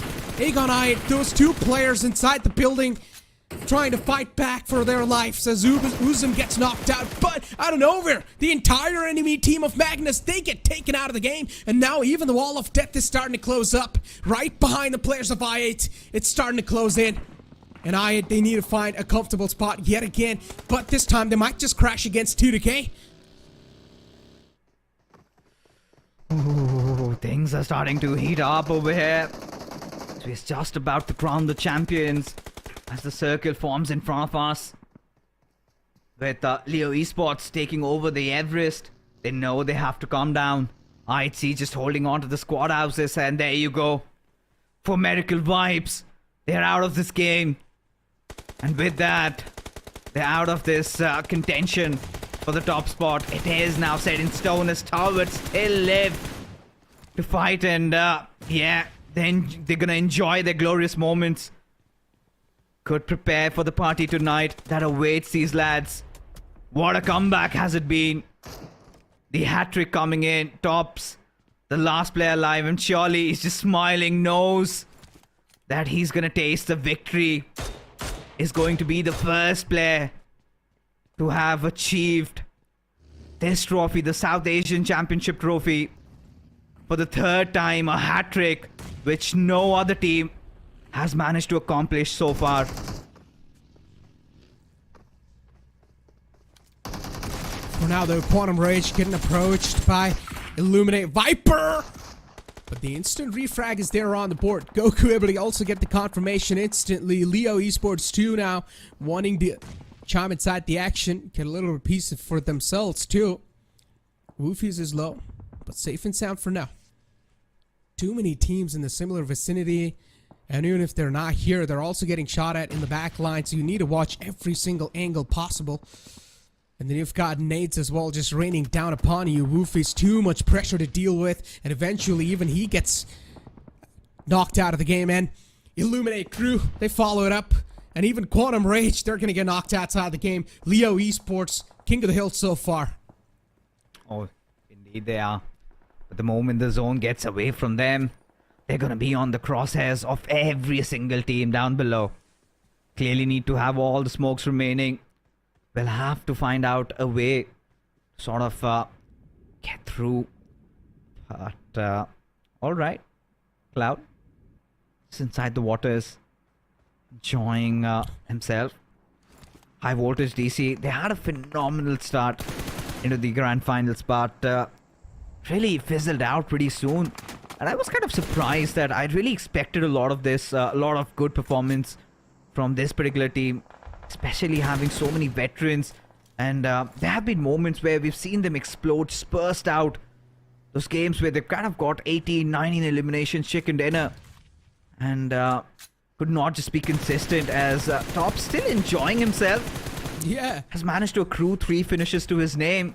The big question is, how far can he go? How long can he withstand so many teams around him? Top left last on the naughty list. And now the nades are starting to chip away some damage. Does he know that there's one man way too close and personal in the name of H2SO4? Top trying to spam away, find that lucky connection through the smoke, but so far he isn't able to do so. Finally spots him out, and now we'll get the connections done. H2SO4 try to tossing him all the top, force out Top from that spot. He does so, but unfortunately also doing so, he digs his own grave and gets taken out of the game. Stalwart Esports Top. This man single-handedly is able to manhandle anyone that stands in front of him. And he's also able to cause so much ruckus. This man is not scared of causing any type of sound. Even though he's the last man alive. He's on a mission. Still also taking shots against Leo. This is absurd. How is this man still breathing? Have team forgotten that he's just one player and all they need to do is just push on him. And he just refuses to give up. As the moment of truth finally dawns upon us. The circle about to take that little shift. Ooh. Leo, this could be their game. One Yeah. game that they have been waiting for so long. Like I said, right? They always find themselves in good position. All they need to do is just kind of confirm their standings as Liquid, just avoiding a run over. But Sandesh will still make sure that he goes falling down, as T2K, they're on the climb. And Leo, they look to be on a fast retreat, as Sandesh just looking to blow them all over. But no, doesn't make the distance there. Yeah. The nade accuracy not exactly on the point. And T2K looking to breach inside the territory of Leo. For Leo, they of course have a huge advantage. They've got the high ground secured. T2K, it's an uphill battle for them. And what a nade! Oh, this man is always able to find those openings like that. And Leo Esports, now that the opening's found, they'll probably try to press upon it. Rick's still knocked out. At least he's safe, he's revivable. And T2K will probably get the resurrection up. They're tossing in some smokes. Trying to get the man back to safety, but Slipknot's not going to let that happen. He's not going to let him slip away like that. Leo, they've got things under control once again. And for T2K, they will need to probably evacuate this area as quick as possible. Surely they will have to, but I kind of like what T2K did. The sheer daring on the players.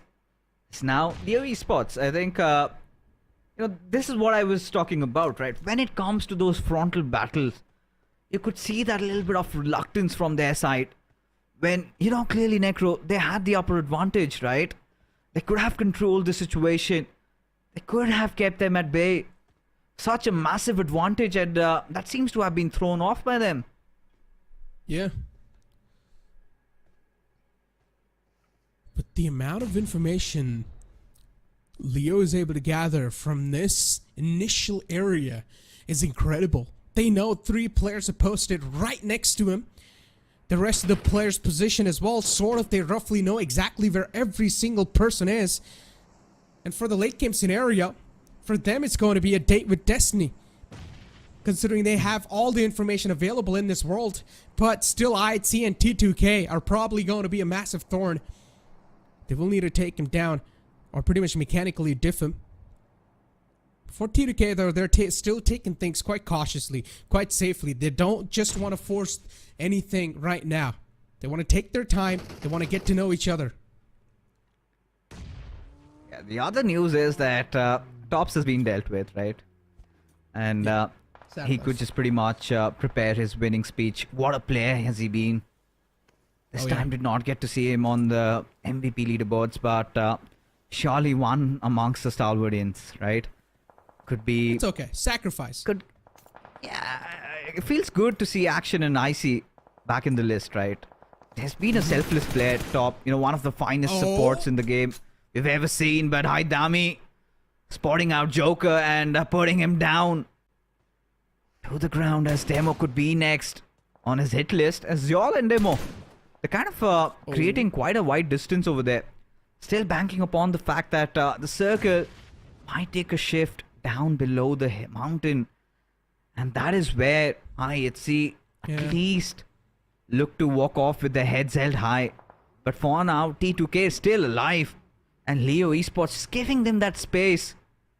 And T2K, slowly but surely, they're just creeping up, climbing the hills, step after step. Haidami being all the way on the peak, all the way on the top, but soon enough they will need to gather up or group up on Slipknot, because Slipknot's position is pretty close to the circle, and that's the only safer route they can take.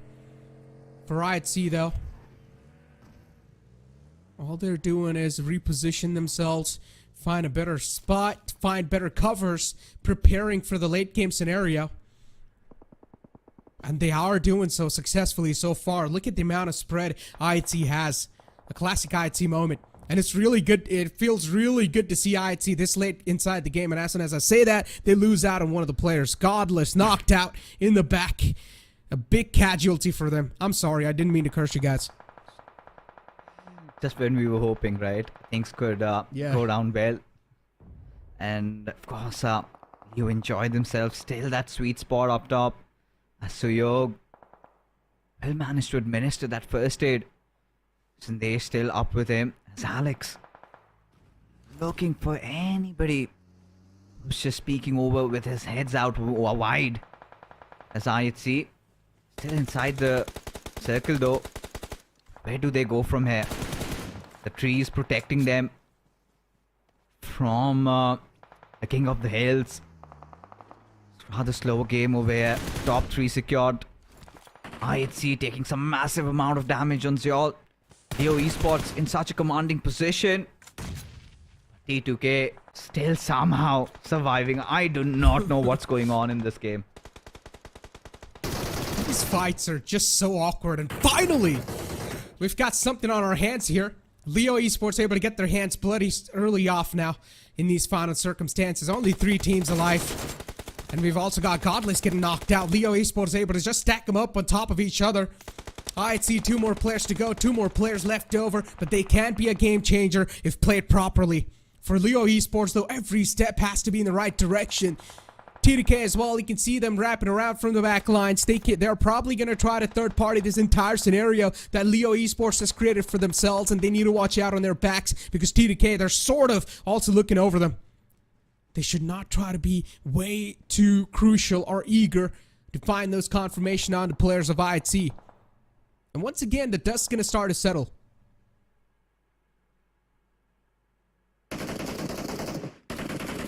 Yeah, I mean, at this point, teams are just fighting after each other, but so much space to hover around. But Alex, quite unfortunate, just when he was kind of focusing his attention on the players of T2K. Leo strike, and this is it. Maybe Leo would want to commit in for that push. Look at that little spread. Have that 2-1 split going in. But same is the case with the players of T2K, with Jane just holding, watching out for the flankers, while Sandesh and Suyog kind of have that little ridge to play around, that high ground advantage. And in the 9 zone, a lot of it shall be clear.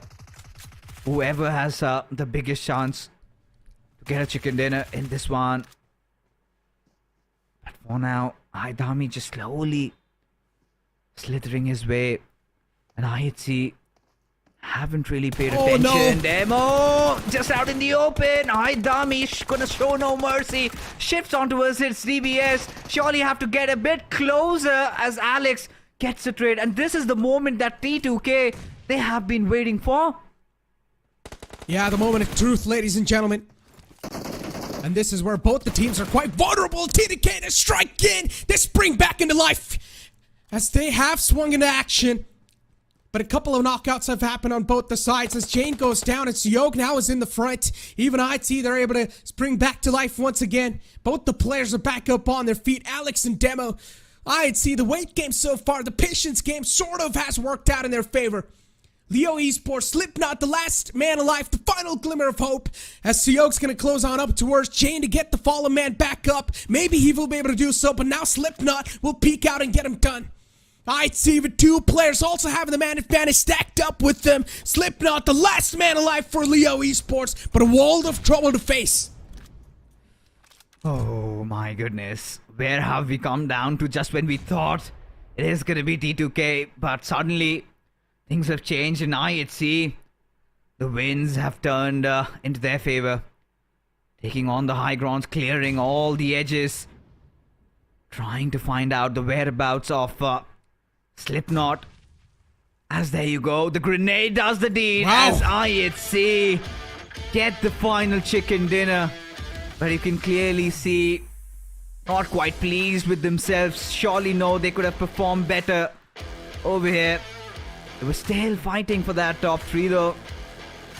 But that being said, ladies and gentlemen, IHC get the chicken dinner, but I think the moment of truth is finally about to be here, Necro. Yeah, and we all are waiting for that. The moment of truth will be revealed soon enough. We're here to find out who will be the champions of the South Asia, and I guess the results are quite clear to us as well. We pretty much know who the champions are going to be as well, and soon enough, you guys will be able to see that. We're just waiting for the announcement, all right? We can't announce before the time occurs, so we're just waiting over here, Fixes. You've got some final choice of words you want to say? I mean, it was quite a tournament, to be honest. Considering what we expected from Stalwarts, sort of winning it back-to-back. Previous years was completely theirs. This year also, starting with a shebang. And there have been teams, there have been a lot of squads that had, tried to put up a fight. It seems like there is still going to be some time whilst we face their true competitors. Could be for Medical Vibes, could be somebody from Nepal, maybe from Pakistan. But for now, I think it is the Mongolians that still reign supreme in the South Asian region. What a tournament has it been, especially with that rough start they had with For Medical Vibes just exploding at day number 1. But Comet's day number 3, it was Stalwarts just doing what they have been doing time and again. They have been tested. They have been under severe duress, severe pressure, but somehow they always manage to find a way out and glorify the fans Everybody just thumping their chest with pride. And not just the Mongolian supporters, right? They have support all across the globe. And such is the kind of respect that they command. Every single player, whenever time arises, even today in the game of Sanhok.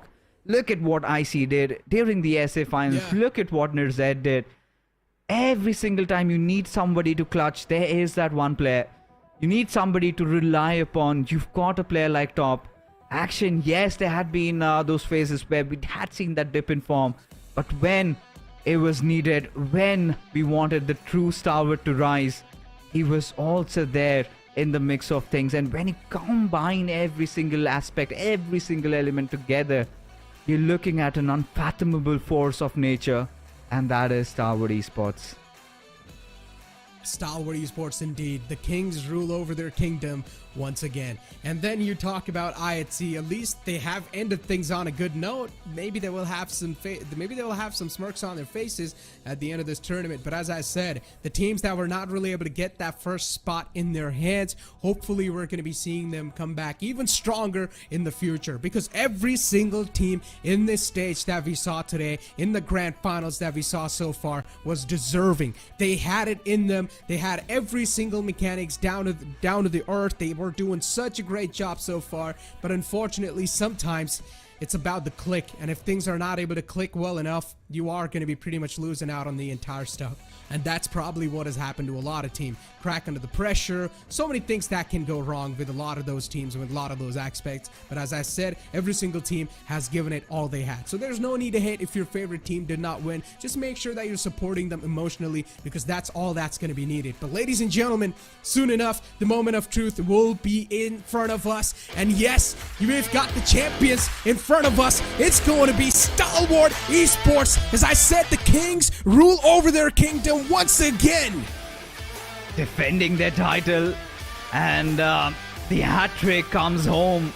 Stalwart Esports, the Mongolian team, ever since we've seen this roster, you know, they have been reigning supreme over the entire region of South Asia as they book their golden ticket for the World Invitational, and looking forward to conquer it as well.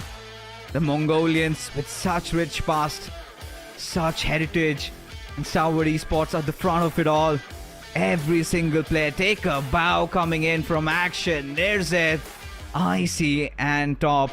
To top it all, everybody had their moments just when everybody thought that maybe this time it would be somebody else. It would be the other Mongolians for Miracle Vibes. Stalwarts bounce back from the ashes and claim what was theirs. once again, Stalwart Esports.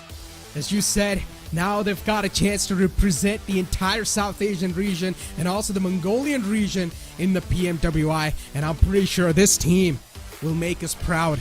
There's so much to come in the future, ladies and gentlemen, and I'm pretty sure every single person that's currently watching this stream is going to be excited for what the future holds for us. So you guys better brace yourselves, because if Stalwart Esports is able to perform with such sort of a bang inside this tournament, I can already imagine what's going to happen in the PMWI. But Fixes, we had this full-blown conversation about 4 Miracle Vibes too. They are also one of those deserving teams, and I definitely do not feel too good for that team, man. Yeah, I mean, that's the learning curve, right? That is the sacrifice you need to make. You know, being ever so close to touching the trophy, and yeah, that's where it kind of broke, a little brittle. Surely need to work on that. But overall, I mean, this was a wholesome tournament. Did not really pan out the way we thought. Yeah, for Miracle Vibes, too much for them to handle. But still, you know, that battle for that top 3 was pretty much there. DRS got a chicken dinner at such a crucial moment. Seems like they might have done it. But yeah, we'll find that out in just a little while. But again, you know, for all the teams that did make it this far and were unable to claim the spot that they had thought of, nothing much to, you know, kind of cuss yourself about. It's a time where you kind of introspect. You've got a little bit of a break before we kind of come back into action. You've got the local tournaments also coming up in their respective region. Quite some time before the next PMPL kicks off. Now, this is where, of course, a lot of these will be having those invited slots. This is where you sort of, instead of just, breaking off with each other, rather just sit down together as a team, talk about the mistakes that you've made, work out on how you can, figure things out and get even better, not just individually, but as a team. As we finally take a look at the overall rankings, it's going to be DRS on that 3rd spot. But for Miracle Vibes, like we anticipated, will sit on the 2nd. But for the 4th and 5th, it's going to be hurting a little bit. MABETEX will have to take it with a pinch of salt, just missing that 4th spot by 2 points, Nick. Yeah, and you can see in the final few moments too of this entire grand finals, in the couple of games, you saw Leo Esports trying their best. They were almost all the time there on the last day in the final moments in every single game, it felt like. Leo Esports, they definitely gave it all on this last day, but unfortunately still not able to make it up in the top 5. MABETEX, though, definitely ended things in the top 5. For TDK, they were on the 3rd spot. They've lost that because they were not able to find that groove. They were not able to find that sweet spot for themselves in the final couple of moments. DRS, though, on the last day, this guy, or this team in general, was able to swing perfectly, and they got the 3rd spot. Let's move on over to the 2nd half of the board, and IHC, they're still going to be found on the 2nd half of the board. I said, for IHC, they should at least be on the 1st half, but that's not going to be the case. Unfortunately for them, they're still going to be on the 2nd half. Yeah, and for a moment, I thought they might be one of the competitors trying to just clinch that 3rd. The way they had been playing today, especially, but seems like that consistency has been clearly lacking. You can see those 37 placement points in 24 games goes on to show that IHC, they've got a lot of working to do. But yeah, few more disappointments. Highvoltage DC, especially the way they pick things up. By the first day, they were kind of head to head with for Miracle Vibes in terms of their kill points. And look at them, they just got cast out so early. And clearly kind of something that they need to introspect and work around. Yeah. As the other teams, I mean, 7th Element, the first time, yeah, nothing much to complain. But Magnus Esports, they should have done better than this. Being one of the top 3 teams in the Pakistan region this time around, and surely hurts, but Tops is the MVP. Out of nowhere, just comes in the final day. And look at those damage numbers. Immense. Yeah. 12,487 damage dealt with 43 elimination and 58 knocks, and with the survival time of 2012. Top, as always, he is the MVP of the South Asia in general, and once again this man claims the throne. We thought that it's going to be a tough journey for Top, at least this year, for him to get that MVP in the hand, but no, I guess Top is going to stay the MVP in general of South Asia all the time. If Stalwart Esports is going to be claiming the throne, you will usually see Top on the top all the time. That's why his name is Top.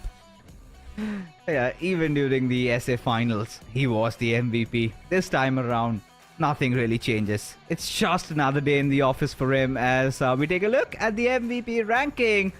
2nd up will be Rick. Surely has been my pick for this tournament. I mean, of course, don't get me wrong, Tops is just doing Tops things, but Rick, this player has shown how much of an interesting prospect he can be. And he was there. I mean, he has been playing a lot of tournaments, he had been performing, but not the way this time around. He's done wonders, especially in those individual clutchy moments.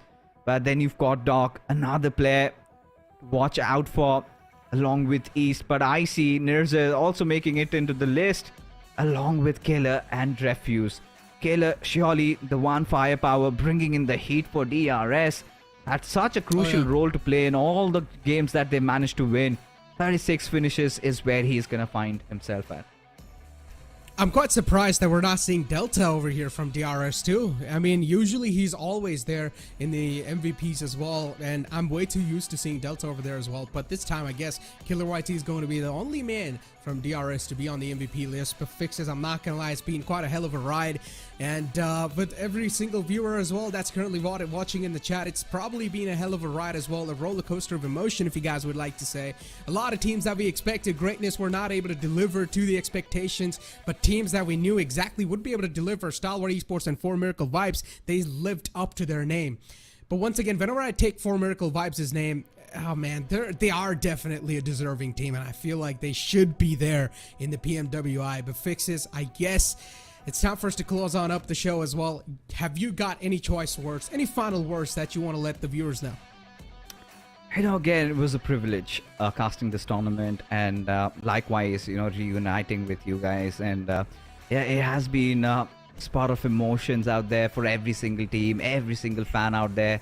But eventually, I guess everybody got what they really wanted, right? Wanting to see the championship team reclaiming their throne, and Stalwart do that once again. Everybody seems to be happy. Yes, For Miracle Vibes did garner a lot of fans. Maybe it is going to be another day where they finally lift that trophy. But till then, what a show it has been. Came down till that final day, but eventually it was Stalwart's with it. Yeah, exactly. Ladies and gentlemen, thank you so much for tuning in inside this stream of PMPL South Asia Championship 2023. The grand finals come to an end. Thank you so much for stopping by. It's going to be me, Necro, and Fixes taking leave. You guys have a great night.